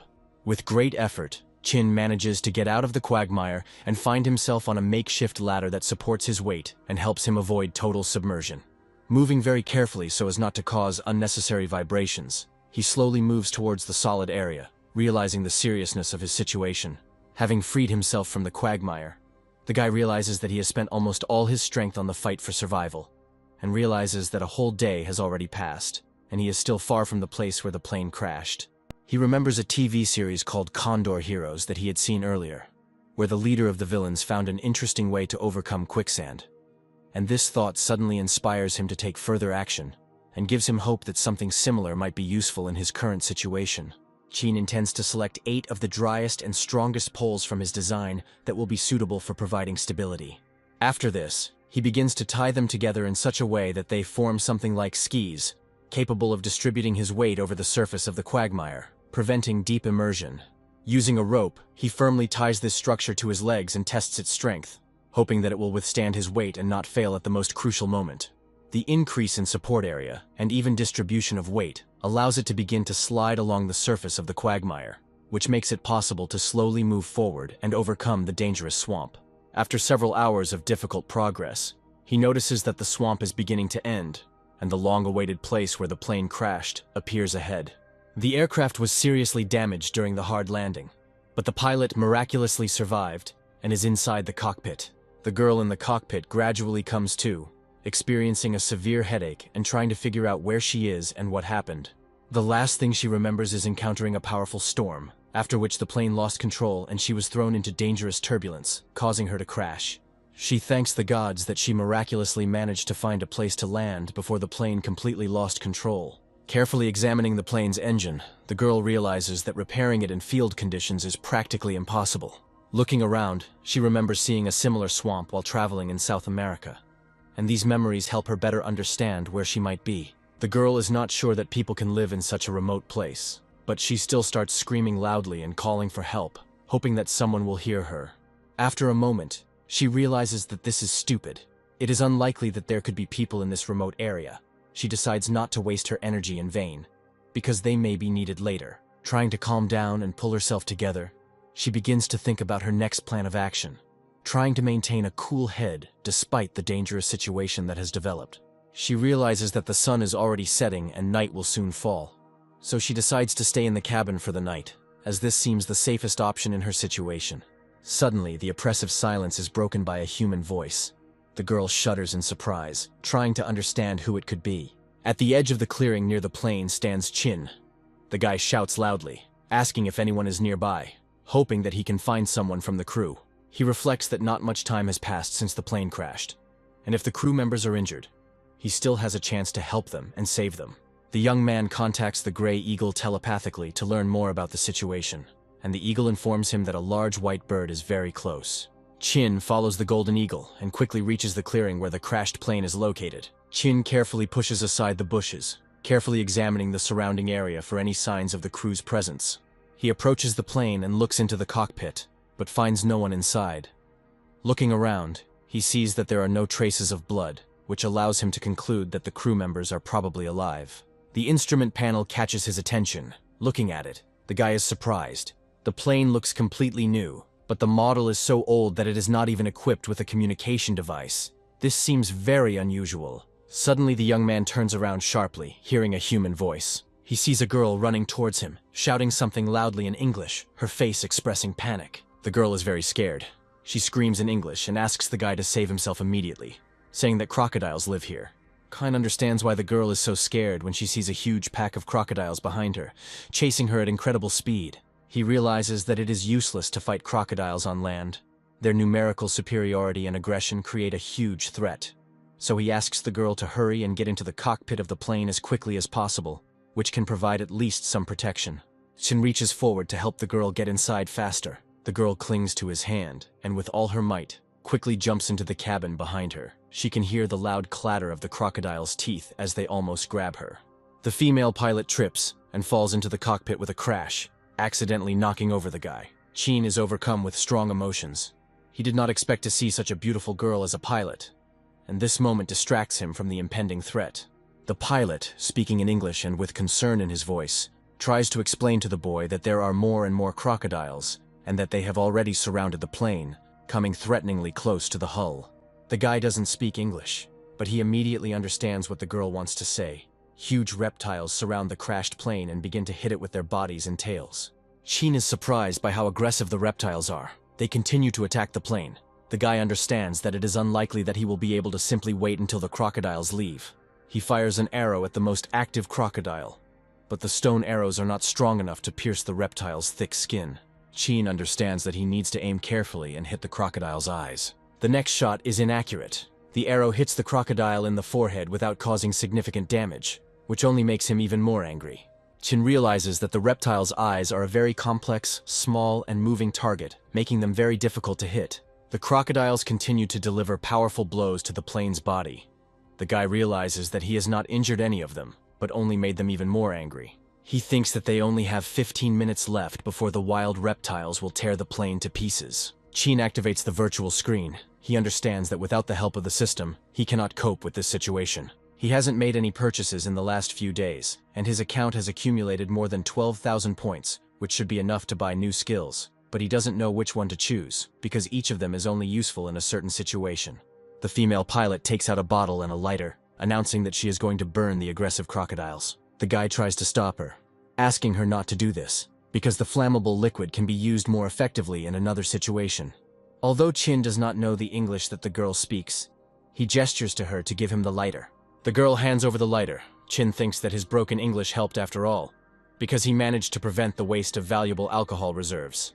In the virtual store, the guy selects a package called Marksman's Blessing, not knowing exactly what the skill means, but figuring that, judging by the name, it must be related to improving accuracy. The system congratulates the young man on acquiring a new skill and informs him that it has been successfully activated.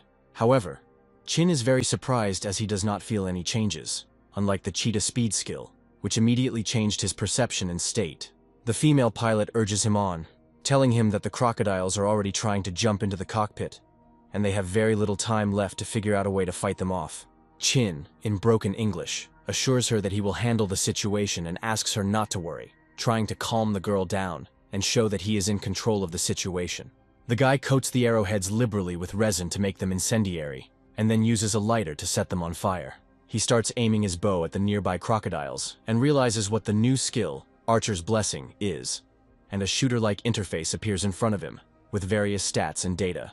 He sees a variety of parameters, such as a scale that shows the direction and draw weight of the bow, as well as tools for determining wind strength and shot angle, which helps him aim accurately.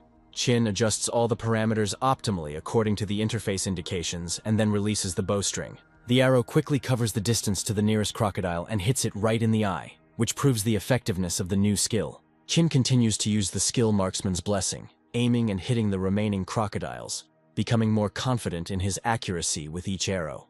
The girl pilot lights the stone arrows and hands them to the young man to help him fight the predators. With well-aimed shots, the guy manages to wound more than a dozen aggressive reptiles, which gradually weakens their pressure and forces them to retreat. After some time, Chin surveys the battlefield and realizes that they have won.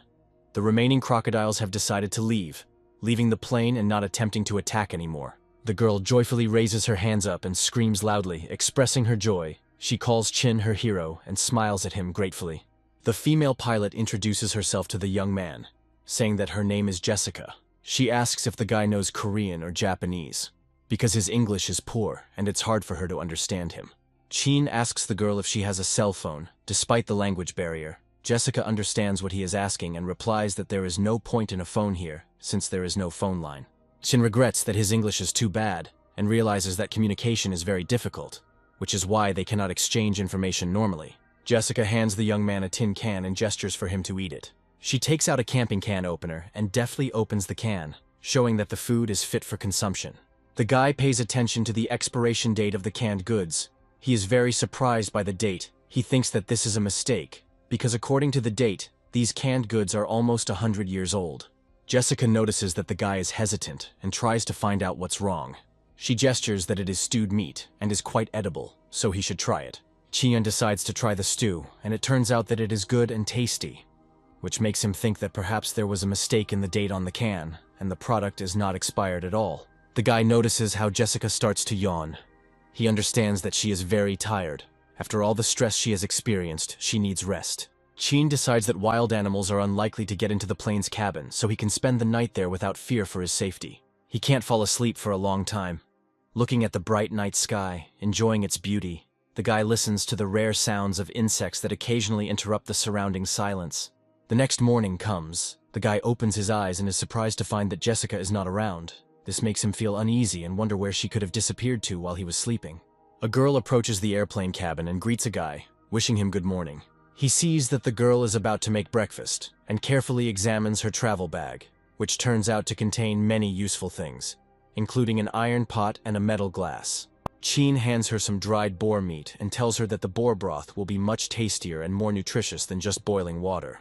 After they ate the rich broth, the young people felt a surge of strength and recovered. Jessica had many questions, but the guy only knew the most basic words in English, which is why he practically did not understand what she was trying to tell him. Despite this, Chin managed to draw a map to explain his story to the girl. Jessica, having learned that there were other people on the island, happily accepted his invitation to go to the camp. Jessica stops abruptly and tells the guy that a huge, aggressive golden eagle is circling above them, which instills fear in her. Chin makes a loud whistle, trying to attract the bird's attention. Jessica panics and asks him to hide in a shelter immediately, afraid that the bird might attack. A moment later, she is greatly surprised to learn that the golden eagle circling above them is a tame bird belonging to Chin. After some time, they begin to be enveloped in a dense fog, which quickly limits visibility and makes movement more dangerous. Chin realizes that the gray eagle will not be able to help them in these conditions, and warns Jessica that they need to be very careful. Jessica asks the guy to stop and rest for a bit, saying that she is starting to feel very weak and needs to catch her breath before moving on. They sit down on the ground. The girl takes out her travel glass to drink some water. Meanwhile, Chin wonders where such a thick fog could have come from at midday, and when it will finally clear, since it is becoming very difficult to continue on in such conditions. Suddenly he hears the sound of a strong blow, and instantly turns towards the girl to understand what happened. He sees that Jessica has fallen on the grass and is lying unconscious. This causes him great anxiety, because he does not understand what happened to her. Feeling suddenly weak, Chin grabs his head, trying to stay on his feet. He realizes that his strength is leaving him, and he too begins to lose consciousness. The guy falls to the ground and at the last moment manages to cover his mouth with his hands, realizing that it's all about this strange fog, which probably contains some kind of substance that causes loss of consciousness. The guy crawls up to Jessica and tries to ask in broken English if she is okay. He tries to wake her up. The poisonous fog clears a little. Chin sees that Jessica is still unconscious, but her condition is stable, which brings him some relief. In addition, he himself begins to feel a little better. He takes out the lighter from his pocket that Jessica gave him earlier, and decides to use it to understand the nature of the poisonous fog and find out what is going on. Chin lights a lighter and uses his aim skill to throw it at a nearby mound, hoping it will give him the information he needs. The mound he threw the lighter into instantly explodes, and Chin immediately understands the cause of the poisonous fog. The cause of all this is methane, which is released in large quantities in this place. It caused their poisoning and loss of consciousness. The guy reflects on the fact that methane is lighter than air, and when he and Jessica were closer to the ground, it became easier to breathe, since most of the gas went up.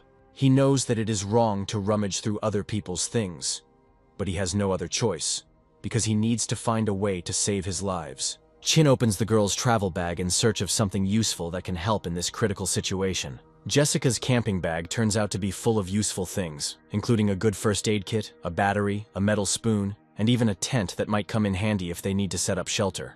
The guy opens the medicine cabinet, but quickly realizes that he can't figure out the names of the medicines because they are all written in English, which he doesn't know well enough to understand which medicines might be useful. Chin takes the battery into his hands and realizes that with its help he can save himself and Jessica if he quickly finds a way to produce oxygen. First, he needs to fill the bamboo knee with clean water, and then use a syringe and IV tube to create a system for delivering oxygen. It connects the pencil lead to the cathode of the power source, and covers the body of the syringe by attaching a tube to it. Chin then connects an iron spoon to the anode to form a closed circuit underwater, then places the spoon and pencil into a bamboo tube filled with water, and turns on the power to the battery. When exposed to electricity, the water in the bamboo tube begins to decompose, a process known as electrolysis that results in the formation of oxygen at the cathode. Chin carefully guides the IV tube to Jessica's face to give her fresh oxygen, hoping it will help her come to her senses. After a while, the girl begins to slowly regain consciousness. She quietly moans and takes her first deep breaths, which brings relief to the guy because his plan worked. Jessica suddenly stands up sharply and, looking at Chin in surprise, asks what happened to her and why she lost consciousness so suddenly. She clearly does not understand what caused her condition. The guy tries to explain that they were poisoned by methane, which is emitted in large quantities in this area. Chin suggests leaving this place as quickly as possible, and suggests breathing oxygen from a tube in turns so that both can remain conscious. The young people need to hurry, as the battery charge they use to get oxygen will soon run out. Having looked around carefully, they realize that there is only one last push left to save themselves, and they decide to move as quickly as possible.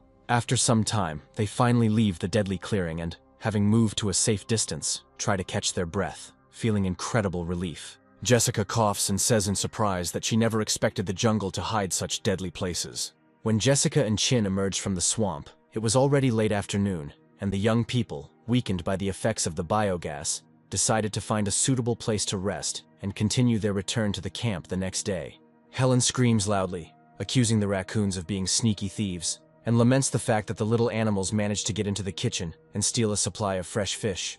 The girl carefully examines the barrel of fish and realizes with irritation that the raccoons have stolen most of their supplies. She decides to make a stronger and more reliable lid out of bamboo to prevent further attempts at theft. The golden eagle chick starts screaming loudly, attracting her attention. Helen tries to calm him down, telling him that the raccoons did not steal all the fish, and that he will have enough for dinner. She feeds the little golden eagle chick the remaining fish, and kindly asks him to eat well so that he grows big and strong, because they still have many challenges to overcome together. The girl is very worried about Chin, because 3 days have already passed, and the guy still has not returned to the camp. This makes Helen think that something bad could have happened to him.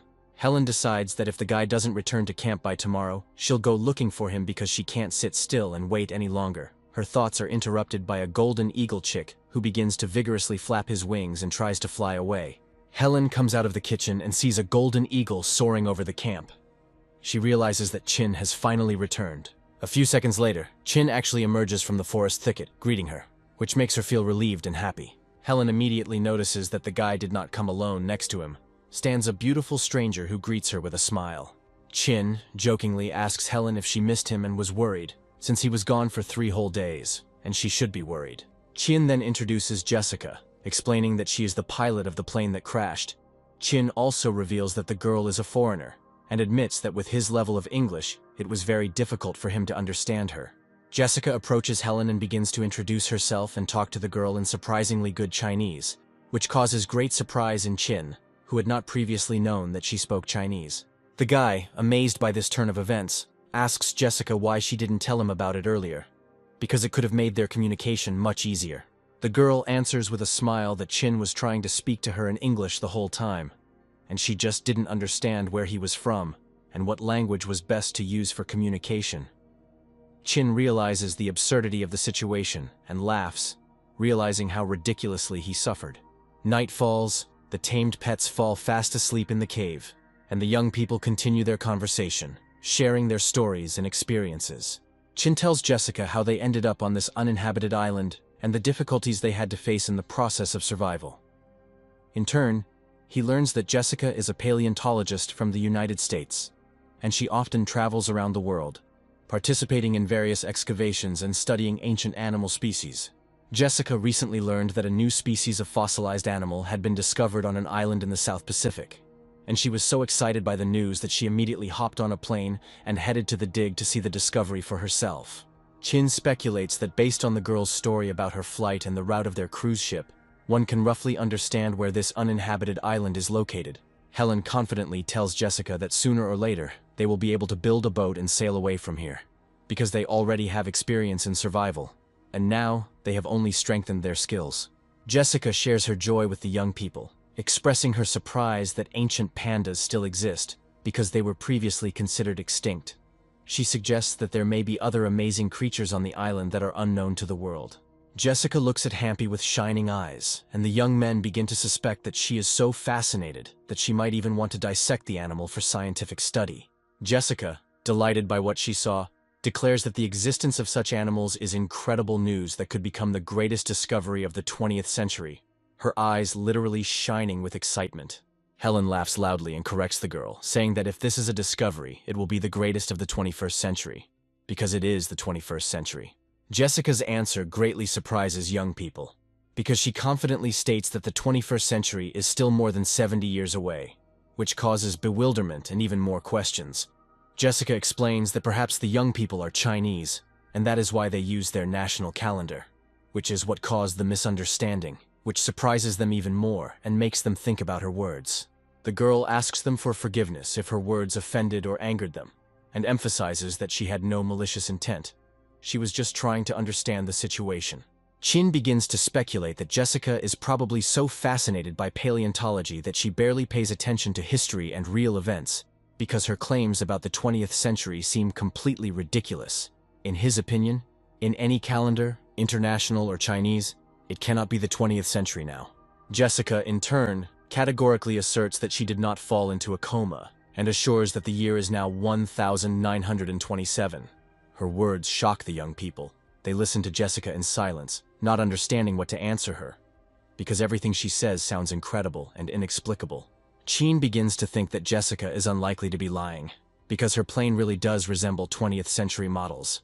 He also remembers the dates on the canned goods, which had strange dates. This coincidence makes him think seriously.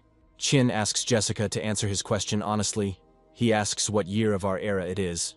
Jessica answers with complete confidence that it is now 1927.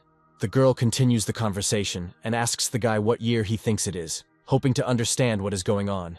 The young people's answer greatly surprises Jessica. She does not understand how they can be from the future. Her brain tries to comprehend this fantastic information. Chin asks the next question and asks Jessica what happened to her before the crash. The girl remembers that she took off from Los Angeles, heading for the island, but soon a thunderstorm suddenly began, and then literally a second later, a strong storm broke out, which disrupted the control of the plane and led to an emergency landing. Helen is surprised to hear this, and says that before their cruise ship sank and they ended up on this island, they were also caught in the middle of a strong storm. Chin comes to the conclusion that the storm may have been some kind of hole in space and time, like the Bermuda Triangle, through which they ended up on this island, which would explain the time discrepancies. Young people are immersed in heavy thoughts about space and time. They begin to worry about the question of what year it really is and where exactly they are. After a while, Chin suggests that they put these thoughts aside for now, since they are currently unable to find answers to all these questions. He believes that in the current situation, their main goal is survival, and they need to focus on pressing matters.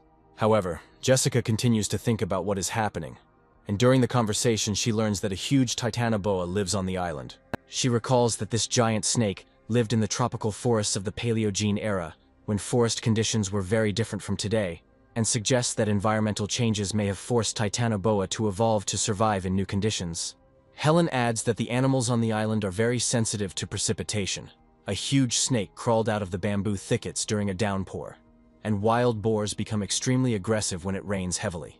The young people say that during their stay on the uninhabited island, they experienced 2 terrible rainstorms, each of which was dangerous due to the behavior of the animals. Jessica begins to speculate about where the Titanoboa might be during dry times, and suggests that it must have some sort of shelter, perhaps a cave or den, since without rain the temperature conditions may not be suitable for such a large snake. The young men come to the conclusion that the huge snake can only pose a threat during heavy rain, and therefore they are safe now. Helen remembers that Chin and Jessica have just returned from a long and grueling hike, so she suggests that they go to bed and get some rest, while she decides to stay on duty at night to ensure the safety of the camp. Jessica looks closely at the young people and suddenly asks if they are a couple, her gaze full of curiosity and interest. Her words cause an immediate reaction in the young people. They both blush brightly and begin to feel embarrassed, not knowing what to answer to such an unexpected question. Jessica asks Helen a direct question if she has any plans for Chin, which baffles the girl and causes her obvious confusion. Helen asks a counter-question why Jessica is interested in this at all. Her behavior seems rather unexpected and too bold.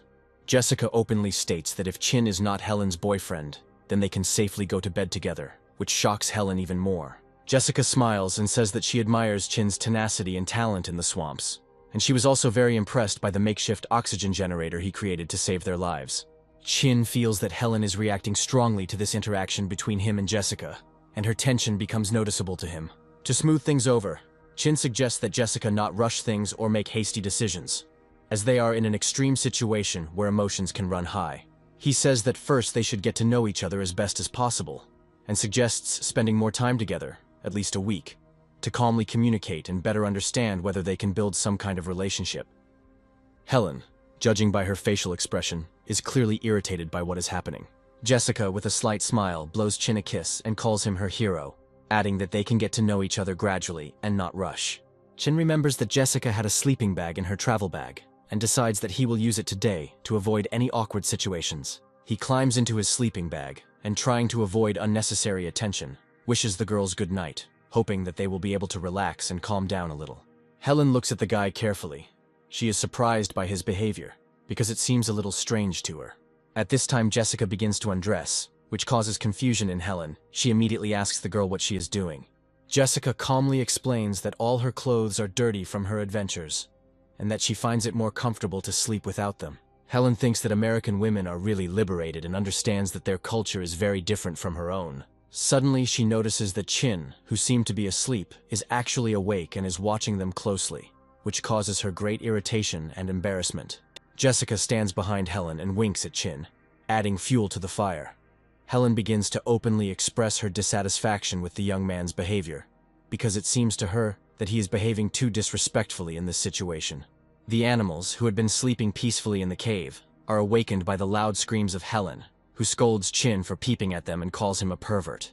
The next morning comes, and Chin crawls out of his sleeping bag, trying to stretch his stiff back after a long night. He immediately notices Jessica, who has also just woken up, and greets him, wishing him good morning. At this moment, Helen enters the cave and announces that today will be a beautiful, warm day. Helen announces that she has made a delicious meat broth and wants to treat Chin to some, but does so with an obvious hint of her displeasure. The girl keeps all the meat and most of the portion for herself, pouring only a little broth into the guy's cup. This clearly demonstrates her attitude to what happened. Chin, not wanting to escalate the situation, silently accepts the cup and leaves the cave. So as not to aggravate the situation, Jessica decides to ask Helen how the young man offended her and what caused her irritation. Jessica quickly realizes that it's a matter of jealousy, and that Helen is clearly not indifferent to Chin. This guess makes her smile, and she decides not to stir up the conflict. Jessica recalls that in China some families adhere to polygamous traditions. She offers Helen to give up the large room, believing that it will be fairer and more convenient for everyone. She says that when she was in China, one old grandfather told her about similar traditions. However, Helen, upon hearing the proposal, turns away sharply and flatly refuses to discuss this topic. She is clearly embarrassed. Jessica thinks Helen is a very sweet and shy girl who makes her life too difficult because of her indecisiveness and desire to avoid difficult conversations. After a while, Chin returns to the room and notices that Helen looks upset and depressed. He approaches her and asks what happened, why she is in such a state, and how he can help. In response, Helen aggressively attacks him, declaring that she wants a bigger room for herself, her demands sounding like a long-accumulated complaint. Chin begins to suspect that Jessica must have said something to the girl again, and that this provoked Helen's behavior. After everyone had calmed down and rested a bit, the young people gathered together again to discuss their plans for the future. After much discussion and deliberation, they decided to split their plans into 2 stages in order to act in a more organized and intelligent manner. At the first stage, the young people decided to completely settle down on this uninhabited island and study it as thoroughly as possible in order to prepare for all possible difficulties. Currently, Chin's skills along with the tamed animals allow them not to be afraid of wild boars. But just in case, the guy decided to cut down trees and make a fence to enclose the camp and create additional protection. In addition to this, Chin wants to catch some piglets and raise them in captivity to ensure a stable food source, because winter is coming in a few months and the situation could become much more difficult. The young people decide to put more effort into exploring the island's territory to find as many resources as possible, including minerals such as iron and copper ore, which could prove very valuable for survival. The second stage of their plan is to build a boat, which is the main goal, but they don't think much about it yet, because they understand that if the first stage fails, all further actions will be pointless. Jessica says that she has a lot of things with her and invites the young people to see what they might find useful. The girl hands Helen new clothes and says that she bought them just before the flight. She adds that it is quality lingerie that should fit Helen, and suggests that she try it on to make sure it fits. Chin is glad that Jessica has excellent iron tools that are much more convenient and practical than the homemade ones he used before to perform various tasks. The next morning, the boy goes to the bamboo grove to prepare building materials to strengthen the camp and create supplies for the future. Shin pets the giant panda, addressing it affectionately, and informs it that it is time for them to return to their camp to continue the work they have started. Using the trainer's seal, he sensorily connects with the gray eagle to learn about the situation in the bamboo grove and asks the bird if it is safe there. The images the eagle transmits to him show that there are no traces of the huge snake, and Chin concludes that Jessica was probably right in her assumptions about the snake's behavior. Chin believes that this part of the bamboo grove is safe and decides to continue his work by heading to the dung heap to test his theory. Using a lighter, the guy sets fire to a piece of wood the dung heap has been accumulating here for a very long time, and it must contain the materials he needs to create the necessary chemical reactions. His guesses are confirmed. The fire begins to flare up stronger. He understands that the reason lies in the so-called saltpeter soil, formed from a mixture of manure and limestone. Chin begins to collect this soil in a basket. He intends to extract from it pure potassium nitrate, which he needs to create black powder, and if he succeeds, they will be able to defend themselves from any threat. After the basket is full, Chin decides to leave the area as quickly as possible because wild boars may return here at any moment to wait out the heat, and he does not want to risk encountering aggressive animals. The boy returns to the camp and sees that during his absence the girls have built a large clay bath. Jessica asks Chin if he found saltpeter in the bamboo grove, to which he answers in the affirmative, adding that the result of his work was very successful and the catch significantly exceeded his expectations. Chin begins working with the soil, and since he doesn't need the girls' help yet, he suggests that they take a walk and explore the surroundings to get some rest. The next day, the young people begin to extract potassium nitrate. The process is divided into 3 stages. They mix the saltpeter soil with ash in a ratio of 1:8 to ensure maximum efficiency of subsequent reactions. Next, they pour the soil onto a bamboo mat that is placed on top of the bamboo trunks and thoroughly soak it with water to wash out the potassium nitrate and get rid of unwanted insoluble calcium and magnesium salts. To achieve proper leaching of wet saltpeter soil, Chin will have to spend a lot of time slowly pouring boiling water over it, which will then flow into the bath. The girls, participating in the process, are noticeably tired. The guy thanks them for their work and says that the next day they will finish cleaning the potassium nitrate, after which they will be able to begin creating black gunpowder. Helen asks how they will use gunpowder, since they have no weapons or any equipment for using explosives. Shin asks the girl to look at it more broadly. He intends to make explosives that they can use for various purposes. Night falls. The young people sit by the fire, discussing everything that happened to them. It is difficult for them to believe in the reality of all these space-time transitions that so unexpectedly changed their lives. But the conversation helps them get to know each other better and understand what time each of them lived in.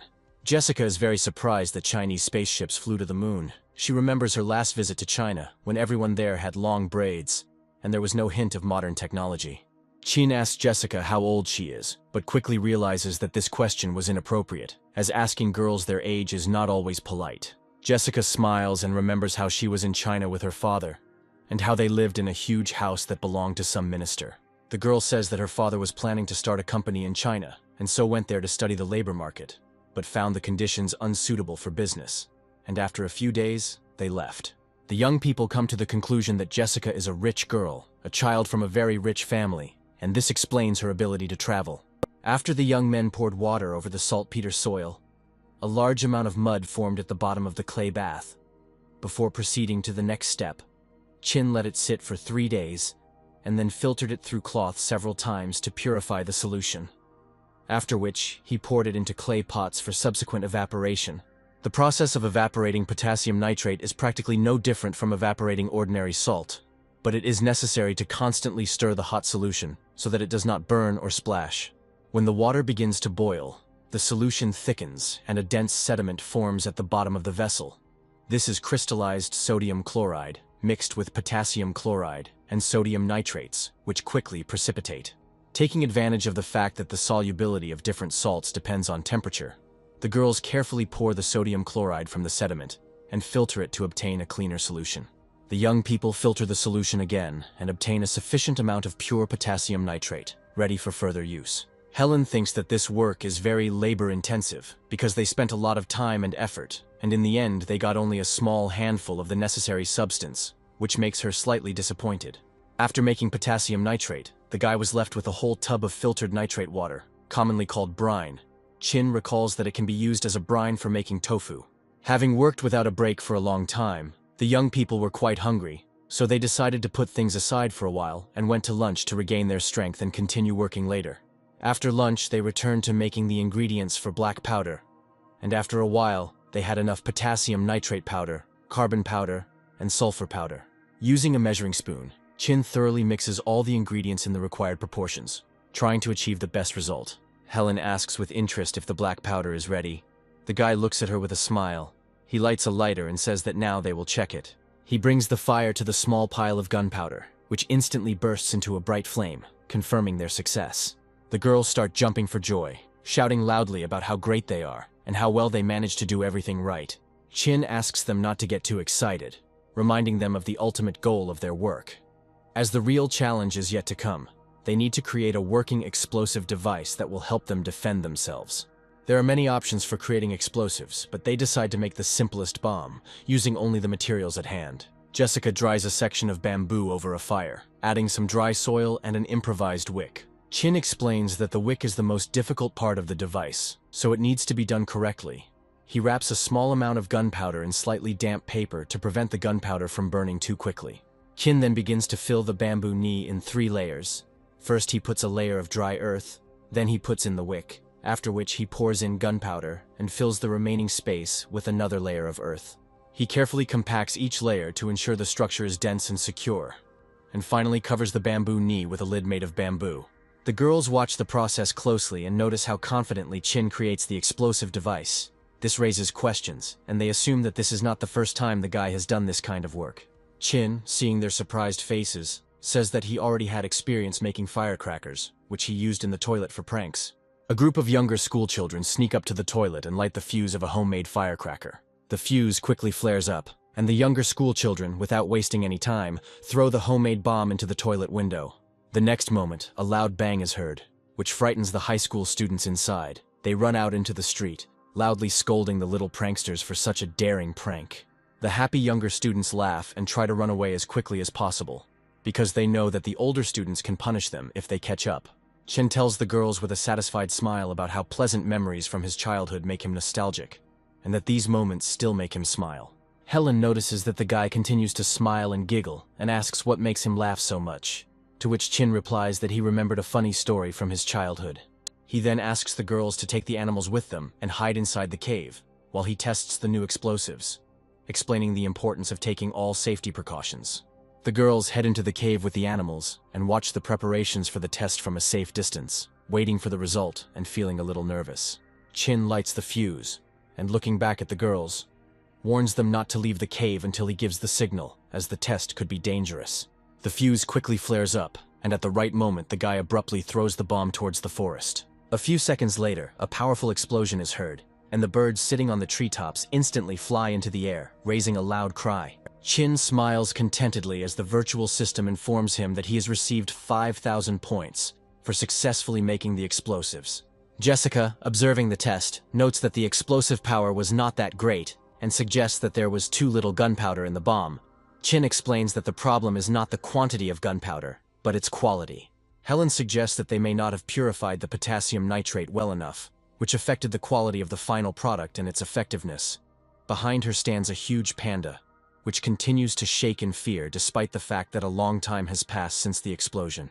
Chin explains that black powder, even of very good quality, has its limitations and cannot compare to modern explosives such as RDX, TNT, or HMX, which have much higher power. The guy believes that his bamboo explosives, although they won't kill a large animal, will still create a lot of noise, and if the enemy gets scared, that will already be a significant advantage. That night, the young men decided to make 3 more homemade bombs, Chin fortifying them with a double portion of gunpowder, hoping that this would make the explosion more powerful and effective. A few days later, the young men began to put into action a plan to build defensive structures for the camp. They decided to build a brick wall to create a strong and reliable defense. However, the young men soon realized that under the current conditions, even with several kilns, they would not be able to fire a sufficient number of bricks, and they abandoned the idea as too complicated. Ultimately, it was decided to build a fence around the camp using trees and bamboo, which proved to be a more realistic and quick solution to ensure the camp's security. It was now mid-June, and the intense summer heat was beginning to set in, making outdoor work almost unbearable, especially for Chin, who was constantly toiling in the sun. Working in such heat turned out to be extremely difficult. The guy felt that he was quickly overheating and losing strength, which forced him to look for ways to make life easier in such heat. After one of his grueling shifts, Chin went to the kitchen to quench his thirst and drank several cups of water in one gulp, thinking about how nice it would be to add ice to the water. At this point, the thought suddenly occurs to him about the potassium nitrate they had recently purified, and that they had quite a lot of it left. Chin recalls that when potassium nitrate is dissolved in water, a large amount of heat is absorbed, and by using this property, ice can be made. The more potassium nitrate he adds to the water, the lower the temperature of the solution becomes, and he decides to take advantage of this opportunity. The guy realizes that this won't be a waste of resources, as potassium nitrate can be easily restored after use, making the experiment more worthwhile. Chin decides to try making a refreshing dessert, and remembers that they have some berries in stock that they recently picked. He begins to mash raspberries and other sweet fruits in a bowl. He drains the remaining water from the pan, leaving only ice, after which the guy intends to add the final touch, pouring berry syrup over it all to give the dessert more flavor. The young man thinks he has made the perfect popsicle, and puts a lid on it to protect it from the heat, because the girls are due to arrive soon, and he wants to please them with this refreshing treat. After a while, the girls appear, they greet the young man. Chin thinks that the moment has come to surprise them, hoping that they will like his surprise. Helen hands the guy a bunch of grapes and boasts about her find, happy that she was able to get a delicacy for the common table. Jessica smiles as she recounts how Helen was so eager to show off her find that she literally skipped back to camp, unable to contain her excitement. Chin tells the girls that their merits and efforts should be rewarded, and asks them to come to the table to reveal their surprise. He lifts the lid sharply, revealing a large plate of fruit ice sparkling in the sun, and the girls' expressions instantly change to delight. The girls immediately pounced on the treat, because they did not expect to see something so refreshing and tasty, especially in such unbearable heat. Helen experiences heavenly pleasure from fruit ice. She feels like she is surfing, sliding on the waves and enjoying the coolness. Jessica asks Chin with interest how he did it, and suggests that it is some ancient Chinese magic. She is so surprised by the result. Chin, smiling, explains that everything is actually much simpler, and it is a matter of chemical reactions. Potassium nitrate, when dissolved in water, absorbs heat, which is what made it possible to create ice. Jessica praises the guy for his resourcefulness and ingenuity, adding that he is really very smart, which makes him slightly embarrassed. Helen doesn't hear anything around her. She is completely absorbed in eating the fruit ice. Her attention is completely focused on this treat. To make ice, the young people made several pots that nest inside each other like a nesting doll to create an effective cooling system. To achieve a better cooling effect, they used boar skin, placing it between the first pot and the main cooling chamber, This helped to reduce heat transfer and keep the temperature low inside. Meanwhile, Jessica was not sitting idle either. She spent the entire day picking and crushing grapes to make wine from them, hoping that it would be a nice addition to their table. The process of making wine turned out to be quite simple. Clean crushed grapes had to be mixed with sugar in a ratio of 10:3, and then the mixture was tightly sealed in fermentation containers. The vessels must be closed, because if air gets in, special bacteria will begin to oxidize the ethanol into acetic acid, and the result will be vinegar instead of wine.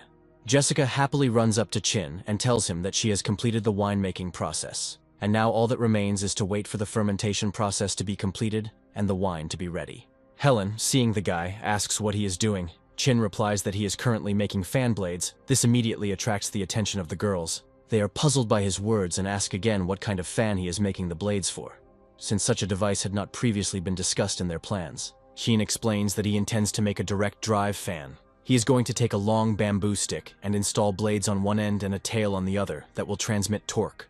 Jessica, upon learning of his idea, says that the method is familiar to her and reminds her of old steam engines that were once used to convert steam energy into mechanical movement.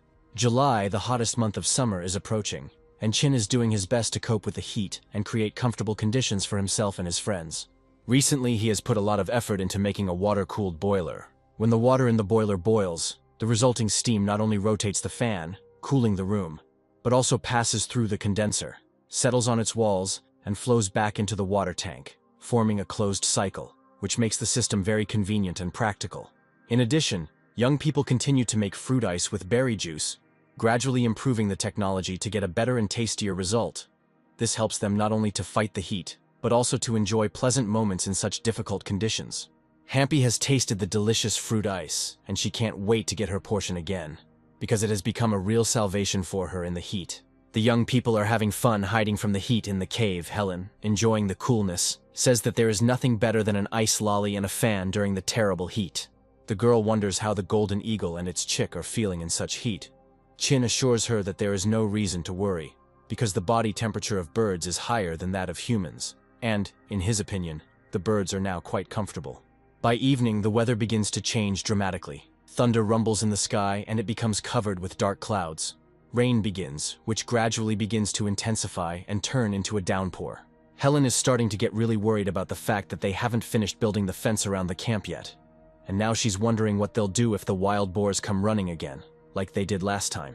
A pack of angry boars appears at the edge of the forest, and although the situation seems threatening, the young people are much better prepared than before. Chin has the skills he got from the system. They have a gray eagle, and they have also managed to make bombs, which gives them a significant advantage. Chin observes the situation and reports that a herd of boars is approaching and will soon attack the camp. The guy asks everyone to prepare for defense. Jessica and Chin head to the fence to take up fighting positions. Helen asks them to take her with them, but receives a categorical refusal. A pack of wild boars runs out of the forest and finds themselves in an open space. The distance to the camp is reduced to several dozen meters, and there is very little time left for preparation. Young men take up positions on a wooden fence. Chin looks out at the rain, saying he didn't expect the downpour to be so heavy and intense. Chin takes aim with his bow and thinks about how much effort they put into building the camp. He's not going to let angry animals destroy it. The guy decisively releases the bowstring. The arrow flies forward, hitting the outermost boar in the head, and he falls dead. But the rest of the boars do not stop and continue their movement, dividing into two parts. The guy gives the command to the giant panda and the gray eagle to attack some of the boars that are coming from the left. The animals immediately carry out his order. A huge golden eagle grabs a running boar with its powerful claws and lifts it into the air, which causes panic in the flock and slows their attack. Hampy roars loudly and fearlessly charges at a group of boars, dealing them powerful blows, driving them away from the camp and reducing their morale. Chin continues to shoot his bow. Despite the fact that the gray eagle and Hampy were able to push back part of the herd, there are still enough boars on their side that continue to move towards the camp. At this moment, Helen's voice is heard behind Chin, screaming loudly. The girl orders everyone to immediately move aside, since she has a homemade bomb in her hands. The girl runs up to the fence and, gathering all her strength, throws a bomb towards the group of boars, hoping that this will stop their advance. The huge boars stop attacking for a moment, and watch in surprise at the strange object flying towards them, not understanding what kind of threat it is. The next moment there is a loud explosion, the sound of which, despite the rain, spreads throughout the area. Wild animals begin to experience terrible fear. They squeal loudly and rush in different directions as fast as they can, trying to escape from the unknown danger. Hampy catches up with the dawdling boars and delivers a series of powerful blows with his strong paws, causing the animals to fall. Chin decides that he will not let the boars get away with it and quickly draws his bow to fire another arrow, aiming accurately at one of them. Despite the animal moving at high speed, the arrow flies straight to the target and the boar falls, making a dying sound. The gray eagle completes the attack and grabs the wounded boar, then lifts it high into the air. A huge golden eagle spins a boar in the air and then throws it towards the forest, where it crashes into a tree with a deafening crash. The giant panda and the gray eagle stop pursuing, watching as the remaining boars panic and flee into the forest thickets, escaping the attack and no longer thinking about attacking the camp. Chin looks closely at the battlefield and sees that there are many dead boars left on it, which makes him think about the consequences. He comes to the conclusion that the lifespan of wild boars is not very long, and if they exterminate all the animals now, the population is unlikely to recover anytime soon. Chin realizes that he cannot mindlessly kill the boars, as they are the only source of meat on the island. So he decides to stop further boar hunting and save those that remain in order to maintain the balance and provide himself and his friends with food in the future. Having acquired a decent supply of food, the young people turned their attention to strengthening the camp in case of new raids by wild boars on rainy days, and completed their fence. 2 weeks later, everything was ready to face another torrential rain. Now there was no longer any need to fear an invasion of enraged boars, because the fortification was supposed to hold back their onslaught. It seemed as if the endless rainy season had begun on the island, and in order to while away the time and lift their spirits, the young people decided to taste the wine, which, in their opinion, should already be ready. The guy opens the lid of the vessel. The room is instantly filled with a very bad smell, and on top of the liquid there is an unpleasant foam cap. The girls, covering their noses with their hands, believe that the wine has gone bad or was prepared incorrectly, because its appearance and smell do not at all correspond to expectations. Chin tries to calm the girls down, explaining that the white foam on the surface is due to carbon dioxide being released during fermentation, and says that this is quite normal for homemade wine. He says that he intends to filter the liquid, and only then can the wine be considered ready for consumption, without unpleasant impurities. Chin then takes out small cups and begins pouring the wine, offering the girls a taste, hoping that the taste will improve after filtering. However, the girls do not like the taste of the drink at all. They say that they have tried different types of wine before, but none of them were so sour. This makes them disappointed. Chin believes that the liquid needs to be allowed to ferment a little longer, and then the excess acid will go away. After some time, the guy has a new idea. He decides to share it with the girls. He says that they can improve this drink by distilling it and turning it into alcohol to get rid of the acid and get a purer product. Chin explains that ethyl alcohol has a lower boiling point than water and begins to boil at 78 degrees Celsius, which allows it to be separated from water and other impurities as it is heated. The alcohol begins to evaporate faster, and the resulting alcohol vapors condense on the bamboo tube, cool, and then flow into another vessel. Chin warns that the distillation process is not fast and requires constant attention, so if they start now, they will be able to complete it by evening, having obtained the desired result. Jessica asks where Chin got such extensive knowledge in the field of alcohol production, because he clearly feels confident in this business. Chin replies that the technology is very simple and widely known. Helen brings bamboo sugar and some soda. She asks what they will do with it. Her curiosity does not give her rest. Chin tells the girl that soon she will see everything for herself, and asks her to be patient a little. Chin intends to mix alcohol, soda, sugar, and water in the right proportions, and then put the resulting drink in a cooler to give it a pleasant, refreshing taste suitable for hot weather. The drink prepared by the young man cools down quite quickly. Chin offers the girls to try it, hoping that their tastes will coincide. The girls try the drink and are truly delighted, because the taste is surprisingly familiar. Helen tells Chin that the drink exactly replicates the taste of Jianglibao, a Chinese carbonated drink that was as popular as Pepsi and Cola in the 90s. About 2 months passed. The camp of young people was transformed beyond recognition. They built a storage for food, a pottery workshop, and a bathroom. The living space and functional areas were perfectly organized, which significantly improved their life. Unnoticed by everyone, summer was coming to an end, and the days became less hot, and the nights began to bring coolness, which made everyone think about the coming autumn. The gray eagle chick has grown considerably. He has learned to fly. Helen has become very close friends with him, and now the bird has begun to follow some of her commands. Chin approaches Helen and thanks her for the clothes she sewed for him. The guy says that they fit perfectly and are not tight anywhere. His words make the girl smile. Helen is very pleased to hear such words because she spent a lot of time and effort on making the clothes. Her fingers are all bandaged due to the many small cuts received while working with thick boar skin. Chin especially thanks the girl for the backpack made of boar skin. It is not only durable, but also very roomy. It can fit both a rope and an axe. In addition, the backpack is made simply and tastefully, which makes it even more convenient and functional.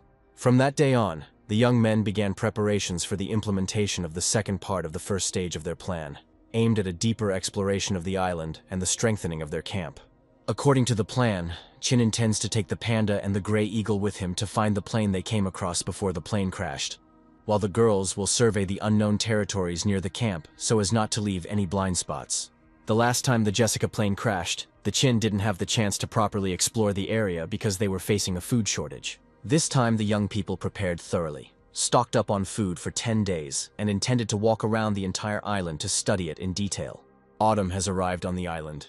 The nights have become windy and cold, so Chin took a tent and a Jessica sleeping bag with him to keep warm and ensure comfortable conditions.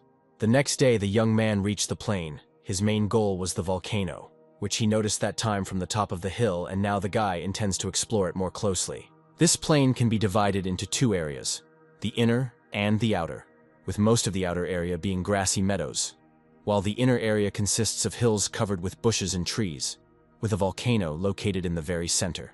There are a lot of thorny bushes at the foot of the volcano. Chin is lucky that he is wearing thick pants. Otherwise, he would have definitely scratched all his legs making his way through the thickets. The panda that was following him suddenly stops, and Chin can tell from its appearance that it is becoming difficult for the animal to continue climbing, as the slope is getting steeper. Using the trainer's seal, Chin tries to figure out what's bothering the animal. The panda smelled some kind of pungent odor and began to show displeasure. A moment later, the guy realizes that it's the smell of sulfur. Chin orders the panda to stay put. The guy doesn't want to put her at risk, and he himself is going to go ahead and check everything. Chin climbs onto a plateau and notices a small body of water emitting mixed gas emissions, most of which are regular water vapor, and the rest are carbon dioxide, hydrogen sulfide, and sulfur dioxide gas. The guy believes that luck is on his side, because the sulfur that is here will allow him to make even more explosives. The water from geothermal springs usually contains a large amount of heavy metal compounds, which, under certain conditions, interact with rocks and accumulate various useful substances. The guy managed to get a large piece of galena, but he does not have any information about it, and understands that he will have to spend points to purchase an encyclopedia of field minerals from the system, and understand the properties of this find.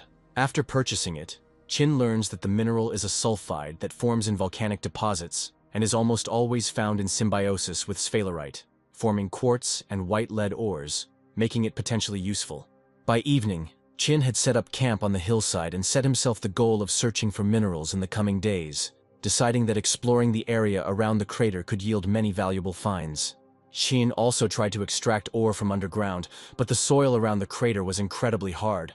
The stone pickaxe only withstood a few blows and broke, almost injuring him, which made the guy think about the need for a more durable tool. Mining iron ore turned out to be much more difficult than Chin expected, because it requires an iron pickaxe, and without ore it cannot be made, which creates a vicious circle. A gray eagle circles in the sky above the boy. Chin, using the connection with the bird, understands that it is carrying him a message from Helen. He cannot help but envy the huge bird, because the gray eagle covered the distance that took him a whole day in just 1 hour. Helen's idea to use the gray eagle as a carrier pigeon turned out to be surprisingly clever. The girl informs in a note that they are fine and asks Chin to be careful, which causes warm feelings in the guy. Chin really likes that they think about him and worry about him. Chin puts a cloth bandage over his face to protect his respiratory system from the harmful fumes and approaches the poisonous lake. He throws the hose into the toxic substance, hoping to collect some for later use, but quickly realizes that this is impossible. The concentration of sulfuric acid is too high, and it will not work to pour it into a bamboo bottle. The next day, Chin ventures out into the surrounding area in search of other resources that cannot be found in the forest near the camp.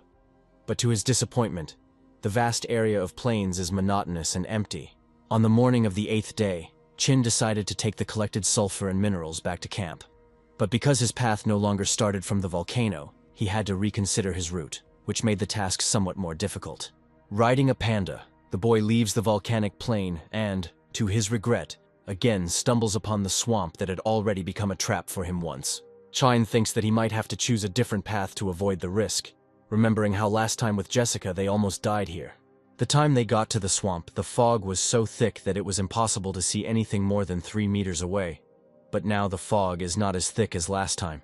Chin sees that the fog density changes over time. The concentration of methane is directly related to its density, which allows us to conclude that if the fog is weak, then there is no danger to it. He gives the command to the Gray Eagle and sends it forward to scout the area, because the bird can fly around dangerous areas and give a more accurate idea of what is happening ahead. Through telepathic communication, Chin receives a picture from a huge golden eagle and sees that the visibility ahead is quite good, and the path seems less dangerous than last time. Chin believes that he needs to find out the frequency of the fog's appearance, so that next time he can confidently come here for the necessary resources without risking his life. At this moment, the Gray Eagle tells the guy that he noticed several two-legged beasts nearby. This message greatly surprises Chin, because he did not expect to meet anyone in these places. Unfortunately, due to limited visibility, the guy cannot identify the silhouettes and understand who it might be. Chin orders the panda to stay put, and gives the Gray Eagle the command to immediately lead him towards the people.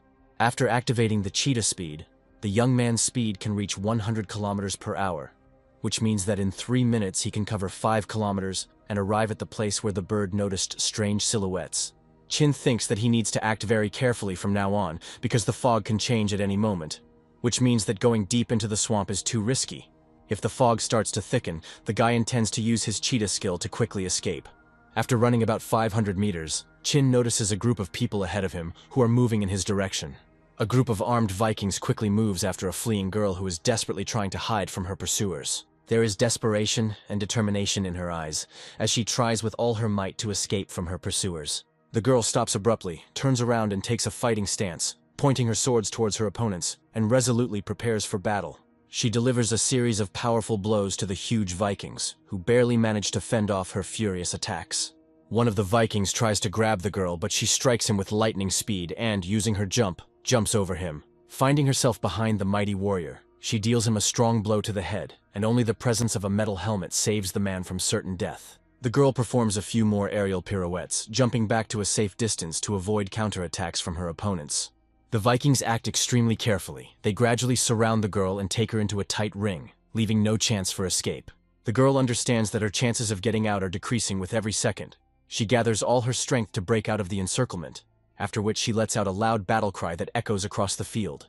Chin hid behind a tree and watched the strange people fight with great surprise. He saw that the situation was extremely tense and dangerous. The guy doesn't understand what's going on, but he thinks it doesn't look like a setup, because the opponents are aiming at weak points and clearly intend to kill each other, not simulate a fight. Chin looks closely at the girl and decides that he must do everything possible to save her, even if it involves risking his own life. He takes out a clay cup and begins to carefully mix potassium nitrate, sodium bicarbonate, and sugar in the right proportions to create a smoke bomb. The guy intends to choose the right moment to attack the Vikings to give the girl a chance to escape from the encirclement. Soon the system reports that 3,000 points have been credited to his account for successfully making a smoke bomb. Chin aims his bow at the powerful warriors and feels very nervous, because this is the first time he has to aim at a living person. Sweat runs down the young man's face from the tension. The desire to save the girl overcomes fear, and he releases an arrow, trying not to kill, but only to wound his opponents. The bow shot is accurate. The arrow hits the leg of one of the Vikings, which allows them to break their tight encirclement. The girl immediately takes advantage of the situation, throwing herself into the gap that has formed in the ring of warriors in order to break free and avoid certain death. The Vikings let out loud cries of rage and pain, and instantly rush after the girl, not wanting to lose their prey. Chin intends to hold off the Vikings and quickly fires 2 arrows in their direction, hoping to slow their advance and give the girl a chance to get to a safe distance. The warriors, having extensive experience in battle, easily deflect the fired arrows with their massive wooden shields. Without wasting any time, the guy lights the fuse of a smoke bomb, intending to delay his pursuers and buy at least a little time for himself and the girl. Meanwhile, the girl runs up to the tree behind which Chin is hiding and looks at him in surprise. She notices the guy performing some manipulations with a strange object, after which he throws it towards the Vikings. The next moment there is a loud explosion, and the forest clearing quickly fills with thick smoke. The stranger freezes in place and stares at the thick smoke billowing out. Chin orders her to stop staring and run away immediately while the enemies are disoriented. A moment later, the girl turns around and starts running after the young man, realizing that time for making decisions is running out. The smoke gradually clears. One of the Vikings orders his subordinates to immediately rush in pursuit of the young people. A Viking who has been wounded in the leg is unable to run quickly. He moves his legs slowly and curses loudly in Norwegian. Kiwan notices that the pursuers are getting closer and closer, and realizes that they are strong and skilled fighters. Even with his skills, it will be extremely difficult to confront them in open combat. His gaze falls on the girl's leg. He sees that there is a serious wound on it. The guy concludes that the girl will not be able to run for long at such a speed, which means that in a couple of minutes the Vikings can catch up and grab them both. Chin makes a quick decision. He stops and orders the girl to sit on his back so he can carry her. This is their only chance to increase speed and escape. The stranger thanks the young man in Arabic and asks him to save himself. She intends to stay and cover his retreat. The girl, showing courage, steps forward, revealing her 2 combat blades. Chin does not understand Arabic, but from the girl's gestures and facial expressions, he understands her intention to fight the Vikings in order to buy time and allow him to escape. Chin runs up to the girl and abruptly throws her over his shoulder, which greatly surprises her. He activates the cheetah speed skill, knowing full well that with such weight it will not last more than 2 minutes. The guy hopes that in this short time he will be able to break away from his pursuers and hide in a safe place. At this moment, Chin suddenly receives a message from the gray eagle. The bird reports that it sees a very large snake, which immediately alarms the guy. In the clearing where Chin, the girl, and the Vikings pursuing them are, a titanoboa appears at great speed. The warriors pause in their pursuit for a moment, amazed by the sight of a giant snake they have never seen before. Chin, taking advantage of the confusion of his opponents, desperately tries to leave the dangerous place and hopes that the snake will attack the Vikings, and not them. Unfortunately, his hopes are not fulfilled. The guy notices with horror that the titanoboa ignores the large group of men and directs its attention to him and the girl, clearly intending to pursue them. The huge reptile opens its giant mouth. Chin realizes that the snake is incredibly fast, which means that in order to save himself, he needs to resort to his skill again. Titanoboa delivers a powerful blow, and at the last split second the guy manages to jump to the side. The stranger, realizing that she must act decisively, deftly jumps into the air and rushes towards the huge snake. The girl jumps onto the titanoboa's body and begins to run quickly towards the snake's head. Despite the fact that the snake was at an angle and its skin was incredibly slippery, the girl successfully reaches its neck and delivers a powerful blow with her sword. The huge monster lets out a wild roar and begins to rush around the clearing in pain, trying to get rid of the enemy who dared to attack it. Due to strong vibrations, the girl is unable to stay on the body of the wounded reptile. She falls down and falls from a great height. The girl doesn't manage to group herself in time and falls to the ground with a crash. Titanoboa opens its terrifying mouth and rushes at the brave stranger, preparing to deliver a fatal blow. Using the cheetah's speed skill, the young man manages to run up to the girl at the last second and pull her aside, saving her from certain death. The young people hear the jaws of a huge reptile closing with monstrous force behind them. They fall to the ground. The young man instinctively covers the girl with his body, trying to protect her. A huge snake slowly crawls towards the young people, sticks its tongue out of its mouth and hisses loudly. The next moment, Chin manages to throw a homemade bomb into the titanoboa's mouth with a well-aimed throw, and a second later, there is a powerful explosion. The huge snake falls senseless to the ground. The young man assumes that the snake exploded from the inside and died. The stranger is very surprised by the events that are happening.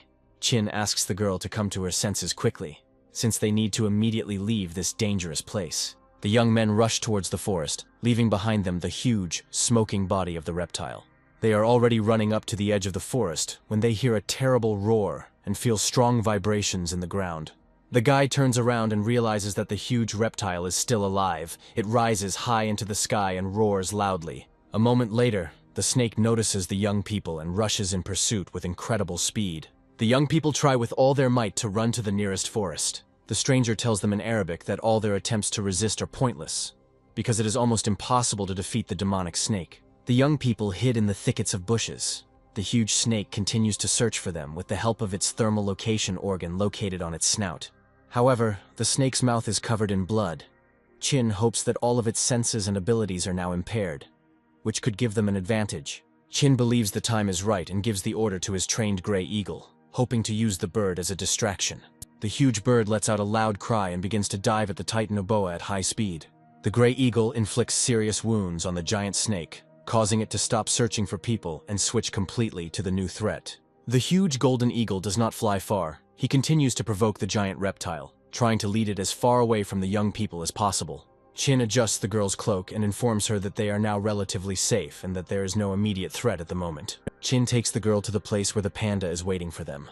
The stranger immediately reacts to the appearance of the huge bear. The girl bravely steps forward, drawing her swords, as she believes that they are facing a wild animal that poses a serious threat. Chin steps forward. He claps his hands loudly, after which Hampy calmly lowers himself to the ground. This causes the girl great surprise, because she did not expect that the huge bear would obey the commands of the young man. The panda does not show aggression towards the girl, but looks warily in her direction, assessing her intentions. Chin pets the giant panda, showing that the animal is under control, and tells the stranger that the bear poses no danger to them and is their friend. Suddenly, the girl falls to the ground and begins to bow low, muttering something under her breath in Arabic. Chin exchanges glances with the panda, both of them clearly confused and surprised by the girl's strange reaction. The young man decides to seat the stranger on Hampy to speed up their progress, but the girl experiences terrible fear, completely paralyzing her. After a while, the guy manages to calm the girl down, convincing her that the panda is safe, and soon they quickly leave the swamp, Chin planning to find a safe place and stop to take a break. Chin takes out his travel bag. There is a deep cut on the girl's arm, and in addition, she has more serious wounds on her thigh that need to be urgently treated and bandaged. A stranger puts brushwood into a fire, trying to light a fire in the traditional way. The guy decides to surprise her. He takes out a lighter and lights it, showing how easy it is to get a fire.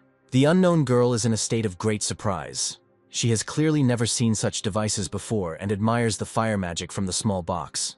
Chin sees the girl taking a burning log from the fire and immediately realizes that she intends to cauterize her wounds to prevent further infection. He asks the stranger not to do this, and is going to treat her wounds with antiseptic and bandage them, which will be a more effective and safer method of treatment. The stranger looks at the young man's manipulations with surprise. Chin asks the girl to be patient, warning her that it will hurt a little now. The antiseptic treatment causes the girl severe pain, but she endures it with dignity, without showing it. Chin understands that the wound on the girl's leg is much more serious, and thinks about how to treat it so as not to frighten her with his actions, and at the same time provide the necessary assistance. The guy points to a wound on the girl's leg and tries to explain with gestures that it needs to be bandaged.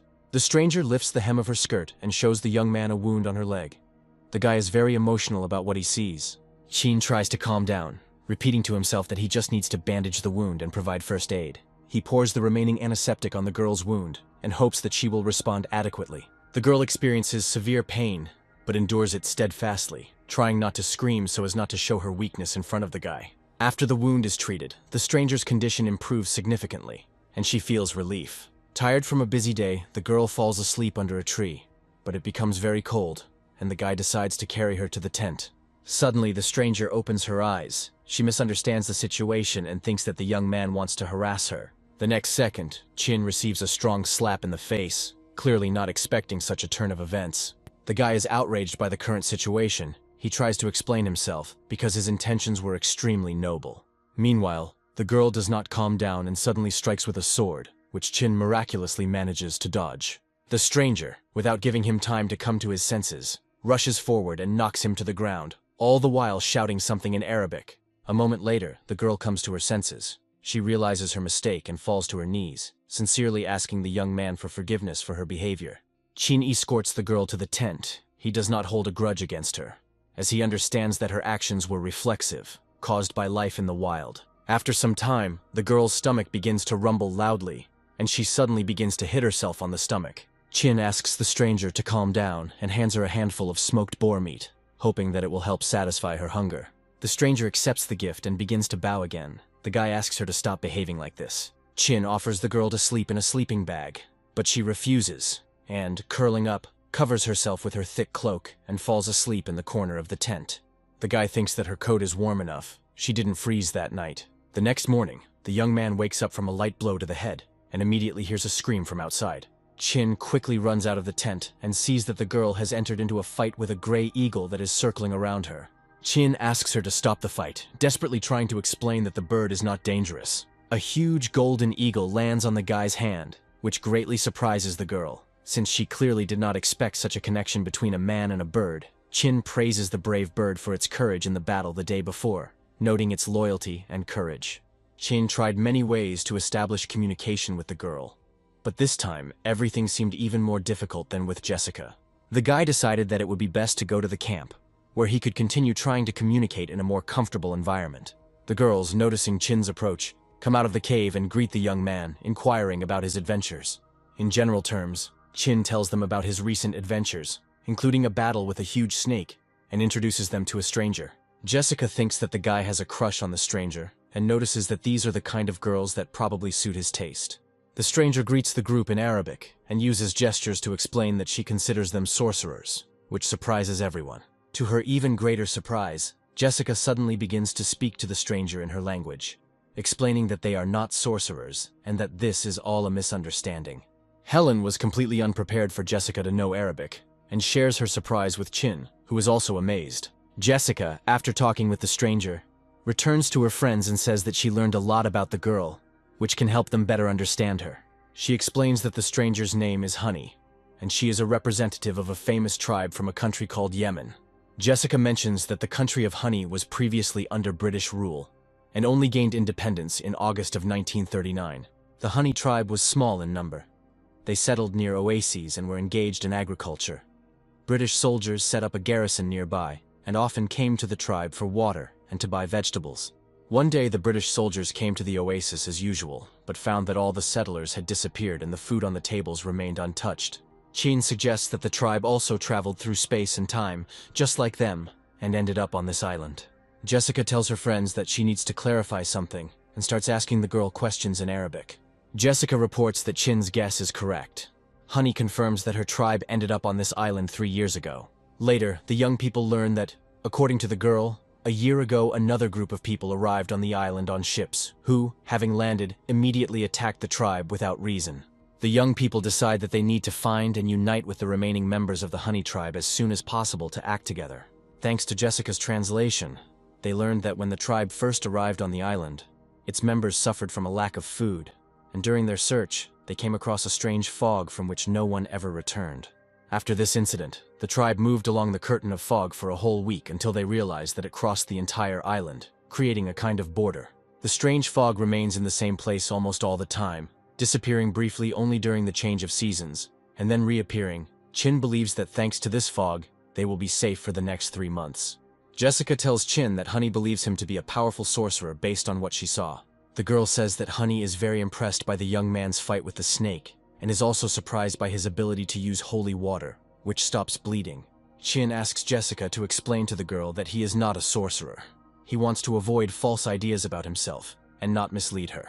Jessica, however, believes that it is not worth doing this yet, since her experience of communicating with ethnic peoples has shown that none of them trust strangers. But if the girl considers the young man a sorcerer, it will be easier for him to find a common language with the natives. Chin considers this state of affairs unfair to the people, but the girl argues that it is necessary for their common good. Deciding that the sorcerer has accepted her, Honey falls to her knees and begins to bow low, showing her respect. Jessica advises her friends to learn Arabic, noting that she managed to master it in just 2 months, and it is not as difficult as it seems. Chin thinks that this will take too much time and be tiring, so he asks Jessica to be their translator until they find another way to communicate. A little later, the guy remembers the possibility of using the system and goes to the virtual store to consider buying a package called Encyclopedia of World Languages. After the discussion, everyone went about their business. Helen went to cook dinner, and Chin decided to go to the river to wash himself, since it was the end of autumn outside and the water was still warm, and the girls decided to take over the bathroom. Jessica, as the only person who knows Arabic, took charge of Honey, trying to establish communication and help her get used to the new environment. Jessica notices that on the girl's body, in addition to her fresh wounds, there are many old scars that indicate her difficult past. She carefully washes her wounds, trying to do everything possible to avoid infection. Meanwhile, Helen prepared a sumptuous dinner, including fish, pheasant, and fresh vegetables. The young men praise Helen, telling her that her culinary skills are getting better every day and admire her ability to cook even in such difficult conditions. Honey is clearly amazed by the amount of food on the table. She hasn't seen such abundance for a long time. Her eyes are filled with surprise and gratitude. The girl tries the offered dishes and realizes that she hasn't eaten anything so delicious for a very long time. Tears appear in her eyes as she remembers her fellow tribesmen who are in need and forced to constantly go hungry. For the night, Chin decides to pitch a tent outside near the cave, so as not to create inconvenience for the girls.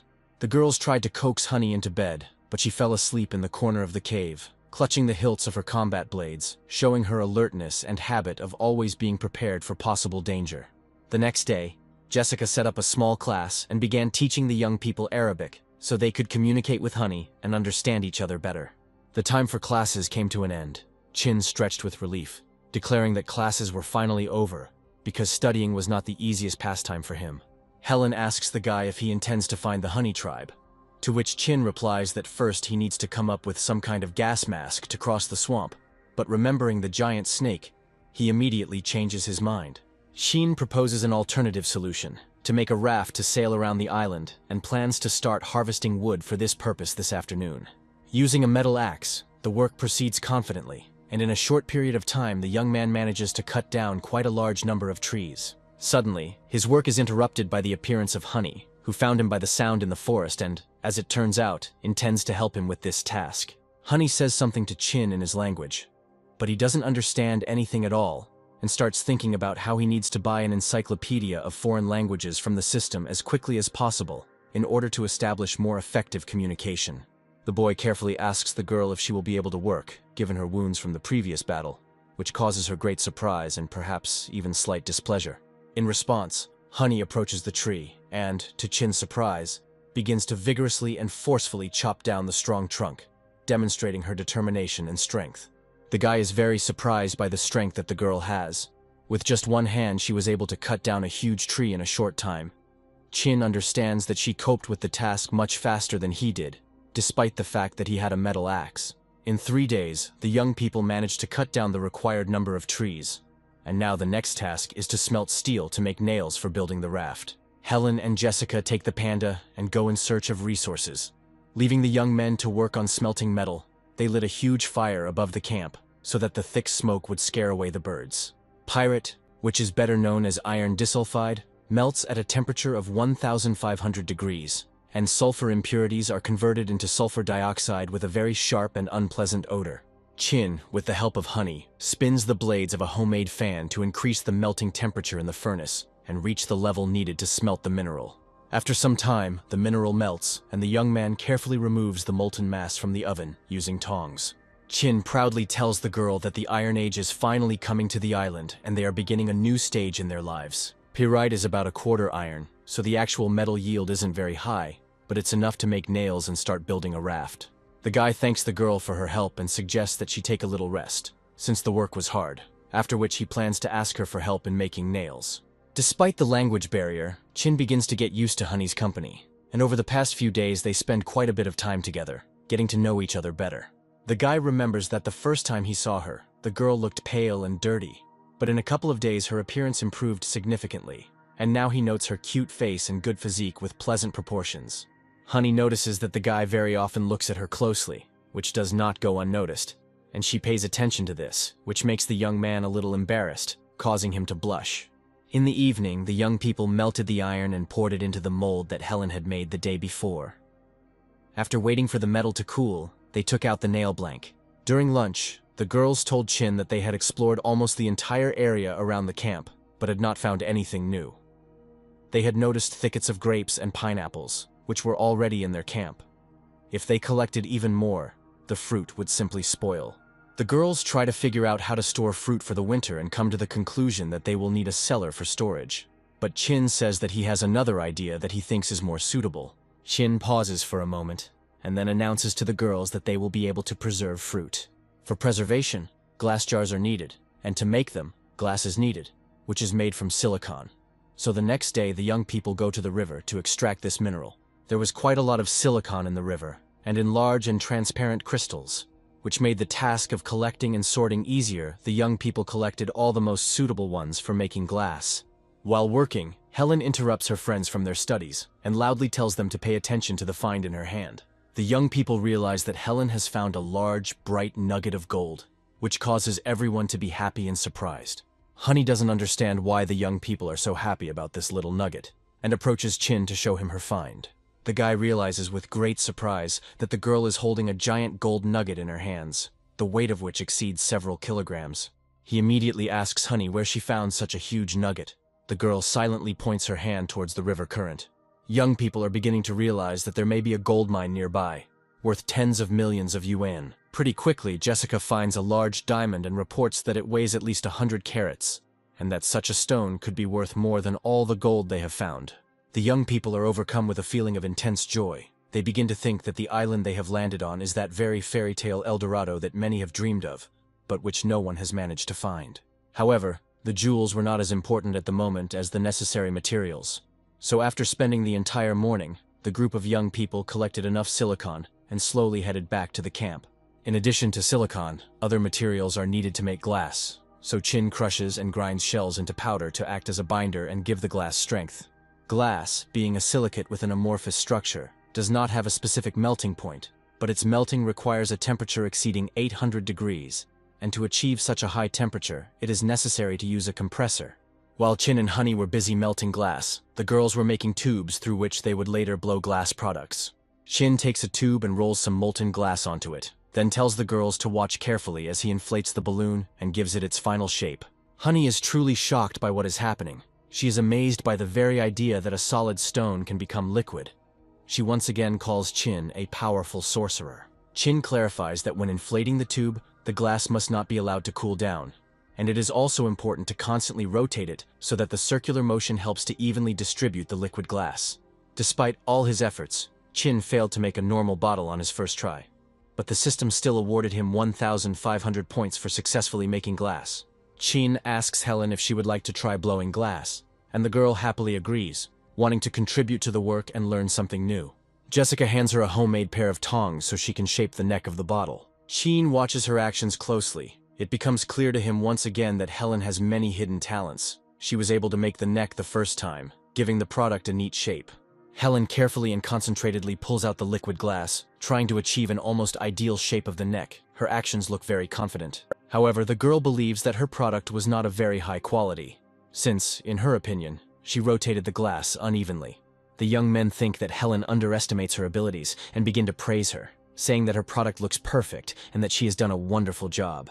Chin plans to place the finished glass in water to cool and harden it, and then plans to cut the bottle using the diamond he found. The girls ask the guy to make a rotating table for them, which will make it easier to work with the blanks. Chin promises to help them with this, and begins to think that now he has accumulated enough points to finally purchase an encyclopedia of world languages from the system, which will make communication with Honey much easier. Honey holds a glass bottle in her hands. She has never seen anything like it in her world, and considers the young people to be real sorcerers, capable of doing incredible things. Chia decides to buy a language encyclopedia from the system, thanks to which he instantly begins to understand Honey as if she were speaking Chinese. He decides to pretend that his understanding of Arabic is due to diligent study. The next day, Jessica not only continued to teach the young people Arabic, but also helped to stoke the fire in the kiln and learned how best to blow glass for various products. Chin and Honey continued to bring sand and saltpeter soil to the camp to extract potassium nitrate and make explosives.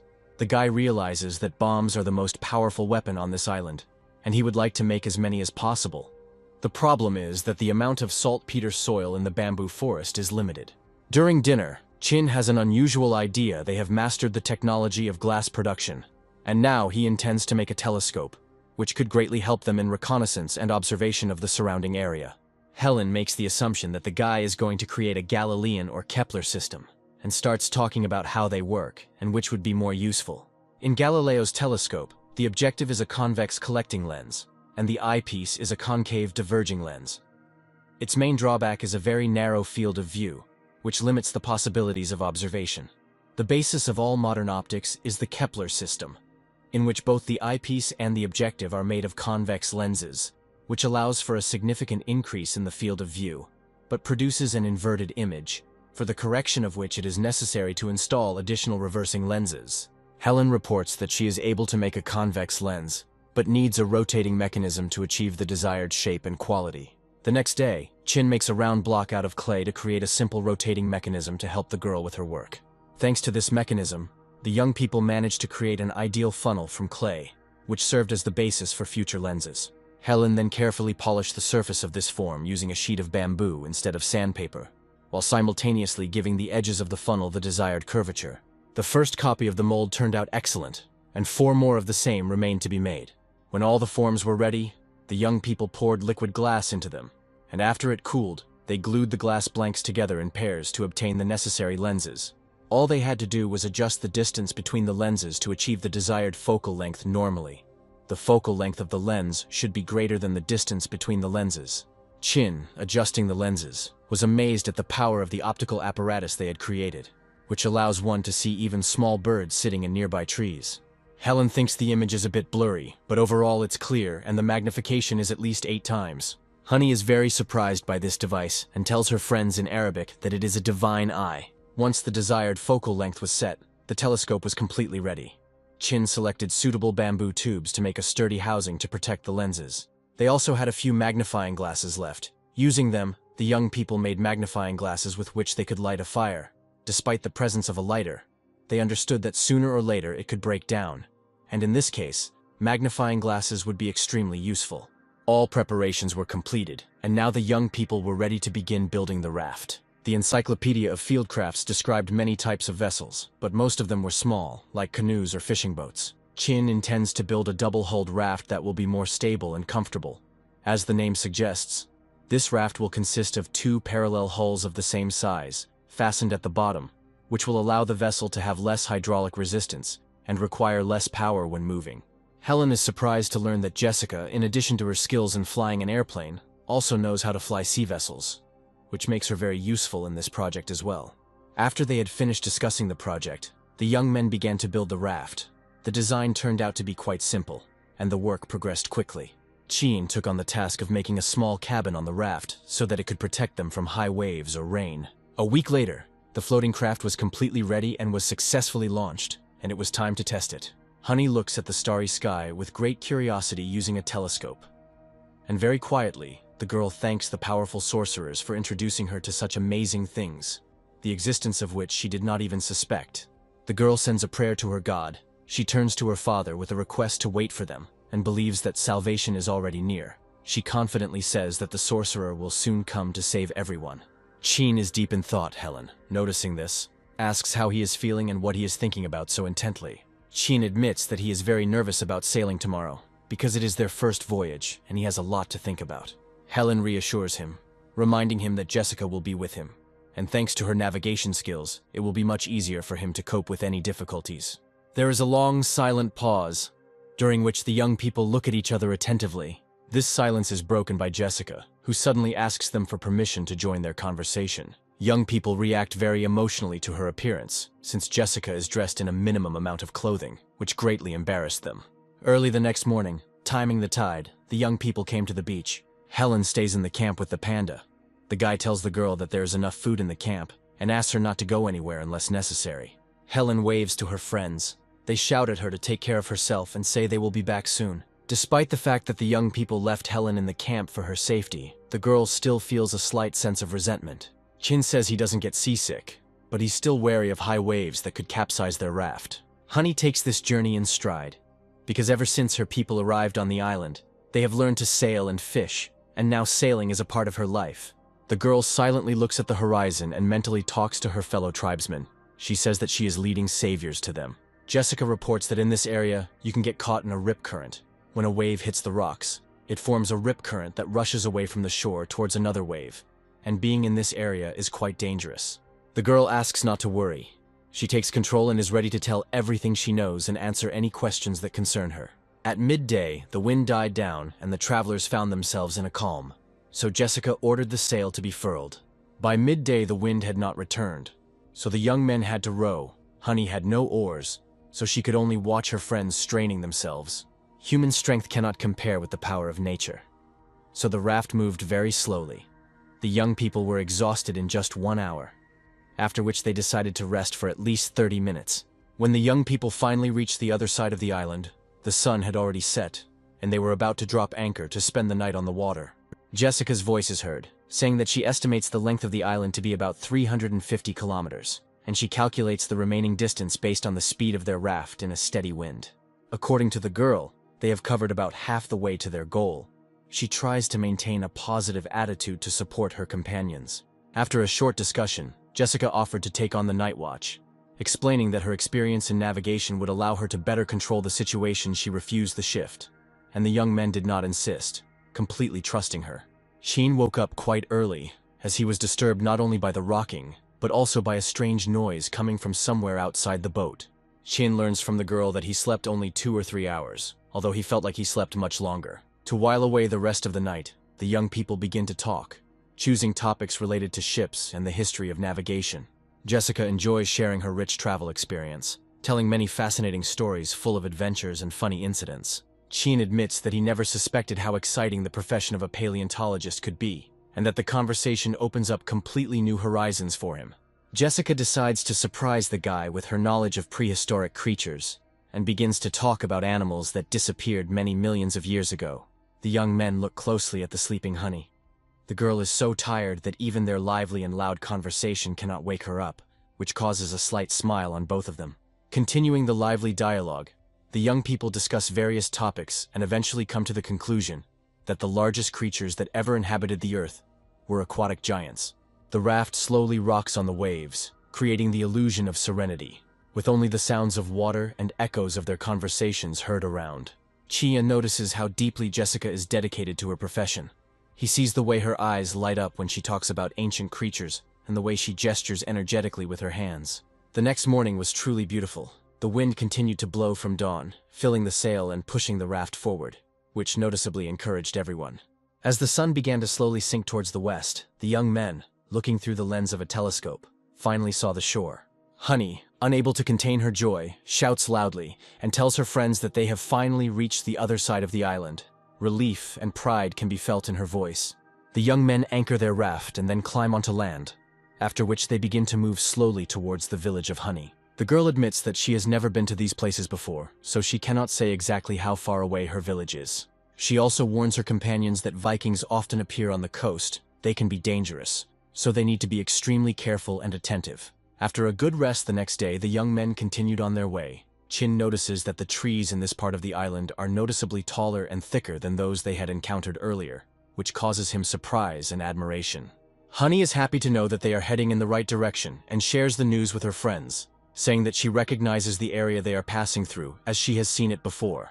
After some time, the gray eagle informs Chin that there are dwellings of bipedal creatures nearby. This information makes him wary. Jessica asks Honey why she stopped. The girl, frowning, explains that usually the guard is on duty at the borders of the village, but now there is no one there, which seems strange and alarming to her. Chien decides to check with the gray eagle, but the bird reports that it sees many bipedal people, which only adds to the confusion. It is unclear whether these people are Honey's fellow tribesmen or Vikings. The guy asks the girls to stay where they are, and decides to go into the village alone to scout out the situation. However, Honey doesn't listen to his words. Suddenly she rushes forward and runs quickly towards her village. When Honey runs to the center of the village, she sees all the locals gathered together and having a tense conversation, discussing what to do next. The elder tries to calm everyone down, saying that they don't have the strength or resources to organize a rescue operation right now. Suddenly, Honey bursts into their circle, shouting loudly to get their attention. People immediately turn their gaze to her, many rushing towards her. Surrounding her, they begin asking questions about where she has been and how she is feeling, their faces expressing a mixture of joy and surprise at her sudden appearance. At this point, Honey learns that after her disappearance, her uncle and the head of the tribe also disappeared, and no one has been able to find any traces of them yet, which only adds to the sadness. The elder tells that the head of the tribe went in search of the missing girl, but was captured by the Vikings, and only one of his squad managed to escape and deliver this sad news. Honey decides to calm down and gather her thoughts in order to tell her fellow tribesmen that they have the strength and support that can help save the chief and protect the village. She loudly calls on the villagers to be silent and listen carefully to her in order to clarify the situation and propose a plan of action. Honey begins to talk about how after she disappeared, no one could find her. She went through the Deadlands and ended up on the other side of the island. The tribesmen are amazed by her story and are surprised to learn that the other side of the island is similar to their location, and that the Deadlands simply cut the island into 2 equal parts. Honey continues and says that on the other side of the island she met a great sorcerer who was ready to help them, but many of the inhabitants doubt her words, considering it just a myth or fiction. A girl comes up to Honey, strokes her head, and says that such fantasies are the result of the fatigue and stress she has experienced during this time. A nearby fearsome warrior loudly addresses Honey, stating that she, as the daughter of a tribe chief, is placing her hopes on non-existent legends, and admits that he now wants to take back every compliment he has ever given her. Honey, without losing confidence, replies that she is not making it up, and her meeting with a powerful sorcerer was real. The sorcerer is really ready to help them get rid of the threat, and they should believe her. A warrior named Can mockingly asks the girl where this great and powerful sorcerer is then, if he really exists. Suddenly the conversation is interrupted. People look up at the sky in excitement and see a giant eagle approaching them at great speed, its majestic appearance causing fear and panic in everyone. Seeing this powerful bird, residents begin to raise the alarm, hoping to take cover as quickly as possible and avoid a collision. A few moments later, everyone sees how the eagle, which had landed on the young man's hand, humbly submits to him, and he, turning to the people with a slight smile, asks if they really wanted to see him. The people around him instantly fell silent and looked at Chin attentively. They were perplexed, because no one expected that the powerful sorcerer they had heard about in ancient legends could look so ordinary. Chin decides to use his new status as a sorcerer to gain control of the situation, but he quickly notices that people are not convinced of his mighty power and doubt his abilities. So Chin decides to show them the magical power, which is actually just science. He takes out a lighter and lights it. The villagers are amazed to see fire appearing from a small metal box. For them it seems something incredible and completely magical. Chin feels on top, smart and cunning. He hears the whispers of the villagers, saying that the gods heard their prayers and sent them a great sorcerer who can make fire out of thin air. The people nearby immediately fall to their knees and begin to bow to the young man, acknowledging his strength and power, which makes him chuckle slightly. However, Can, standing aside, doubts if this sorcerer is truly a messenger of the gods, then he must be extremely strong. The man feels a strong desire to test his strength in battle. Honey, in turn, tries to convince her fellow tribesmen that Chin is indeed a great sorcerer and has incredible power, citing as an example how he caught a huge bird and managed to defeat a huge snake. She says that if Chin wants, he can destroy any inhabitant of the village. After such a statement, Can's desire to fight the young man only becomes stronger, and he prepares to issue a challenge. Chin realizes that further doubts could jeopardize his influence and decides to use his cheetah speed skill, which allows him to move at incredible speeds. In a matter of seconds, he runs up to Can, suddenly appearing right in front of him. Chin then points 2 fingers at the man's forehead. The villagers are extremely surprised at the incredible speed with which the young man approached Can, and whisper among themselves that they believe that a human is not capable of such speed. Can is in shock from what happened, because he didn't even have time to notice the young man's movements, and he was already next to him. Chin calmly states that he will use only 2 fingers to test his strength, if, of course, Can rise to the challenge. Can gathers all his strength, but realizes with horror that he is unable to rise from the chair, only 2 fingers of the young man holding him up. He continues to try with all his might to get up, but his efforts remain futile, and he does not understand at all why he cannot overcome such little resistance. Chin, looking calmly at Can, asks him if he understands the power of the magic he is trying to resist. The people around quietly whisper, sharing thoughts. Can has always been considered the strongest warrior of their tribe, but even he is now powerless against the great sorcerer, who uses only 2 fingers. After some time, Can is forced to admit defeat, giving up and saying out loud that he cannot accept the challenge. Suddenly, Can jumps up from his chair, which makes Chin wary, as he cannot predict what the warrior is going to do next. But a moment later, the guy realizes with relief that there is no danger. Can turns around and, depressed, walks away, clearly resigned to what happened. Chin knows that he managed to hold Can with just 2 fingers thanks to a simple trick, and it has nothing to do with magical power. It's all about the biomechanics of the human body. At that moment, the village elder approaches Chin, and with despair in his voice asks him to save their tribe. Jessica approaches the villagers and loudly declares that the great sorcerer has come here to help them. The elder approaches Jessica, raises his hands up in greeting and respectfully calls her the great sorceress, confirming her special status in front of the assembled people. The villagers standing around whisper, expressing their opinions. The young men really seem like sorcerers to them. Their unusual clothes and the language they speak among themselves are perceived as divine signs. Jessica is clearly impressed by the performance put on by Chin, and tells him with a smile that he certainly put on a great show and could be considered a God-given actor. She suddenly asks him how he was able to master Arabic so quickly, to which Chin replies with a smug smile that it is due to his innate learning abilities. Continuing his manipulations, Chin raises his hands high into the air, addressing the villagers, and loudly proclaims that the gods have heard their prayers and sent him to save their tribe from all troubles. The elder informs the young people that it will soon be dark and invites them to follow him. He will be glad if they agree to stay with him for the night. As they walk through the village, Chin notices that the locals' houses are mostly round, tent-like, and look exactly like Honey described earlier. Soon the silence and calm of the evening sets in. Chin begins to feel how tired he is, because he has never been the center of such close attention. Honey emotionally shares with her tribe mates her story of how she got into trouble but was saved by the great sorcerer, who used his great power to free her from danger. She says that when the great snake was defeated, fire burst from its mouth, and then it fell lifeless to the ground. The girl also shows off a telescope and proudly announces that the great sorcerer gave her a divine eye through which she can see very far. One of the men turns to Kan and asks him why he looks so irritated, suggesting that he cannot accept the defeat he suffered at the hands of a powerful rival, which only adds fuel to the fire of his inner resentment.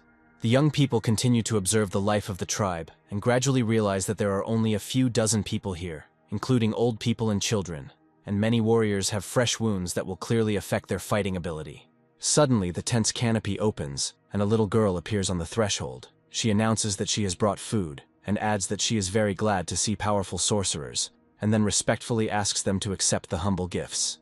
Jessica immediately notices the anxiety in the child's eyes. Her heart fills with compassion. She asks the girl what is bothering her, and asks her to tell her everything. Tears well up in the girl's eyes as she plaintively asks the young men to help her tribe, her voice trembling with emotion. Keen tries to calm the child down, leaning towards her and assuring her that she shouldn't worry, and he promises to do his best to help the villagers. Suddenly, he remembers that there are some supplies left in his bag. He decides to treat the girl with dried boar meat, hoping to please her a little and support her strength. The girl accepts the gift with obvious joy because she has not eaten meat for a long time, and the villagers' diet is extremely meager. During the conversation, Jessica realizes that the little girl has not eaten for 2 days, a realization that causes her deep sympathy and sadness, as the situation is much more complicated than she had imagined. The girl, feeling guilty, apologizes to the young men for not being able to stop and eating too much meat. Chin immediately calms her down, saying that he has more supplies in his bag. As the conversation continues, the young men learn that the tribe was forced to flee their homes in a hurry due to a Viking attack, and therefore they were unable to take enough food supplies with them. Jessica realizes that the tribe's situation is much worse than she previously assumed. There is not enough food to feed everyone, and the cold weather only makes things worse, as the animals hide in their burrows. The village elder suddenly appears on the threshold of the house, holding some food in his hands. He looks at the girl with interest and asks her what she's doing here. Chin asks the elder not to scold the girl, explaining that she only stayed here because he himself asked her to stay. The elder nods and, wanting to show hospitality, offers the young people to taste the fruits they have picked today, as well as the rabbit meat that they have carefully stored until the solemn moment. However, Chin firmly refuses the offer, saying that the tribe does not have enough food. He asks the elder to distribute it to his fellow tribesmen, so that they can at least strengthen their strength a little. He adds that he is in fact no different from them. He was just lucky enough to become the chosen one of the gods. He asks to convey to people that they should not exalt him too highly, as this makes him feel awkward. Chin then reports that he has some dried meat in his bag, and asks the elder to take it and distribute it among all the villagers. Tears of gratitude appear on the elder's face, and he thanks the young people with all his heart for their kindness. The appearance of the great sorcerers from ancient myths simultaneously delighted and excited all the members of the village. They were glad that their prayers were heard, but at the same time they were afraid, because they did not know how to properly treat the sorcerers, and how not to anger the gods with their actions. The elder, who was forced to govern the tribe in the absence of the leader, was especially worried, since any decision he made affected the fate of every member of the tribe, and the responsibility fell like a heavy burden on his shoulders. Chin says he now physically feels the weight of his title, as if every member of the tribe was examining him under a microscope. Jessica smiles softly and asks him not to worry. She reminds him that he is not alone, and as the old Chinese proverb goes, together they can change the world. The next morning comes, the young people leave the elder's house. They are immediately surprised by the silence that reigns in the village, as if life had left this place for a while. Chin wonders where most of the villagers could have disappeared to, which makes him a bit worried as he didn't expect this. Honey, looking at his worried face, reports that everyone who is capable of holding a weapon has gone to the nearby foothills in search of food. At this point, an elder approaches the young men and offers Chin a treat, respectfully saying that they value his magical food highly, and so, as a token of gratitude, they had picked fresh fruit for him that morning. The elder hopes to persuade the great sorcerer to join the tribe's warriors and fight with them so that they can see his power with their own eyes and be convinced of his strength. He believes that this will strengthen their morale. Jessica quickly realizes that Chin is in an awkward situation, and to help him avoid a fight, she explains to the elder that the great sorcerer spent a lot of his powers when he descended from the heavens, and now he cannot fight the Vikings in direct combat. At the moment, the only thing he can do is share his wisdom. Chin is extremely grateful to Jessica for helping him get out of this awkward situation. He believes that he should avoid fighting or anything that could expose him. After learning that the Viking camp is only a day's journey away from the tribe's camp, Chin decides to go there with Honey, while Jessica stays with the tribe to help the locals with pressing issues. Jessica sees them off and asks them to be extremely careful during this dangerous reconnaissance mission, her words full of concern for her friends. Half a day later, the young people had moved quite a distance from the tribe's camp and found themselves in enemy territory. They were extremely careful, avoiding unnecessary noise and hiding in the shadows of the trees, fortunately for them. The night passed quietly, and the next morning they reached the place where the Vikings' camp was located. Using a spyglass, Chin carefully studies the enemy camp, noticing that the Vikings are in excellent physical condition and have a large number of iron items. He reflects on the fact that the Vikings are famous for their cruelty and often kill or enslave anyone who gets in their way, and now he doubts that these mighty warriors will be a match for them. At this point, Honey begins to show signs of great agitation and points to one of the places in the camp. She notices her tribe mates, who are being held captive. The captured villagers are chained in heavy metal chains and forced to perform hard physical labor. Chin also points out that the camp is guarded by a significant number of warriors, who stand not only at the entrance, but also at the corners of the camp. He suggests that there may be some threats on this island, which is why the Vikings so carefully guard their camp. Suddenly, a huge golden eagle begins to circle above them, and Chin instantly realizes that someone is approaching. His alarming suspicions are confirmed, and he immediately orders Honey to hide as quickly as possible. Soon, a large group of Vikings appears on their way, who are discussing something heatedly in Norwegian, arguing loudly and gesturing actively. Fortunately, thanks to his knowledge, Chin is able to understand their conversation and decides to listen to what they are discussing. Some of the Vikings want to make a stop because they are tired and need to rest, while others believe that it is necessary to carry out the commander's order. After some time, the differences are resolved and the group that insisted on resting wins, leading to the Vikings taking a rest stop in the shade of the trees. One of the Vikings, in order to pass the time, begins to tell a story about how the natives distracted the attention of a huge snake, which allowed them to escape literally at the last moment. Some of the Vikings are skeptical of the man's story, claiming that he made it all up and that he is simply a coward trying to make himself look good. The warriors decide to change the subject and switch to rumors of a fountain of youth, which, according to them, allows warriors to fight until old age, and add that their commander has a map of this place. One of the men reports that the main problem is not finding the source, but overcoming the threat posed by its guardian, the mythical Leviathan, who guards the sacred waters. The warriors assume that the source is located behind a wall of magical fog, which, in their opinion, divides the island into two parts and hides important secrets from view. One of the Vikings tells terrifying stories about his encounter with this fog, adding that he experienced this horror only once and never wants to repeat this experience again. The squad leader interrupts the conversation, ordering the warriors to stop chatting and reminding them that they must return to their duties. Chin continues to eavesdrop on the Vikings, and he hears them continue to discuss this mysterious fountain of youth and its legends. The guy is frightened by the very thought that there really could be something magical on this island, and that all this might not be fiction at all, but reality. Suddenly, he remembers the map that the Vikings talked about, and comes to the conclusion that they did not come here by chance, but most likely knew about this place. At this point, Honey quietly asks what the guy is thinking about, to which Chin replies that he is thinking about the words he heard from the Vikings, trying to find something in them that will help them further. The girl is very surprised that the young man is able to understand Norwegian and looks at him with admiration. Chin replies that it is due to his divine gift that allows him to learn any language in a short period of time, which makes Honey respect his abilities even more. At this moment, the young men hear that the Vikings are finishing their halt and are preparing to continue their journey, following the orders of their commander. Meanwhile, a group of people, in an attempt to hide from their pursuers, runs away, one of the men carrying a wounded comrade on his shoulder. Enraged Vikings are racing after them, encouraging themselves with loud shouts they are in no way going to let the fugitives escape alive. The man carrying the wounded man despairingly reports that his strength is running out, and anxiously asks Kan what they should do next, as escape is becoming increasingly difficult. Kan turns sharply to the warrior, and with cold determination says that they must leave their wounded comrade, for this is their only chance to save themselves and escape. He also adds that otherwise the Vikings will capture them all, and then no one will be able to leave alive. The wounded man pleads with Kan not to abandon him, saying that he does not want to die. But Kan, without hesitation, replies that if they are all killed, then there will be no one to protect the remaining tribe, and for this, they must sacrifice him. Kan asks his comrade to pull himself together and reminds him that he is a warrior and should not fear death. They leave the wounded man, Kan pulling his comrade by the hand, ordering him not to waste time. He says that it is hard, but they are doing it for the survival of the tribe. Their actions must be aimed at saving everyone.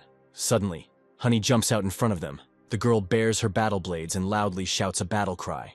The next moment, arrows begin to fly at the Vikings, many of which hit them in the legs. Kan instantly realizes that the situation has changed, and they have a chance to counterattack. He immediately orders his comrade to do everything possible to prevent the Vikings from using the signal horn. Honey fearlessly rushes at one of the Vikings, delivering a series of swift blows. But her opponent turns out to be quite a skilled warrior. He parries her attacks and gives a worthy rebuff. Kan realizes that their stone weapons are not powerful enough to penetrate the Vikings' strong shields, and he needs to quickly come up with something to change the situation in their favor. He accelerates and rushes towards one of the warriors standing nearby. The Viking begins to laugh loudly, believing that a wooden stick is not capable of causing him serious damage. Kan delivers a powerful and sharp blow. The force of this blow is so enormous that it throws the Viking several dozen meters into the air. Despite such an impressive blow, the Vikings are not afraid and continue their attack. Their fighting spirit remains unshakable, and they still consider their victory inevitable. Kan continues to repel the furious attacks of the Vikings, and orders his comrade to try to encircle them from the right side, hoping that this will allow him to find a weakness in their formation. However, this tactic does not bring success, and soon all the people of the tribe find themselves surrounded by a dense ring of Vikings. At this point, Kan notices that in this confusion, the great sorcerer took advantage of the situation and began to save their wounded comrade, trying to lead him away from the battle. Kan quickly makes a decision and orders all his men to feign weakness in order to attract the Vikings' attention to themselves and give the sorcerer the opportunity to quietly leave with the wounded man. This tactic works, and Chin manages to get to a safe distance with the wounded man. Once safe, Chin asks the man to calm down and stop crying, saying that they were able to escape and are now safe. The guy realizes that the attitude towards death is different for all people of the tribe. This man is clearly very afraid of dying, and this is quite normal, unlike Honey, who shows herself to be very fearless and, judging by her actions, is not afraid of death. Chin then orders Grey Eagle to signal the other people to retreat. Honey, seeing a huge bird in the sky, realizes that now is the time to act with full force, and loudly tells his tribesmen that they can fight without holding back their power. A powerful Viking runs at Honey at great speed, swinging his sword, preparing to deliver a fatal blow, his face expressing anger and determination. The girl, using her agility, dodges his attack, and immediately in response, strikes with her combat blade, aiming at the Viking's vulnerable spot. At this time, Kan, armed with his wooden spear, intends to wear out his opponent, and, when he makes a mistake, deliver a precise and fatal blow. A moment later, he notices that his opponent has hesitated and takes advantage of this opportunity. With great force, he brings the spear down on the Viking.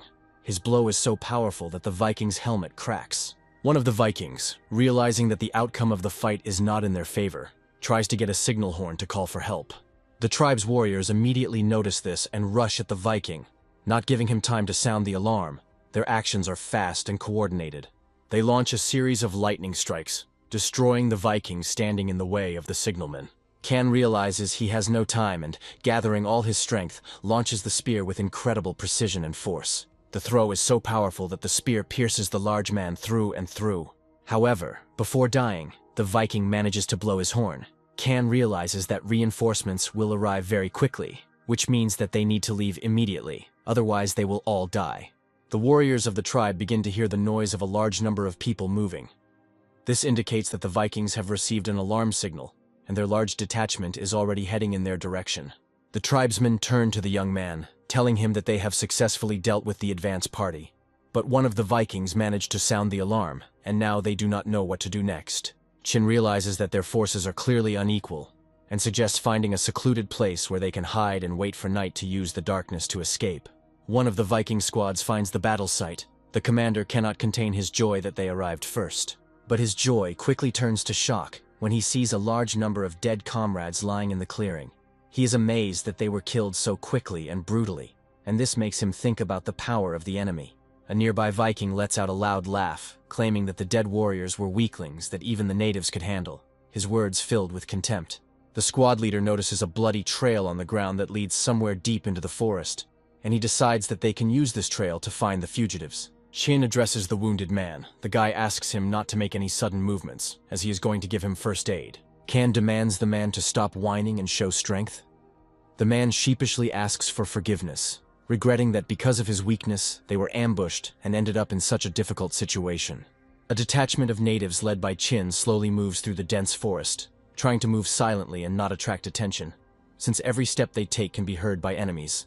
Luckily, before it got completely dark, they found a hidden cave where they were able to rest and catch their breath after all the events that happened to them during the day. Considering that searching is difficult at night and wild animals roam the forest, the Vikings are unlikely to find their hiding place, and this gives them at least some temporary relief and a sense of security.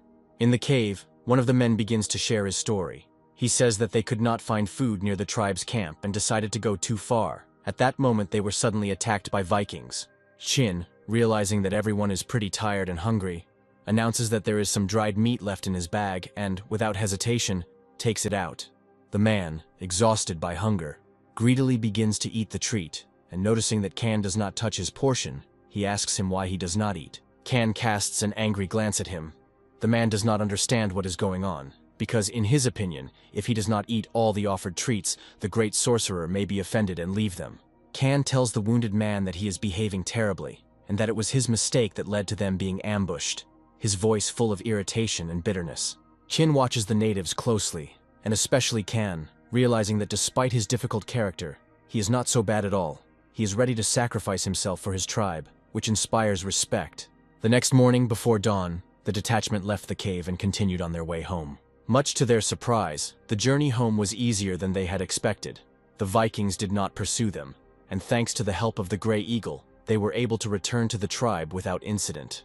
One of the warriors tells Chin that the Elder and the Great Witch were very worried about him.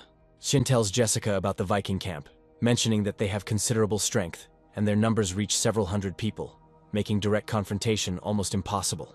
Jessica is both excited and scared by the encounter with the Vikings, and shares her thoughts that she would rather encounter their skulls at an excavation site than face to face. Chin adds that he overheard the Vikings talking and found out that they had encountered a titanoboa. But in addition to the huge snake, they also mentioned the mythical Leviathan, which worries him. Jessica responds by briefly telling the ancient legend of Leviathan and suggests that there may even be whales on the island. She tries to calm the guy down, saying that he shouldn't worry too much about it.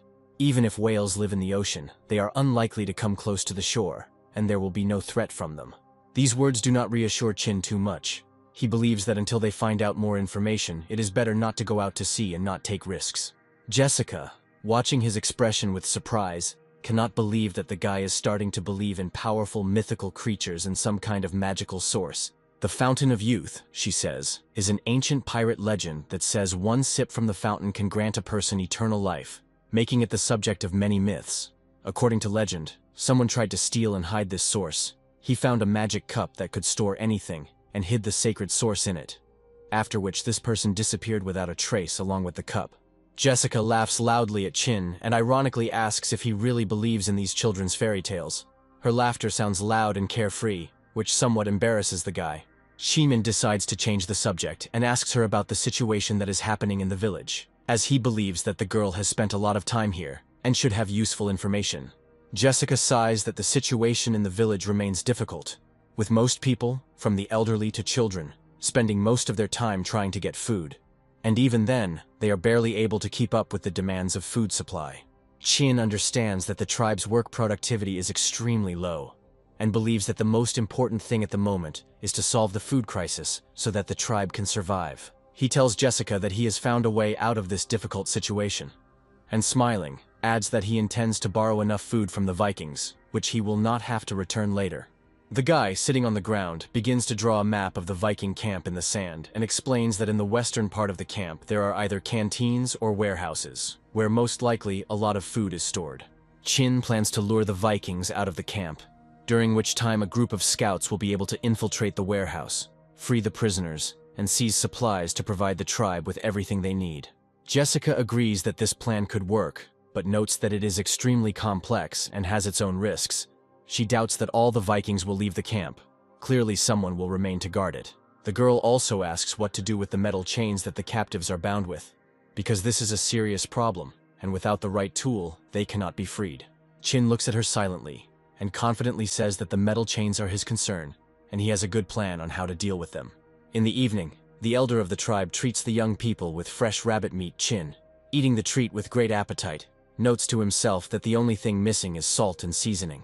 The young people approach the elder with a question whether there is a craftsman in the village. This question greatly surprises him. The elder decides to take them to a house on the outskirts of the village and introduces them to a craftswoman named Alex. He proudly informs them that she is the best craftsman of the entire tribe, and her work has helped them more than once in the most difficult situations.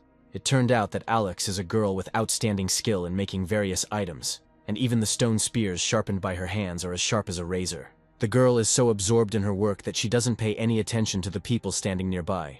The elder is about to call out to her, but Chin stops him, wanting to observe her skill. Alex meticulously sharpens the stone tip of her spear and then deftly ties it to the wooden shaft. Her movements precise and confident, showing her vast experience and skill. After examining her product, Alex is clearly pleased with the result, but notes that next time she plans to make an even better spear. Suddenly, Alex feels a strong fright. She notices that people have been standing next to her for a long time and are carefully watching her work. Her eyes widen in surprise. Chin hurries to calm the girl down. He asks her not to be nervous and says that he admires her skill and that he has a request. Chin explains that he needs a container for a special liquid connected by tubes, and describes that he clearly needs something like a bottle with catheters for reagents, which piques Alex's interest. The girl, smiling, agrees to do this work and promises to make perfect vessels for him, using all her skills to achieve the best result. Chin then turns to the elder and asks if there are any large quantities of bone remains anywhere in the village, which causes the elder to appear clearly surprised and even somewhat wary. The elder, not quite understanding why this is necessary, suggests that the great sorcerer wants to use the skulls of enemies to cast a deadly curse on them or to perform some kind of terrifying ritual. Chin, smiling, says that any bones will do, not necessarily human ones, which puzzles the elder even more, who begins to think that the sorcerer might be planning to summon the spirits of heaven to earth with these bones. Jessica, realizing that the situation is becoming awkward, decides to defuse the situation by confirming the elder's guesses, and, slightly disingenuously, reports that the bones are indeed needed for a powerful ritual. The elder reports that animals, according to their beliefs, are the spiritual embodiment of the earth, and therefore they have been collecting their bones for a long time and storing them in a burial mound located on the outskirts of the village. He leads the young men to the mound, the man hoping that these bones will be used in a magical ritual that will help the tribe defeat enemies and protect its people. Chin thanks the elder for his help and tells him that he can no longer stay with them, and that he should return to his own business while he takes up witchcraft. The young people were left alone. Jessica, with obvious surprise, asks Chin why he needed the bones. Chin explains that he intends to use a mixture of bone meal, coal, and quartz sand to create phosphorus through a chemical reaction, a substance that will help them in their plan. There is no quartz sand in the area around the village, so Chin decides to ask Helen for help. He writes her a note and sends the message via Grey Eagle. After this, the young men decide to explore the area around the village, hoping to help the residents in their search for food and see what resources can still be used here. As they move forward, Chin realizes that he had previously underestimated the severity of the situation, and there is nothing edible to be found along the way, probably because the tribesmen had already collected everything that could be found near their camp. Suddenly, a man approaches them, waving his hand and loudly greeting the young people, calling them great sorcerers, his voice full of respect and admiration. Chin asks the man what he is doing here, and inquires about his well-being. Since this is the same man who was injured in the last battle, he wants to make sure he is recovering. The man begins to explain that he is looking for something edible to help the tribe. Chin's attention immediately switches to a large leaf that the man is holding in his hands. When the boy asks, The man explains that he picked the leaf to make himself a sun hat, and does not understand why the great sorcerers are so interested in this seemingly useless plant. Joy fills the young people when they simultaneously realize that the leaf belongs to a plant called taro, an edible plant that can help the tribe solve its food problem. Chin asks a local resident where exactly he picked this leaf. The man explains that there is a large clearing nearby where a huge number of these plants grow. Soon they reach this huge clearing. There really are many taro plants growing there. This discovery fills them with hope. The tribe has a real chance to overcome the difficulties with food. Taro is an edible tropical perennial plant with tubers that should not be eaten raw as it causes burning and vomiting. Jessica considers the clearing with so many plants a great find. Taro tubers are rich in protein and fine-grained starch, which can be absorbed by the body by 98%. This will help the tribe get the necessary nutrients. The man tries to dissuade the young people, claiming that the plant is inedible and causes terrible pain and vomiting, as he had a negative experience with the leaves. To his surprise, Chin describes in detail the sensations that occur when poisoned by the leaves of this plant. Chin knows that the plant is poisonous only when raw, and if you cook its tubers, they become tasty and very healthy. The man is clearly surprised. He admits that he didn't even know that the plant was edible. He had previously tried the leaves, which led to poisoning and unpleasant sensations. The man, inspired, begins to vigorously pick the leaves, but Chin stops him and explains that only the tubers can be eaten, and that the leaves have no nutritional value. The villager still doesn't quite understand and begins to separate the shoots from the leaves. Jessica takes the tubers out of the ground and explains to the man once again that the edible part is what grows underground.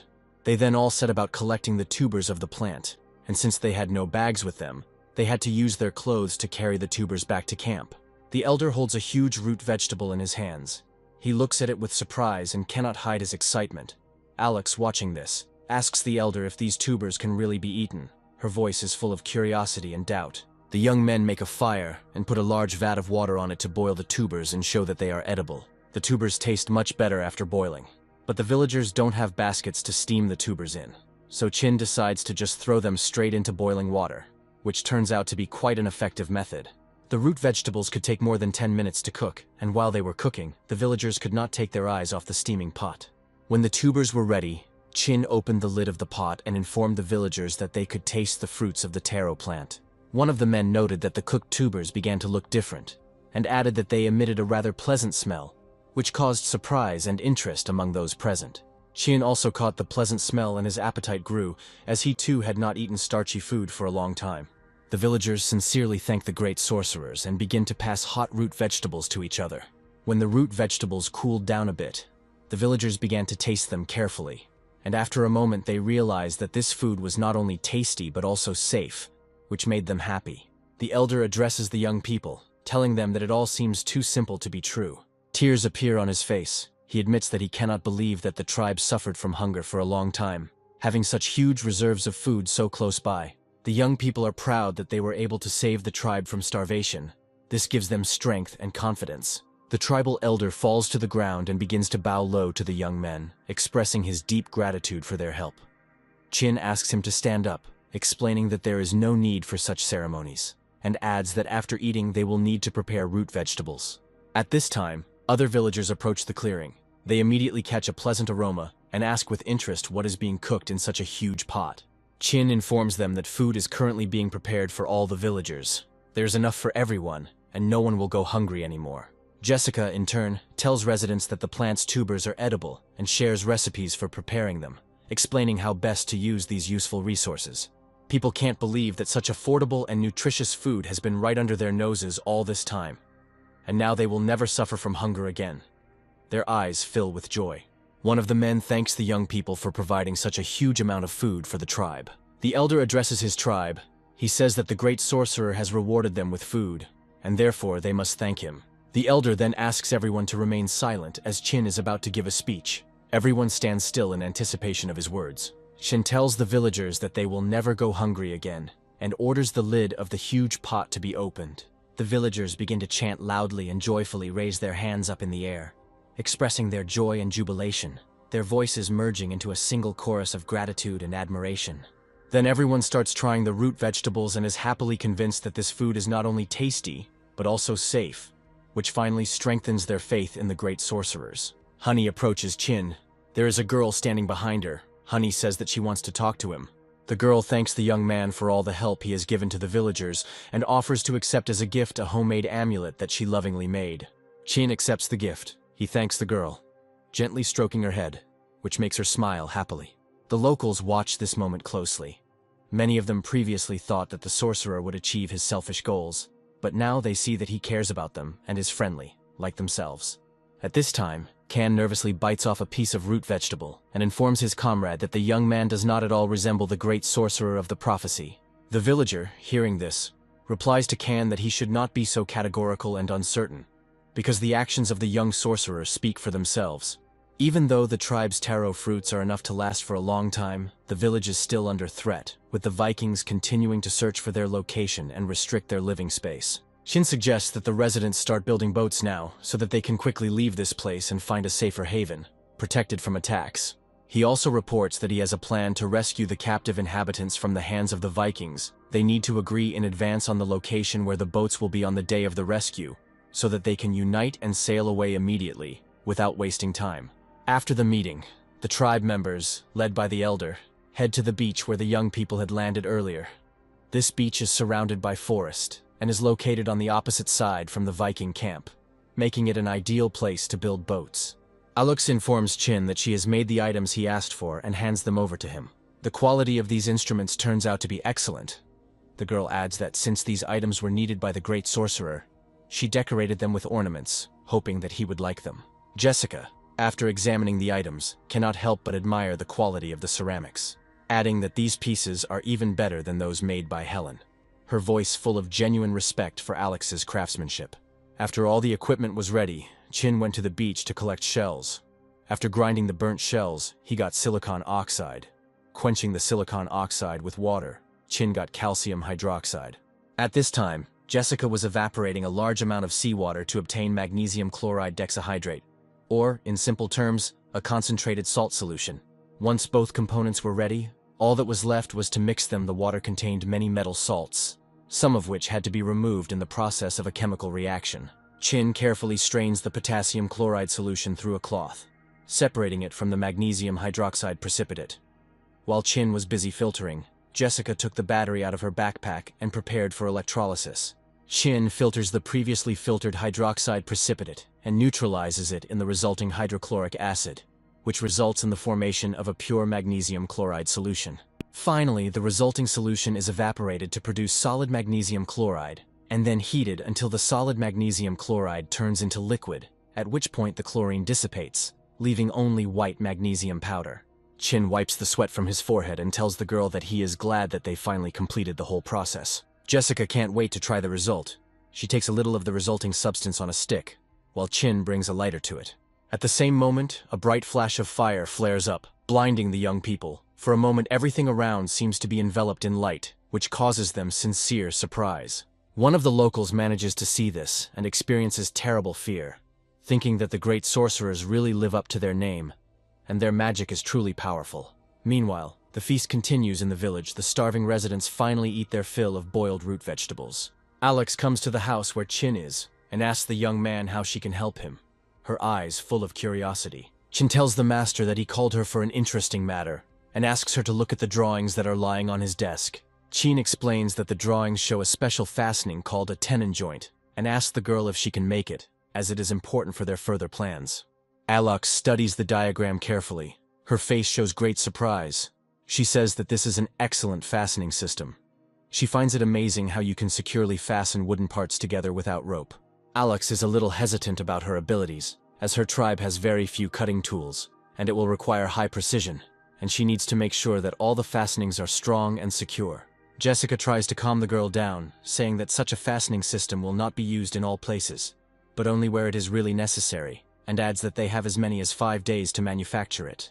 Chin informs Alex that from now on, the raft building issues fall on her shoulders, and emphasizes that this is the key to the survival of the entire tribe, so she needs to try. A gray eagle appears high in the sky, rapidly approaching the village, carrying a large basket in its huge paws. She notices the approaching bird, and looking at the basket in its paws, realizes that Helen has successfully completed the task, which gives him a feeling of satisfaction. Chin looks carefully at the contents of the basket and sees a large amount of glass laboratory glassware made by Helen. He can't believe that she managed to do it in just a couple of days, doing such a high-quality job.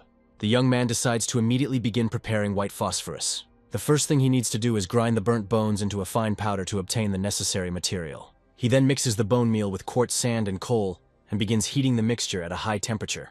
At high temperatures, quartz and calcium phosphate from the bones react with calcium peroxide, and the carbon reduces them, resulting in the formation of a gaseous fraction. The gaseous fractions pass through the water and settle in it as flakes of white phosphorus. White phosphorus is incredibly toxic, so you need to keep a safe distance, as there is a risk of death. Jessica understands that they are going to make matches with white phosphorus, but warns that such matches will be unsafe due to the properties of this substance. White phosphorus has a very low spontaneous combustion temperature. Fire can break out even at a temperature of about 40 degrees. And any friction, even the friction of matches against each other in a box, can lead to sudden ignition. Chin is well aware of all the properties of white phosphorus, and says that he will have to make safety matches to avoid the risks associated with their use.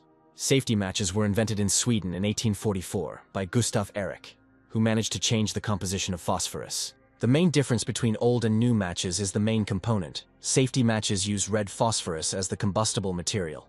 Unlike white phosphorus, red phosphorus can only be ignited by contact with a special surface coated with a layer of the same red phosphorus, which makes its use much safer, and combustion is not accompanied by the release of toxic gases. To produce red phosphorus, it is enough to heat white phosphorus to 300 degrees without access to air. The temperature of a fire will be sufficient for this. Next, to make safety matches, Chin begins preparing potassium chlorate, which requires him to dissolve the hydroxide in water and mix it with the solution left over from magnesium production. He takes chlorine obtained from the electrolysis of seawater and places it in a heated solution of potassium chloride, after which he obtains potassium chlorate and adds hydroxide to the mixture. The solubility of potassium chloride turns out to be poor, so potassium nitrate, which Helen sent via Eagle, came in handy with its help. You can cool the solution and make it suitable for further use. At the end of the work, all that remains for the young people is to take the wood, dry it, and cut out suitable matchstick blanks. Jessica is genuinely happy when she tells them that they made their own safety matches, her eyes shining with pleasure. To make the match heads, you need an adhesive base, and the glue that Chin had previously made from boar bones works well for this. He mixes sand, sulfur, and bone glue in the right proportions. Chin then adds the most important ingredients: potassium chlorate and red phosphorus. The young people have almost everything ready. All that remains is to create a surface on which they will light matches. Chin announces that the moment has come when they can test the effectiveness of their many hours of work, his voice full of excitement and anticipation of the result. He strikes a match on the prepared surface and it instantly bursts into a bright flame, illuminating their faces with light. Jessica is in a great mood. She happily hugs Chin and screams loudly with happiness, because their efforts brought the result they hoped for. However, the chemical experiments do not end there. Chin reports that he needs to make aqua regia, which will take some more time. He starts by heating sulfur, which allows him to produce a large amount of sulfur dioxide gas, which he then dissolves in hot water to produce sulfuric acid, after which he adds potassium nitrate powder to the sulfuric acid. Jessica cools the reaction tubes with cold water, causing the gas to liquefy into nitric acid. After a while, the nitric and hydrochloric acids were ready, and now Chin would be able to make aqua regia whenever it was needed, so the work could be finished for today. At this time, the villagers are also not wasting time. They are busy making rafts on which they are going to leave their current location. The work is progressing at full speed. Honey looks around the nearby forest and notices young people approaching them. Her face lights up with a smile. She raises her hands high and greets them, calling them great sorcerers. Honey reports that she feels much better, and that after the divine healing, only minor scars remained from her wounds, which was a real miracle for her. Alex reports that 6 rafts have already been built and asks the young men to inspect them to ensure their reliability and suitability. Chin climbs onto one of the rafts. He examines it carefully and comes to the conclusion that the structure seems strong and stable. He thanks Alex for the work they've done, but adds that they also need to take into account the prisoners they plan to free, and so the current number of rafts may not be enough for everyone. The next morning, Chin gathers all the villagers in the central clearing and asks everyone to approach the girl and take one box. Chin reports that the item is called matches, and that residents will now be able to use them to easily make fire. The villagers look at the strange objects with surprise, not understanding how they can create fire, their eyes full of bewilderment. A little girl strikes a match on a box and holds the burning match up. her face lighting up with surprise and joy.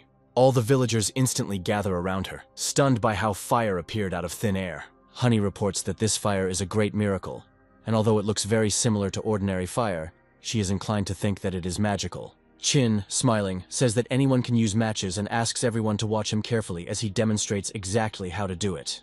Chin shows the villagers that the process is very simple. All you have to do is run the head of a match along the grate on the side of the box with a quick and confident motion. The villagers imitate his actions and discover to their surprise that each of them is able to light a fire in this way. They are genuinely happy and exchange impressions, telling each other that with these small wooden sticks, making a fire will be much faster and more convenient than before. Kan looks thoughtfully at the dying match, his face expressing mixed feelings. His comrade asks what he thinks about this object. Kan is visibly nervous, his irritation visible to the naked eye. But he admits that matches are a very useful and effective way to start a fire.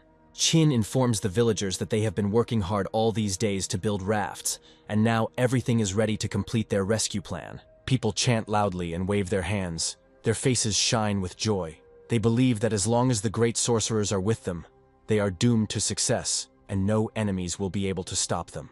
The elder speaks to the assembled people, telling them that they had long wanted to save their fellow tribesmen, but they clearly understood that their forces were not enough. The Vikings would simply kill everyone. But now the situation has changed, because the great sorcerers are next to them, and this instills confidence in them.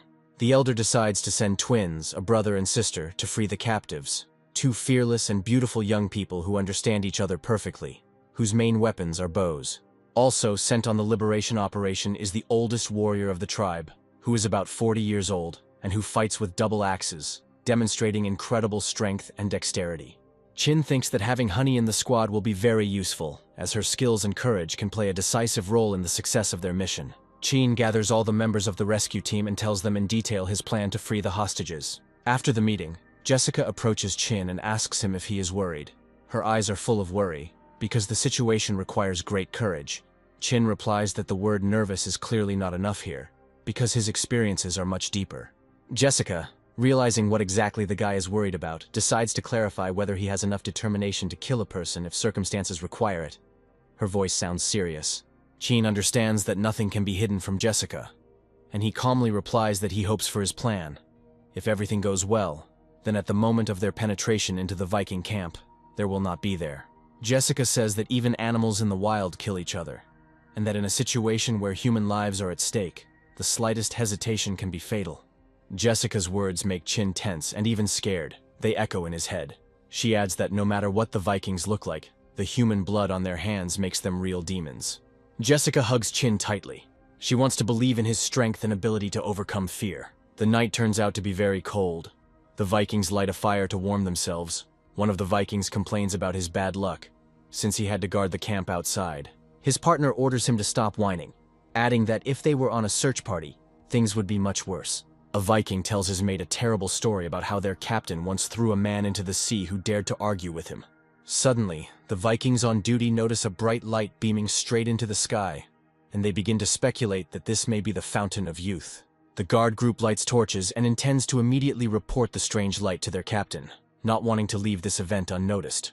At this time, the Viking captain is near the shore. He is immersed in the process of fishing, his gaze is focused on the water, and there is silence all around.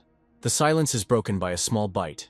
The fishing rod begins to twitch, and the captain realizes that a fish has been caught on the hook. Suddenly, a low fin appears from the water and begins to approach the place where the captain is fishing at great speed. The Viking captain smiles wickedly and quietly says that he is finally here, his eyes shining in the moonlight. The man jumps to his feet and hooks the fish that has caught his hook, his movements quick and confident. At that moment, a huge shark jumps out of the water, intending to devour his prey, its fins shining in the moonlight, creating an impressive sight. But it's just a trap. The Viking captain grabs a sharp metal harpoon and aims at the shark.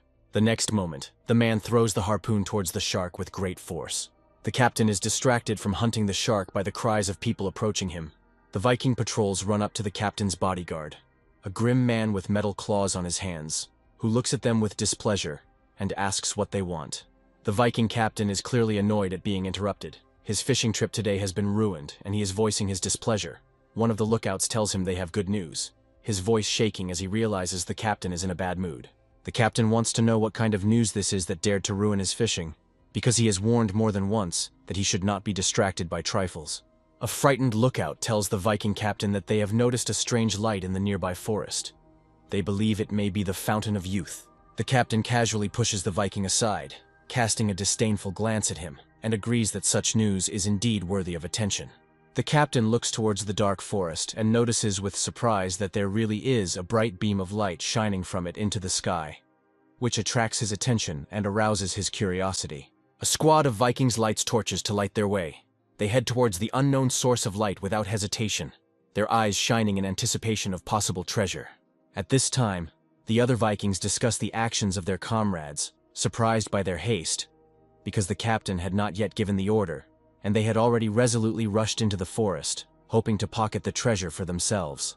The Viking captain looks forward, his eyes sparkling with confidence, his gaze full of concentration and thirst for success. He is ready for any challenge. The Vikings are amazed to see that a bright beam of light, shining from the forest thicket, begins to move, and this spectacle completely captures their attention. They are fascinated by this phenomenon, and believe that the source of light is of a magical nature, which further fuels their interest and desire to find out what it is. The warriors decide that they must not miss this phenomenon under any circumstances. They intend to follow the light. Chin watches the Viking camp closely and sees how the warriors gather into squads and begin to move into the forest, leaving part of the camp unprotected. The guy expected that after he tied the flashlight to the body of the Grey Eagle, the Vikings would notice the anomaly and go after him, but he could not imagine that about 20 warriors would remain in the camp. He orders the archers to remain in place and keep their torches ready so that if trouble arises they can cover the main group with arrows. Chin suggests going around the Viking camp and getting to it from the back. Chin is greatly surprised by the speed and agility with which Kan jumps over the powerful palisade of the enemy camp. Chin himself can also jump over walls 3 meters high, but to do this, he has to activate the cheetah speed skill, while here an ordinary person can perform such a maneuver without much effort. He is even more surprised by Honey, who displays incredible agility and strength. She easily jumps over a high fence. Her movements seem completely natural. Chin realizes that he has no choice but to activate the cheetah speed skill and follow his comrades, trying to keep up and maintain the overall pace. The scouts move in short dashes around the camp, hiding behind cover according to intelligence. The room with the prisoners is located in the southwest of the camp, and they are heading there. The villagers ask Chin why he stopped. The boy explains that he had doubts, as there used to be guards at this place, and their absence seems suspicious to him. After some time, they reach the desired building and forcefully open the huge gates. Inside, they find a large number of cages containing captive villagers, their faces filled with exhaustion and surprise. The captives are surprised to see their kin and ask what they are doing here. Kan confidently replies that they have come to save them. His voice is full of determination and confidence, and this instills hope in the hearts of the captives. Honey runs up to her surprised father and tells him that the great sorcerer will soon free everyone. Chin orders Kan to stand guard and watch for the enemy to approach, while he prepares to mix aqua regia to use to pick locks. Aqua regia is an acid based on a mixture of hydrochloric and nitric acids, and although mixing the two is fairly easy, it is very risky. Both acids are extremely caustic, and a single drop on the skin can eat away flesh to the bone. Chin approaches the cages, which are locked with huge padlocks and metal chains, and warns the villagers to stay away from the hissing water and not to touch it under any circumstances. He pours acid on metal objects. The chains begin to melt instantly, which amazes the leader, who cannot believe his eyes and considers the young man a real great sorcerer. After Chin manages to melt the locks on the cages, he frees the captives from the chains that bound their arms and legs. All the captives are finally freed from their chains. Chin orders them to get out as quietly as possible so as not to attract unnecessary attention. The villagers emerge from the premises and hear a loud sound of a signal horn. The tribal chief wonders how the Vikings could have known about the escape. The twins, remaining on the outer perimeter of the camp, watch closely as a group of Vikings approaches the building where the prisoners are being held. They decide to coat the arrows with a magic powder made by the great sorcerer to distract the Vikings. The ploy works, and the Viking squad pauses for a moment, looking at the strange flaming arrows flying across the dark night sky. One of the arrows hits the warehouse, which instantly catches fire. The Vikings begin to panic because this building stores all their food supplies for the winter, and the loss of these supplies could be a real disaster for them. The Viking captain orders his subordinates to begin extinguishing the fire immediately. A moment later, he notices how the captives are trying to climb over the high fence.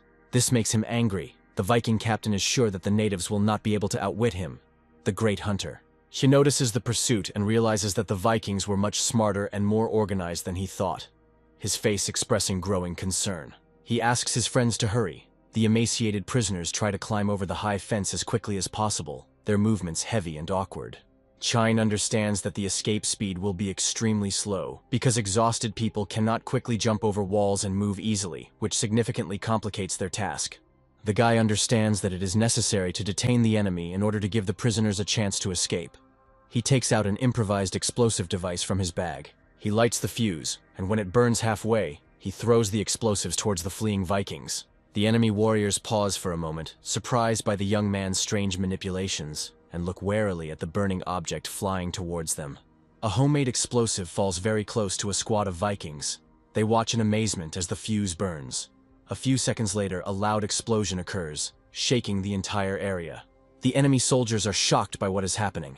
The explosion blinds and deafens them, and they cannot understand what happened. The prisoners are also shocked by what happened, but Chin urges them not to waste time and continue to escape.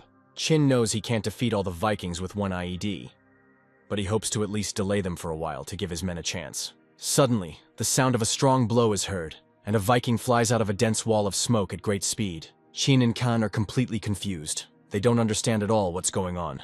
Kan senses the impending threat and runs forward to protect the young man with his body, his face showing determination and willingness to sacrifice himself. At that very moment, a Viking captain runs out of the clouds of smoke towards them, rushing with 2 axes in his hands, his eyes full of anger. He confidently tells the fugitives that such cheap tricks will not stop him. The captain closes in on Kan and delivers a powerful blow with his battle axe, his strength and skill making the attack deadly. Kan struggles to hold off these blows, trying to keep the captain at bay and protect his comrades, his arms shaking with the effort. Meanwhile, the ordinary Vikings gradually come to their senses. They slowly rise from the ground. Many of them complain that they are completely deaf and cannot hear anything. Sheen decides to throw another homemade bomb at the opponents to increase their state of shock and prevent them from recovering and attacking again. The Viking captain orders his men to kill the fugitives, promising a reward of 10 coins for the head of each native killed. The Vikings are delighted with this news and rush screaming towards the wall over which the fugitives are trying to climb, their greed and desire for a reward forcing them to act without thinking. Chin looks at them with disdain and considers them idiots who are willing to risk their lives for precious metal. He decides to throw another homemade bomb at them. However, one of the enemy warriors deflects the flying explosives with his hand, which has long metal claws on it. The bomb flies to the side and explodes without causing harm to the enemy.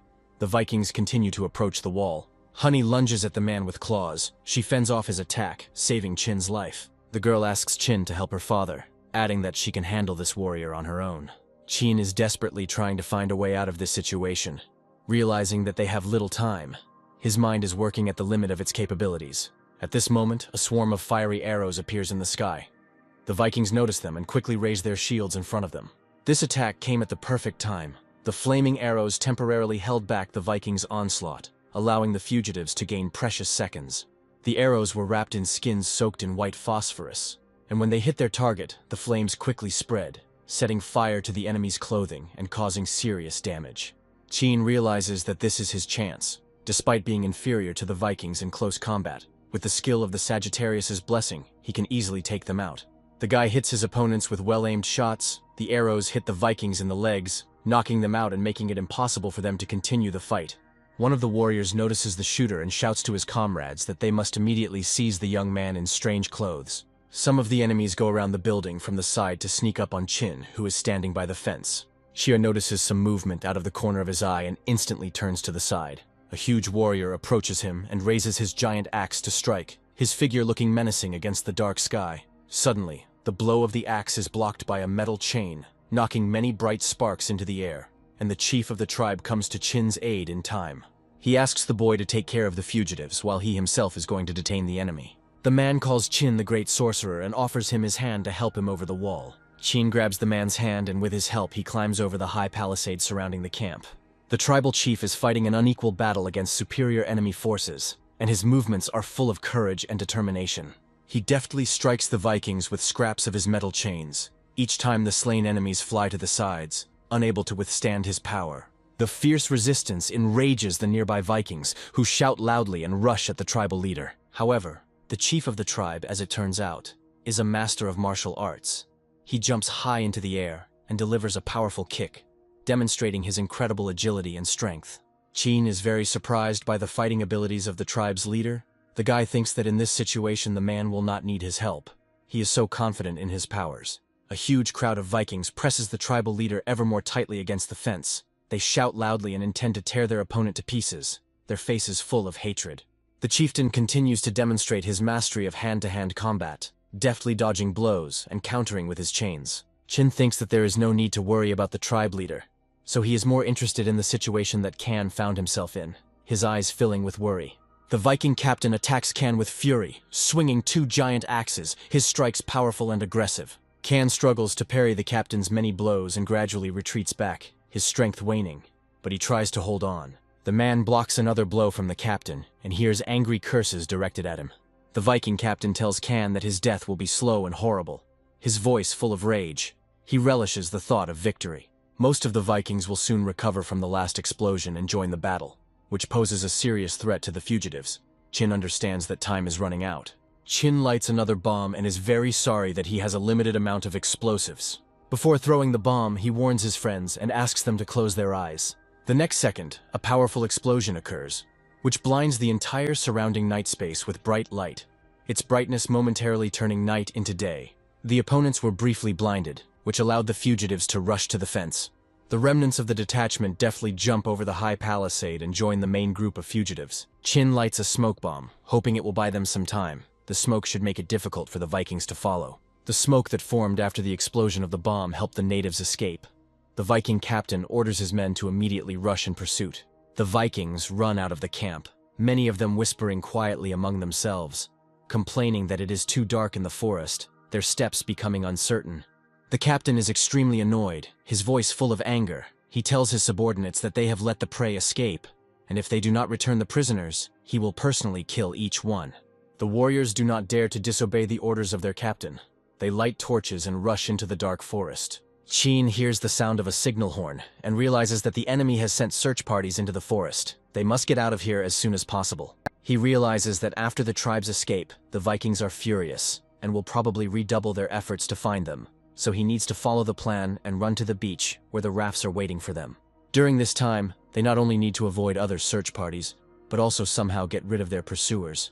Because if the Vikings see them leaving on rafts, they will certainly give chase on their ships. Honey excitedly tells Qin that another search party is approaching them from the other side. Qin asks not to panic. He believes that the Vikings have not noticed them yet, and they need to move on as quietly as possible. The Vikings line up and begin to carefully comb the surrounding area, their torches brightly illuminating the forest. Qin believes that if all the Vikings had torches, they would have to hide in the dark as best they could to avoid detection. Within half an hour, the fugitives encounter several more search parties, but the light of the torches allows them to notice the Vikings in advance, and the villagers manage to hide long before they appear.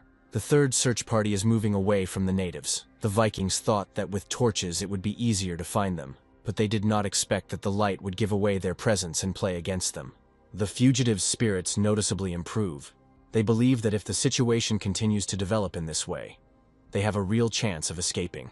Suddenly, one of the Viking squads returns. The warrior standing in front informs his comrades that he smells blood and fear. His words cause alarm among the fugitives.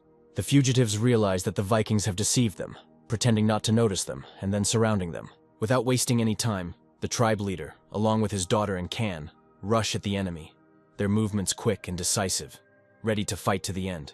The Vikings are extremely surprised. They did not expect that the submissive and frightened captives could put up such resistance.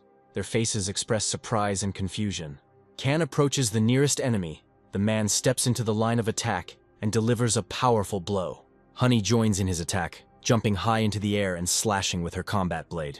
Despite fatigue and numerous wounds, the tribal leader demonstrates his deadly fighting technique. His blows are devastating. The remaining Vikings from the search party are in a state of shock. They see how some of their comrades were quickly destroyed, and come to the idea that they need to use the signal horn to call for reinforcements. One of the warriors tries to blow the horn, but instantly gets an arrow in the heart. His eyes open wide in surprise, and he falls dead. From the darkness of the forest, a brother and sister twins emerge. They approach the leader of the tribe and ask if everything is okay with them. Chin is under a lot of mental stress. Despite his preparation, he is still horrified when he watches 5 living people fall dead. The twins notice that Chin is deep in thought. They call him the Great Sorcerer and ask if he is okay. Chin reports that the sounds of fighting could reveal their location and they need to leave immediately. He understands that delay could cost them their lives. Chin realizes that the torchlight is making the forest too bright, and the old smokescreen trick won't work now.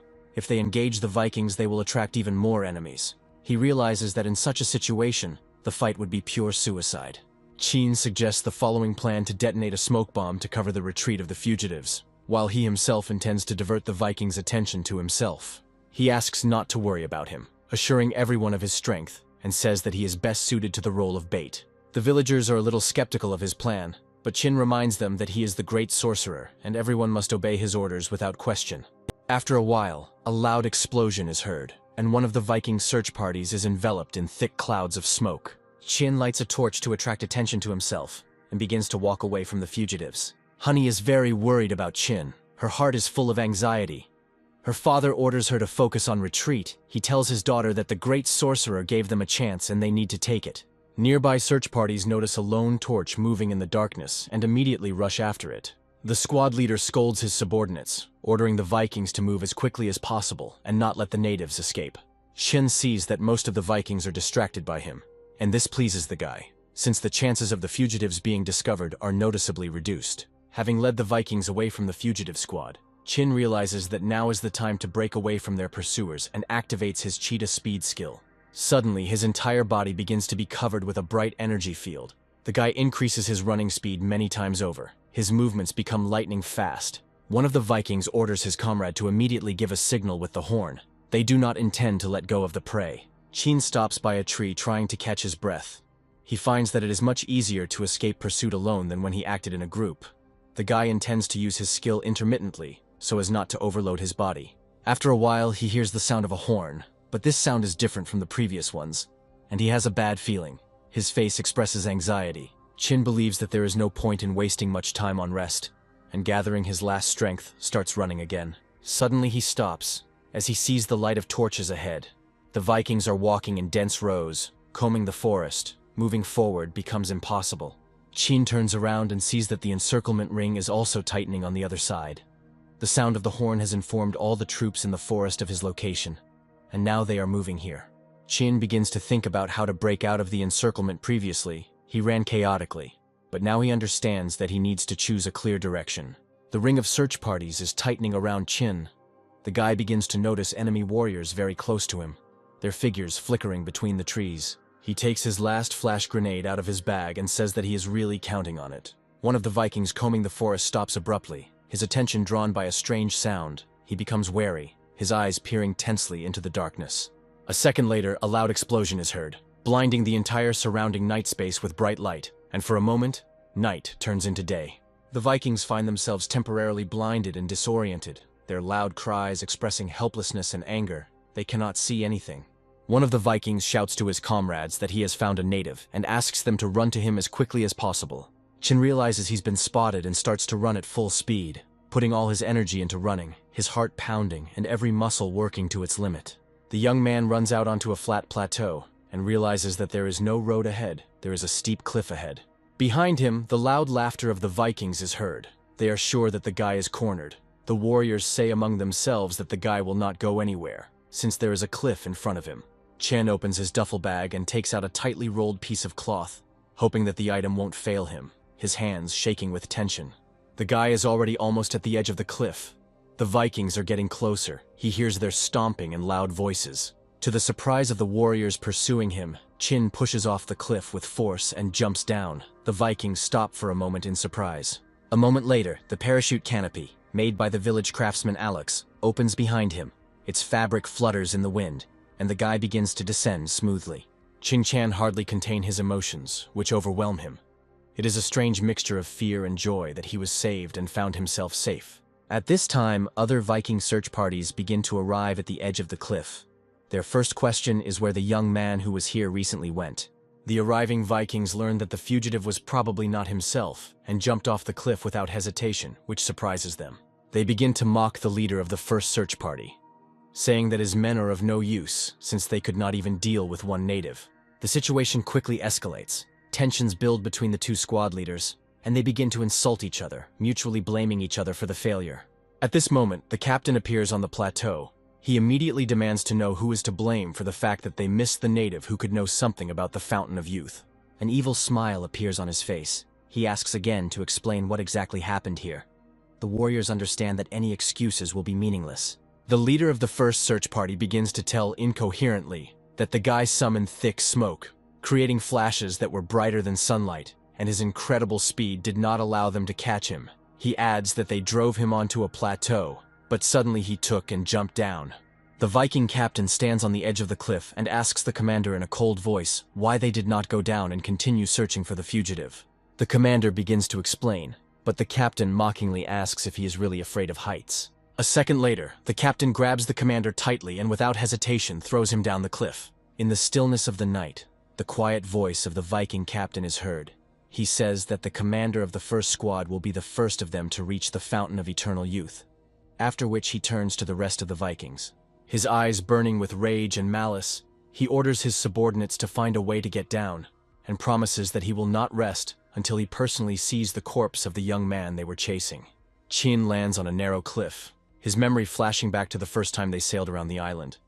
Noticing that most of the coastline was made up of cliffs, he understands that he is in a relatively safe place, and that the easiest way to get to it is by boat. But as long as the Vikings fear the creature they call Leviathan, they will not dare to approach from the sea. Chin begins to calculate the lunar cycles and multiply them by the tide time, realizing after a while that the current water level is at its peak, and therefore he cannot worry about this area being flooded. His gaze falls on the body of the crashed commander of the first Viking squad.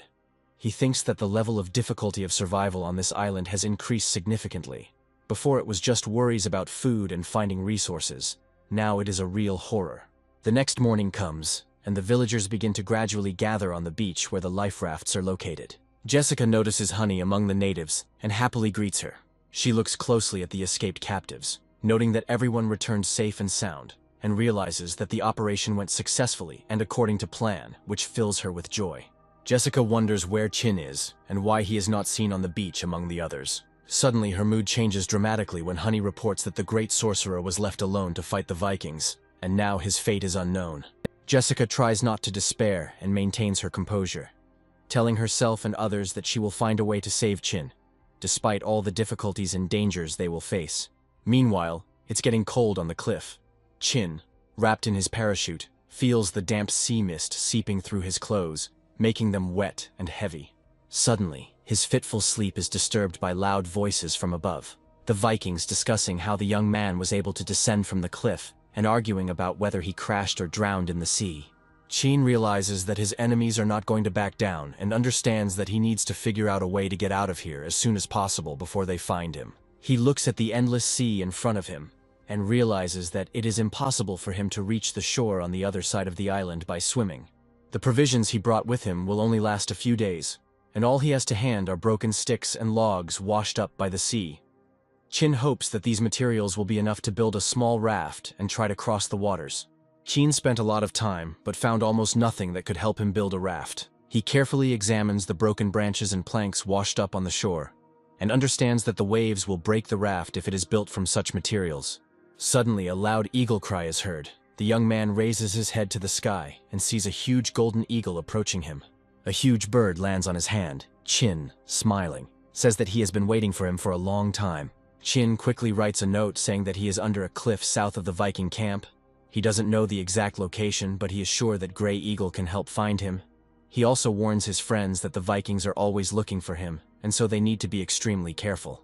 Carefully folding the note, Chin places it in a special container attached to the eagle's leg, hoping the message will reach him as quickly as possible. He looks at the waves crashing against the steep cliffs and wonders how long it will take to deliver the letter to camp, and how soon his friends will learn of his whereabouts.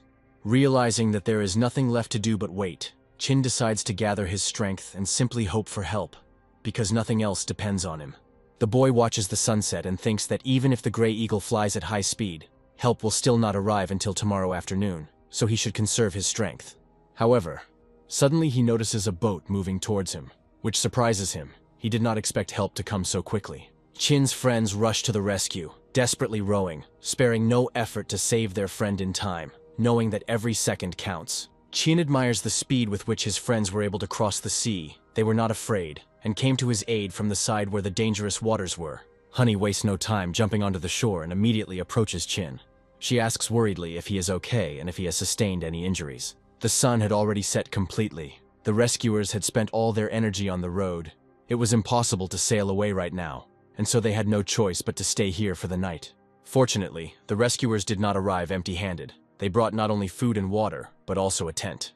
The next morning, after everyone had regained their strength, the young men set off on their journey back to their comrades. Jessica is always on the shore, her heart filled with anxiety. She constantly looks at the horizon, hoping to see her friends alive and well.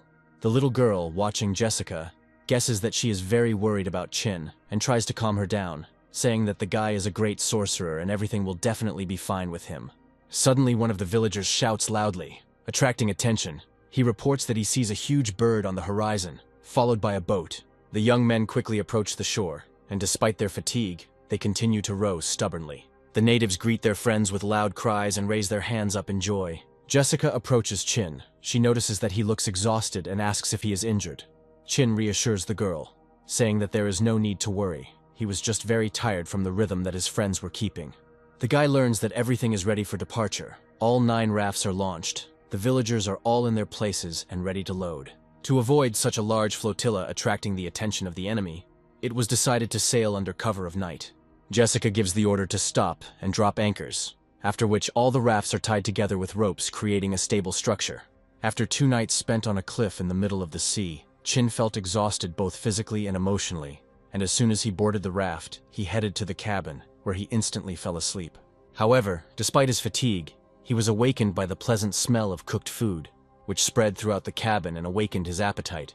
Jessica enters the cabin and, smiling, informs him that she will not allow him to sleep on an empty stomach and offers him food. Chin happily accepts the offered treat and greedily eats the food, feeling his strength gradually returning to him. After eating, Chin briefly recounted the events of the previous day to Jessica. She did not interrupt him, but her heart sank as she listened to the difficulties he had to face. Jessica hugs the guy and calls him her hero, sincerely happy that everything ended well and that he returned safe and sound. Meanwhile, a group of Vikings led by a captain finds a village in which the natives lived.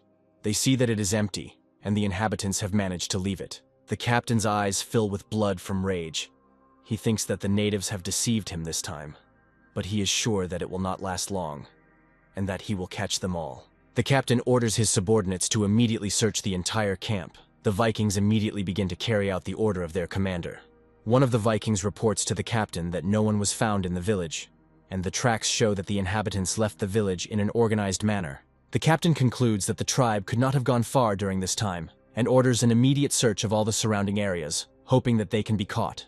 Meanwhile, the villagers arrive on the other side of the island where the Chin camp is located.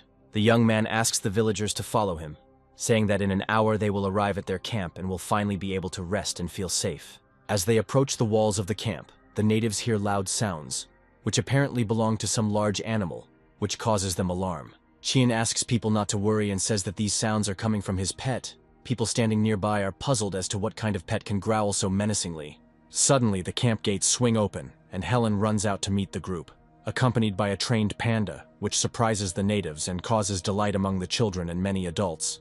The villagers call Helen the Great Lady, and instantly fall to their knees, bowing low, showing their deep respect and reverence. Chin had been in contact with Helen through Grey Eagle, but he hadn't told the natives about her status, and was a little surprised by their reaction. Jessica calls out to Chin. She says that she has something very important to tell him. Jessica says that she will take care of the resettlement of the natives, and advises Chin not to make Helen wait too long and to talk to her. After these words, the girl turns around and leaves, leaving the young people alone, creating a private opportunity for them to exchange words and emotions. Helen instantly runs up to Chin and hugs him tightly, her eyes filled with tears, and her face expressing mixed feelings of relief and joy that she can't hide. She says that the wait seemed like an eternity to her, and that she was very worried about him, her voice trembling with emotion. Chin understands how important this moment is for her. Helen, clinging to Chin, does not hold back her emotions. At this moment she feels that he is near again and that she has nothing to fear. Helen is very happy that Chin has returned alive and well, and believes that from today on their life will finally start to improve. and all the difficulties will be left behind. Meanwhile, the natives begin to gather around a large pot, from which comes the aromatic smell of food, enveloping the entire space and making everyone hungry. They begin to eat the offered food with pleasure, discussing among themselves how magnificent the dishes that the great sorcerers eat are. Their admiration knows no bounds. Geminis are very surprised by the exquisite taste of boar meat. They assume that before cooking it was processed in some special way, which gave it such a taste. Chin realizes that there are currently about 50 people in his camp, including themselves, and that there is clearly not enough room for everyone, especially since the cave is occupied by pets, which complicates the task of settling them. At this moment, Jessica unexpectedly approaches the young people. Her voice sounds loud and confident. She says that she thinks that they have already finished their conversation. Jessica spreads her arms wide and happily announces that it is now her turn to hug. She hugs Chin tightly and happily tells him that she is happy that everything ended well and that he came back safe and sound. Chin sincerely thanks Jessica, saying that without her help, he definitely wouldn't have managed. This time the natives ate their fill. They couldn't remember ever eating so much delicious food before. Helen wonders where such a huge number of people will sleep tonight, because the cave and the kitchen will not be able to accommodate everyone. This makes her worried. As a result, it was decided to put the children, women, and old people to bed in the cave and in the kitchen, and all the other natives lit a circular fire around the camp and lay down to sleep on the ground inside it. When everything finally calmed down, it was already late evening. Chin was finally able to rest, but first he took a bath that Helen drew for him. The hot water washed away his fatigue and brought him relief. That night, everyone was able to sleep soundly, feeling safe for the first time in a long time, and Helen was able to breathe a sigh of relief, knowing that Jessica and Chin had returned safe and sound. For the villagers, things were starting to look up, and there was a sense of hope in the air that was bolstering their spirits. The next morning came, and the tribesmen slowly began to wake up and stretch their stiff bodies, enjoying the peace they had finally found. Chin wakes up and opens his eyes, but despite sleeping for a long time, he feels completely unrested and does not want to get up. Suddenly he realizes that both girls next to him are still sleeping and hugging him tightly.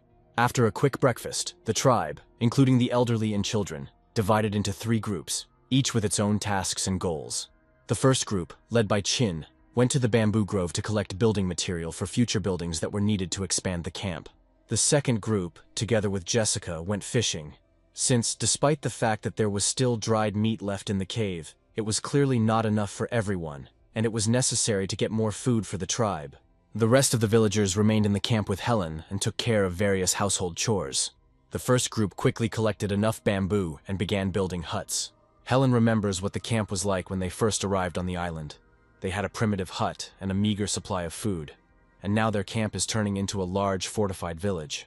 Jessica appears at the camp. She greets the young people and happily reports that they have caught a lot of fish, a smile shining on her face. In the evening, the villagers lit a large bonfire and held a celebration with mass dancing to celebrate the successful day and create an atmosphere of joy and unity. Jessica pulls Helen by the hand and insistently asks her to come with her to dance around the fire to join in the joyful celebration and support the general fun. The tribe chief approaches Chin, who is left alone, and asks him to join him, his voice calm but slightly wary. Chin understands that the man approached him for a reason, and feels that now a serious conversation will follow, which will have implications for their future plans. The tribal chief greatly surprises the young man when he begins to speak to him in good English, which causes Chin to be amazed and interested.